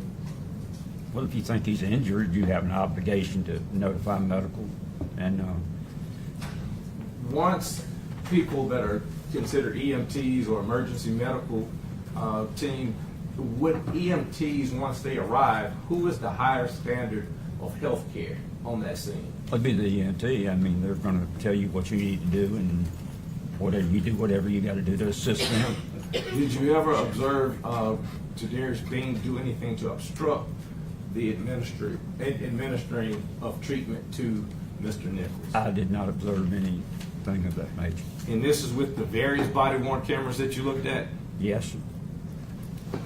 If during the course of EMTs being on the scene, and then once a paramedic arrives, if the paramedic or EMT would ask the officer who has handcuffs on the suspect to remove said handcuffs, what would you expect that officer to do? I expect him to remove them if it's reasonable to, and by that I mean he's not still acting crazy. And I believe, and from what I saw on the film, they did remove the cuffs once the medical people got them. I'm going to show you the timestamp it, if you will. Timestamp was 20:57:25. And this is on that same scene. Yes, sir. I believe that EMTs and, at this point, paramedics have arrived.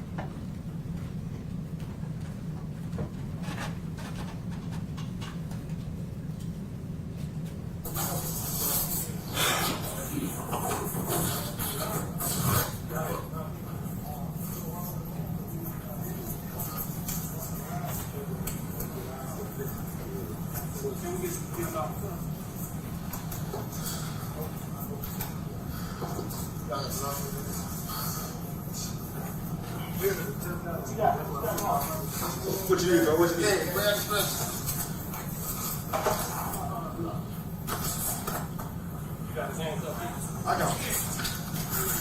I got one, bro. I saw it front line away from.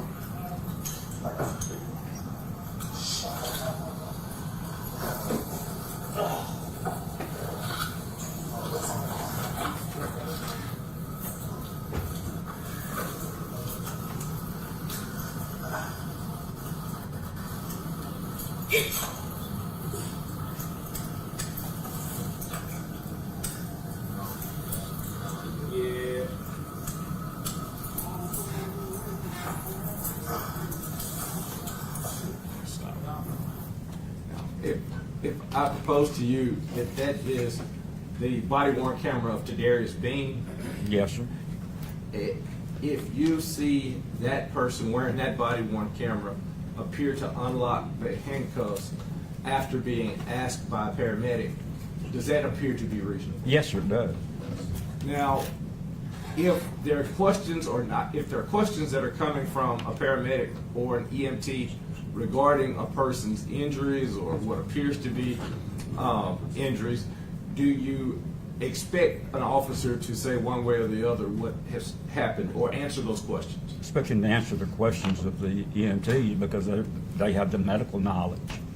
If there are no questions being asked of the particular officer, what would you expect the behavior of that officer to be on the scene? Stay out of the way, not cause any confusion, just support. And if those officers if those medical providers or healthcare providers are on the scene and they're observing this particular suspect, do you know of a duty to start rendering a play-by-play of what has happened moments earlier? No, sir, I'm not aware of any such duty. In review of the MPD policy, did you see any such duty to go play-by-play about what happened or to show body-worn cameras to the EMTs or the paramedics from anybody? No, sir. Based on your experience, could that be a form of interfering with their... It could be, depending on what all's going on and how busy everything is. There have been introductions of Bad Bob. Do you remember that? Yes, sir. Do you remember seeing the Bad Bob exercise? And the jury has seen it a few times as of right now. Do you remember, can you recall what that Bad Bob exercise is from what you saw? If I remember right, that's the one that after they spray the guy, he goes up and hits him with the elbows. Is it? Yes, sir. Yes, sir. Based on your experience and your training, is that the type of training that you would recommend in apprehending a suspect? No, probably not. I would recommend trying other techniques before you got to the elbow, having hit in the face. But that's dependent on what that individual's doing. I mean, because that's just a dummy standing there. So a lot depends on what that individual's doing. And do you, as an officer, rely on any of the things that you've been trained in the academy regarding what behavior is right and what behavior is wrong? Yes, sir. And if you're under a situation where you've been pepper sprayed, and MPD Training Academy teaches you a certain thing, would you expect the officer under the same situations to either deviate from what the training is or to actually engage in what the training, poor training, good training, regardless, in what that training has taught that officer? Well, you expect the officer normally to adhere to their training. That becomes your habits and the things that you do, especially when you're under stress from spray or whatever, where you're not thinking clear. You know, you just go back to what you've been trained to do. Spend about a minute on, or just a few moments on questions that are just specific about your observations and your opinions in regards to those observations. You saw Tadarius Bean, and you said it earlier, but I want to be clear for this jury. When he observes the suspect walking down the street and the suspect meets the call-out description that came over the radio, what would you expect Tadarius Bean to do? Expecting to apprehend the suspect. And do you have any criticisms of Mr. Bean's actions at that point? No, sir. Once he gets, He asked him to stop, and the guy just refused, and then started running. when he gets to the suspect and attempts to tackle or take down the suspect, do you have any criticisms regarding that? No, sir. At the time he arrived, the suspect, I believe it was Officer Smith, drove up pretty close to the same time, and they took him down. And that's not unusual to cuff a guy to get him on the ground where you can control him. Is it easy or pretty difficult to handcuff a person who's non-compliant with your verbal request to be handcuffed? Well, yes, sir, it's difficult.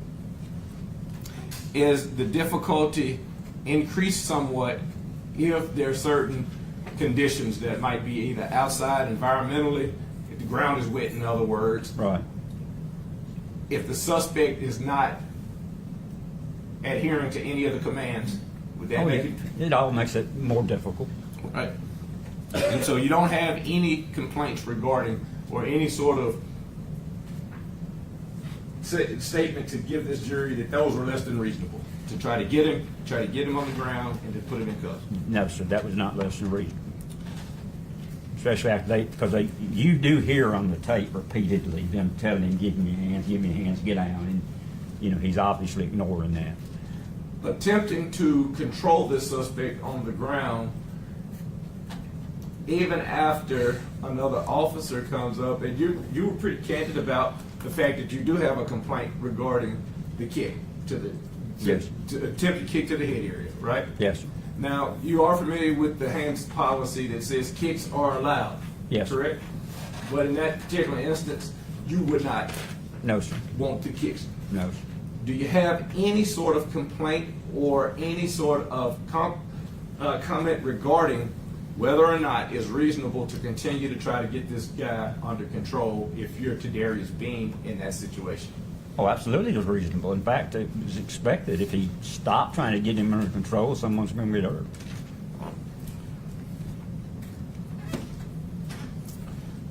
The attempt to, have you heard the term stay in the fight? Stay in the fight. Yes. Sir. And what does that mean to you? It means you don't quit. Did one of the officers have an opportunity to kind of walk off and catch their breath some? Yes, I believe it was Mills. If I remember right, I know after he sprayed that pepper spray, must have got some on himself the way it sounded, when he walked off like he was trying to get his breath.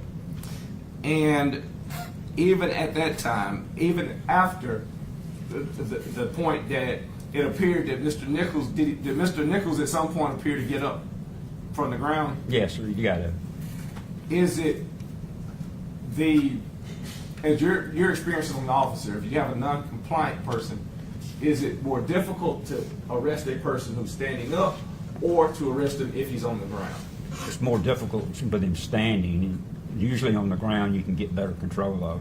In that particular situation that Mr. Bean and those officers were facing, would it have been an easier or more preferable, let's put it that way, preferable arrest to take him to the ground or to continue to have him standing up?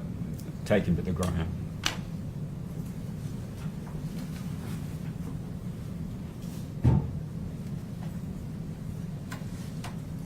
When he's standing up, do you remember whether or not you ever see Mr. Bean, based on our observations of the video, and not what anybody told you, do you remember seeing Mr. Bean attempting to take him to the ground even when he does stand up? Yes, sir. He's still trying to pull him back and pull him down. Did you see his hands placed on the waist at some point? At one point, yes, sir. Did you see his hands on one of the hands? Oh, yes, sir. That's where the cuff is still attached. And to disengage at that point, or to try to start a confrontation with an officer who might be administering 3 blows to his face, is that dangerous or not dangerous? Well, it's still dangerous if you still got that cuff dangling. You can hurt people, or if you're letting a suspect go, you don't even know if he's armed or not. So you don't want to just turn him loose. And you're testifying through the years, you've been called upon to ask questions regarding certain factors. We're not going to get into the names of the factors and all of that. But anything that you have seen in this particular situation that in any way, on behalf of Tadarius Bean, that you have a criticism of, or that you say was inappropriate action taken by this MPD police officer? No, sir. And everything I've seen, Mr. Bean wasn't even on the scene at the initial stop, so that doesn't have anything to do with him. He gets a call that the suspect's running, so he sees him and he goes after him. All of that's totally reasonable. And take him down and try to cuff him. There is absolutely nothing I've seen that shows Bean hitting or kicking the subject. Now, there's some others doing that, and that's problematic for me, but nothing that shows Bean or Mr. Smith, I believe it was. I don't believe I saw either one of them do anything like that. Your Honor, may I approach? I did not have this marked in it. Whatever it is, no, I asked the report. That's the CP. That shows up as.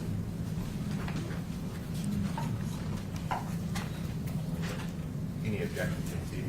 No, Your Honor. All right, we'll show the 5-page resume of Mr. Tisdale as Exhibit 38. Your Honor, based on that, at this time, I pass the witness. All right. Mr. Leffler, Mr. Stengel? No question. All right, Mr. Zuma? I don't have anything, Your Honor. All right, State? Yes, Judge.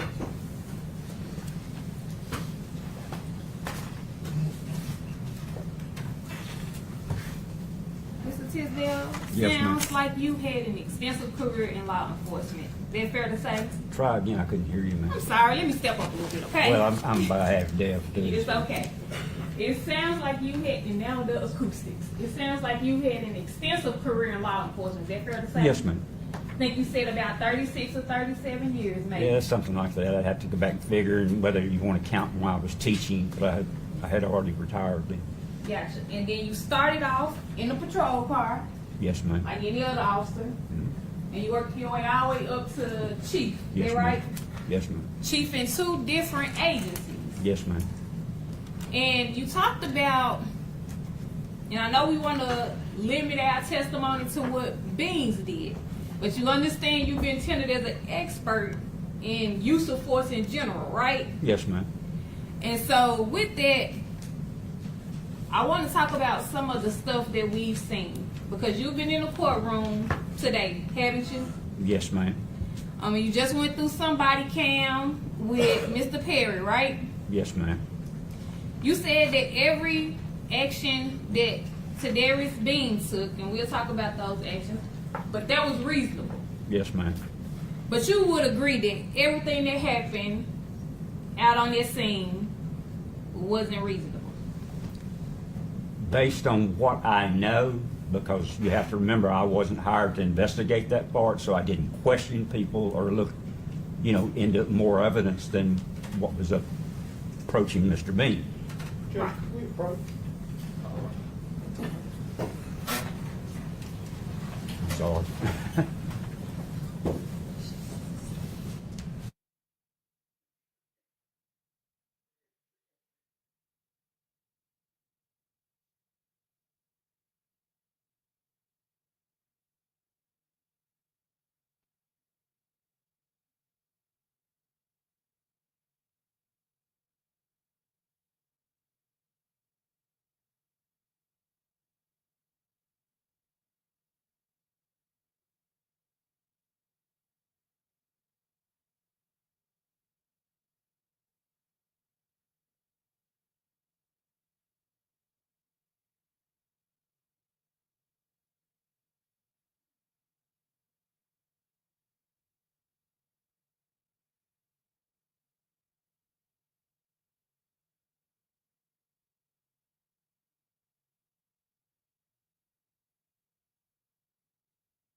Mr. Tisdale, I was just asking you a question. Yes, ma'am. And I was asking you about pretty much the force that was used out on the scene. Yes, ma'am. I obviously have some questions, but I haven't investigated those other areas because they didn't involve Mr. Bean. I understand. Well, I'm gonna just ask you generally, okay? Is Yes, that fair? ma'am. You would agree, because you said in your report that there was some conduct on that scene that was inappropriate, It right? appears that way. And that conduct that you're talking about, there would have been the punches to the head, correct? Yes, ma'am. It would have also been the kicks to the head, correct? Yes, ma'am. And based off of that, you would agree with your colleague who just took the stand not too long ago that not only was it inappropriate, there was excessive, right? There was what? Objection, Your Honor. Two things. One, the characterization of Mr. Zwicky is his colleague. That's inappropriate. It's argumentative. And number two, then she mischaracterized what Mr. Zwicky's testimony was. Objection. I don't think that it's argumentative to call them colleagues. I think that whether they are or not, I don't think that it's that consequential. But as far as the testimony, I don't know if that was necessarily the full testimony. You can ask him what his understanding of the testimony is and see if he agrees with it. But Judge, I rephrase. Mr. Tisdale, Yes, ma'am. is a kick to the head of an individual who's on the ground, would that be excessive? Would that be a what? Excessive. Excessive? Under most circumstances, not, it'd have to be something really crazy, to have it happen.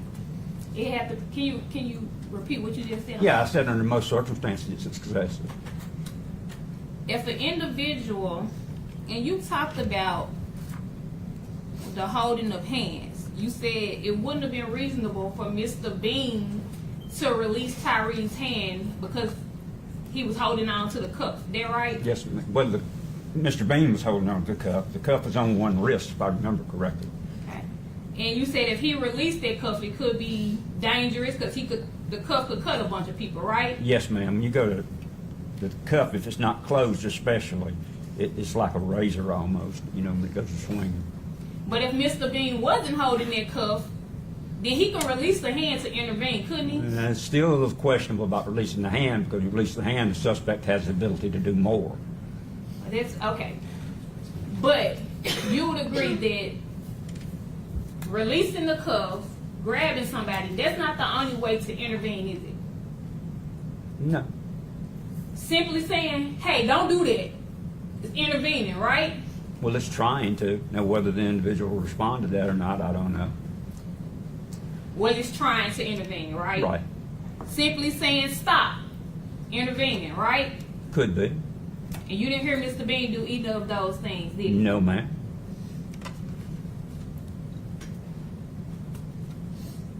You talked about how if medical personnel made a scene, if they don't ask questions, officers don't have to volunteer information. Is that right? Not normally. You wouldn't bother them. You leave them alone and let them treat the guy. Gotcha. And you say you're an expert in policy as well, right? I can't. Yes, ma'am. And you reviewed MPD policy for this case. Yes, ma'am. And if there is something in MPD policy that says officers do have a duty to let medical personnel know what's happening on the scene. I'm going to object, Your Honor. If she's going to ask a question specifically from the policy, if she could at least show the witness what she's referring to is all I'm asking. I mean, I think the question is whether he knows, and if it's there. I think the question that she's asking is a fine question, so I'll allow her to ask the question. Thank you, Judge. Mr. Tisdale. Yes, ma'am. My question to you is if MPD policy is that officers are supposed to tell medical personnel what type of force has been given to an individual, then that's the policy that someone should follow, right? Yes, but that's without knowing what all was in it. I mean, I don't know, factually what all was there and who told or didn't tell. I don't know whether or not another officer told them or whether or not Mr. Bean told them later, because I'm just asking about if that's the policy, that's what you should do. if that was all it said, yes, ma'am, but I don't think that's all it says.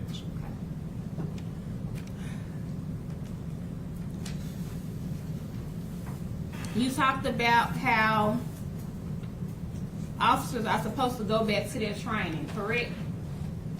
What I said was under circumstances they default to their training.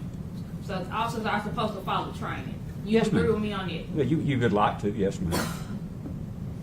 And you said you reviewed MPD materials. Are you aware that MPD only teaches two types of kicks?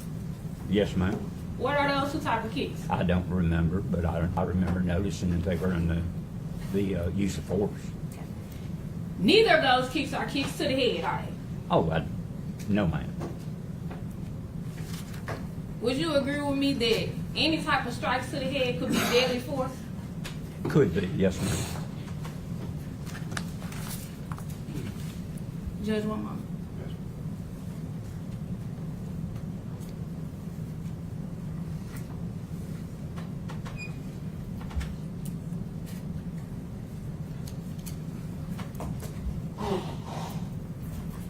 Judge, that's all I have for this witness. Thank you. Thank you, ma'am. Right now, the attorney's approved.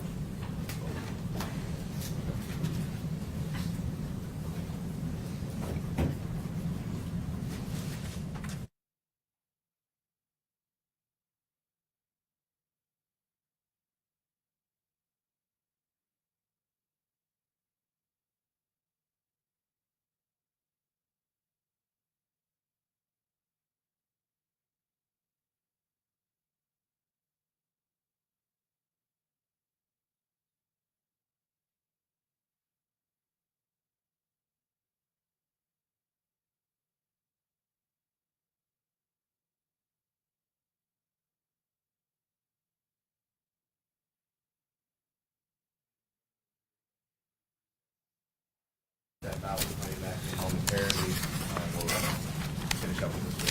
Judge, have any excuse?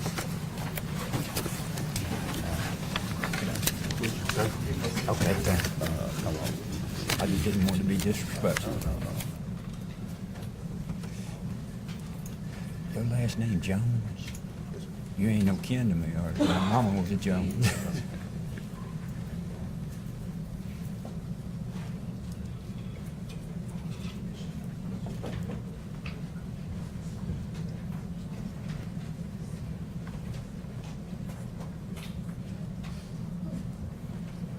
Stand 10-minute recess. All right, thank you for everything, sir. Yes, sir.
attorney's approach.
I just didn't see it admitted already, so I want to make sure. Is it not one of the most recent? This one?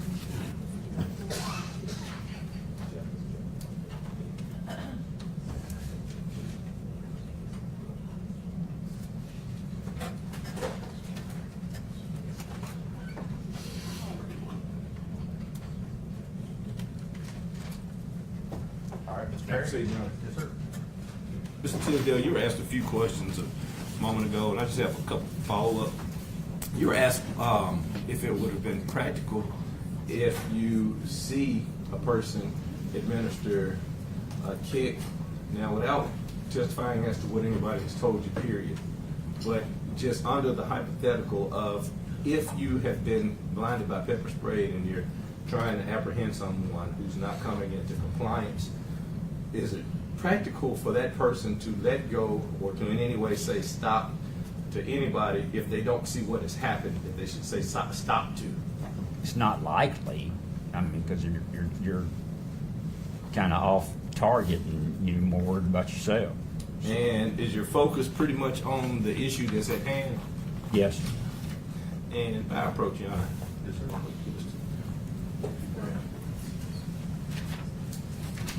Thank you. You look at that document that I just handed you, that Deputy handed you. Yes, sir. It's a police department policy and procedure section. And have you seen that policy previously? I think so, sir, but I'm not 100% sure. Okay. And if you look at it, see if going midway down the page regarding the duty to intervene from MPD. Yes, sir, I see that duty to intervene. And is that the MPD policy that you had reviewed with me before? Yes, sir. Can you read the first line of that policy on the duty to intervene? Any member who directly observes another member engaged in dangerous or criminal conduct or abuse of the subject shall take reasonable action to intervene. Now, based on what you have seen in that 3-minute action trying to get Mr. Nichols into compliance and get him under arrest, Yes, sir. were Mr. Bean's actions reasonable actions? Absolutely. And would it have been reasonable for Mr. Bean to stop what he's doing in order to in any way stop what some other officer is trying to do regarding the suspect at that time? No, sir. And to have stopped what he's doing, would that have created any sort of more dangerous or less dangerous situation for the officers on that It system? would have increased the danger. And I'd ask that be marked as whatever the next step would be, and that the court receive it as an exhibit. We will show the MPD policy procedure section rules, 1 page, as exhibit 39. Thank you, Your Honor. I don't have anything further from the witness, Your Honor. Anything else from this witness? Very briefly.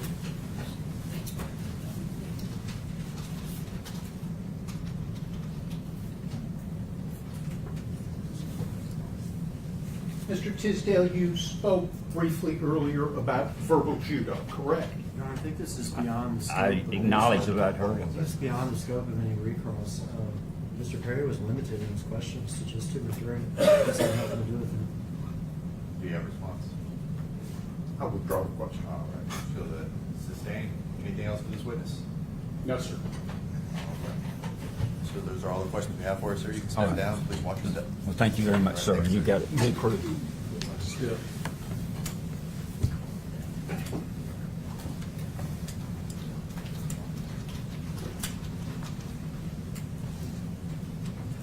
Vince, you ready with your next witness? Yes, Your Honor. In order to keep matters moving, it being this hour, I'm going to call a short witness on behalf of Justin Smith. All right. I think his name's Tate, Mr. Tate. On last name Tate. T-A-T-E.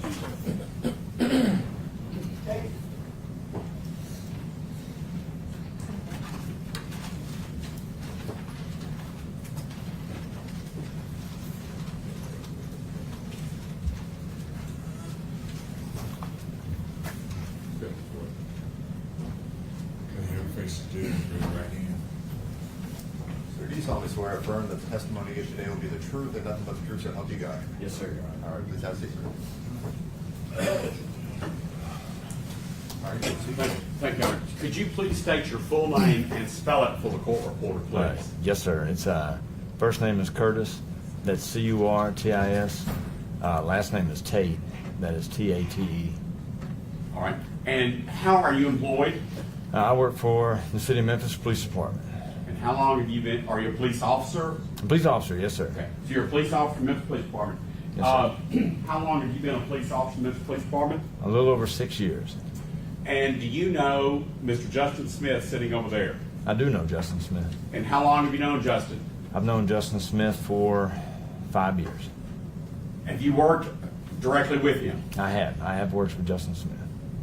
And have you known him long enough and well enough in order to form an opinion as to the character of Justin Smith?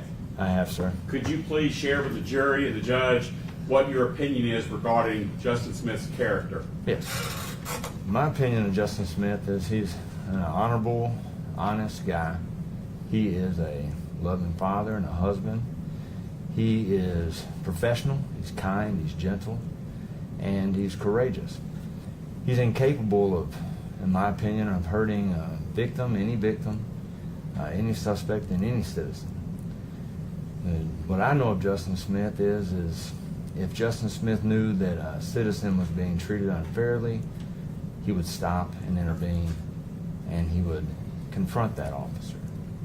I know that Justin Smith, I know, is the kind of guy that if your mom or your daughter was broke down on the side of the road, you'd want him to be driving by because he'd stop and help. If one of your family members was on the wrong side of a mistake and had to be taken into custody, the Justin Smith that I know, that's who you'd want to do it because he'd make sure that they were treated fairly. That's the Justin Smith that I know. Are you familiar with whether or not Justin Smith has a reputation within the Memphis Police Department and specifically the organized crime side? You don't work in organized crime, do you? I did. You used to. So, Yes, do sir. you have knowledge or information regarding Justin Smith's reputation amongst the Memphis Police Department and the OCU umbrella, for lack of a better word? Absolutely. It's the same reputation that I just spoke to you all about. He is an honest, hardworking, courageous, fair person. He's incapable of being untruthful. That is the Justin Smith's reputation that I know of from working with him in the organized crime unit for the Memphis Police Department. That's all I have in this witness, Judge. Mr. Perry? No questions, Judge. No question. All right, state. You said Justin Smith's a good person. Yes, sir. Good people sometimes do bad things. Yes, sir. You agree with that? Yes, sir, I do. I heard a word that you said I don't agree with, okay? Yes, sir. I've heard incapable.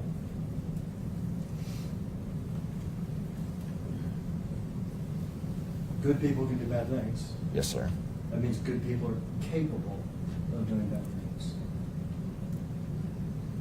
Yes, they are. Yes, sir. Right? Yeah. So you would never say a good person is incapable of doing bad things. I'm saying Justin Smith is the Justin Smith that I know of, sir. That's all. Good or bad thing? not to intervene when excessive force is being used right in front of his face. That's bad. It's bad. Good or bad thing, not to tell medical personnel that a man has head wounds. In general, it's bad, sir. It's bad. Sometimes good people can do bad things. They can, sir. Sometimes they can let us down. They can, sir.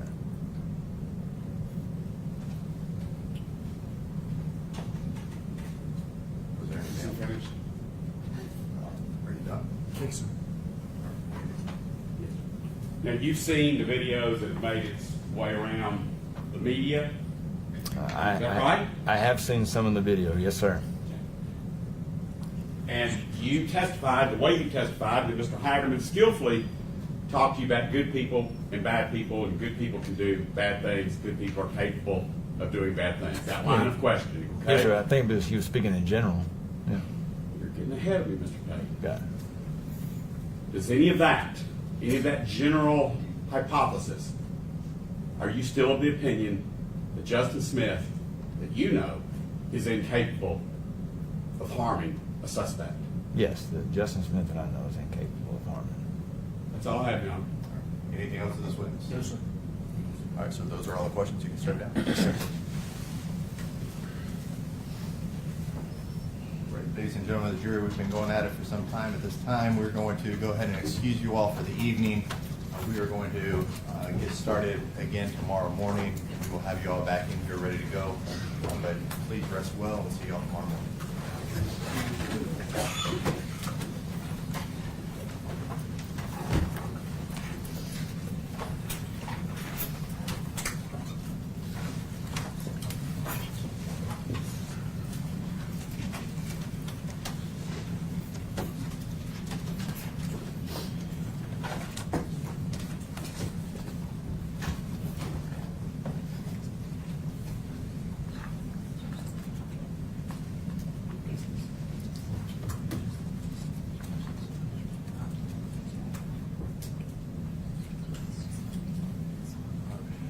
Jury is now stepped out of the courtroom.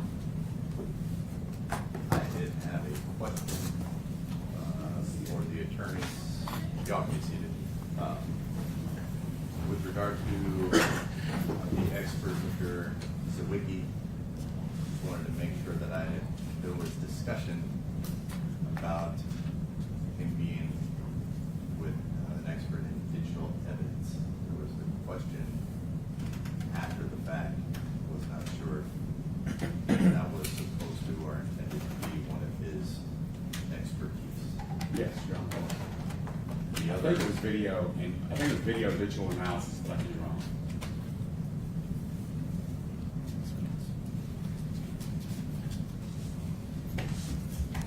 And then the other was, you say, individual critical incident, as far as the other expertise of Mr. Zawicki. You had listed off several, but one of them had an individual critical incident, was just confirmed that that's what. That sounds like one of those word jumbles I'm capable of. In other words, if the video digital evidence analysis is added to the big long list, I'm not asking for the critical incident. All right. Whatever that was, individual critical incident. All right. So just what I have for Mr. Zawicki was the defensive tactics, human factors, deadly force, police training, and video and digital analysis. Yeah, that's. All right. All right. So that's the question I had for you. Are there any housekeeping matters that we need to address before we adjourn? Judge, the only question I had, are there special entrances for us to get in on Saturday morning?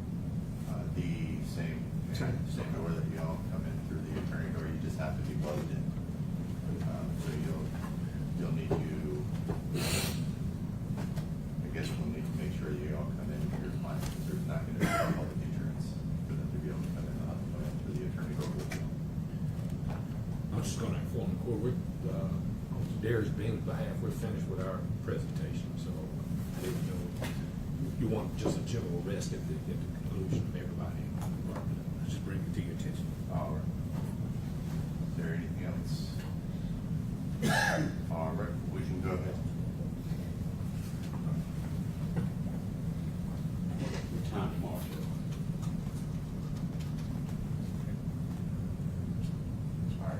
have the attorney's approach.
All right, with that being said, we're going to go ahead and adjourn until tomorrow morning, 9 a.m. All rise. Court stands adjourned till tomorrow morning, 9 a.m.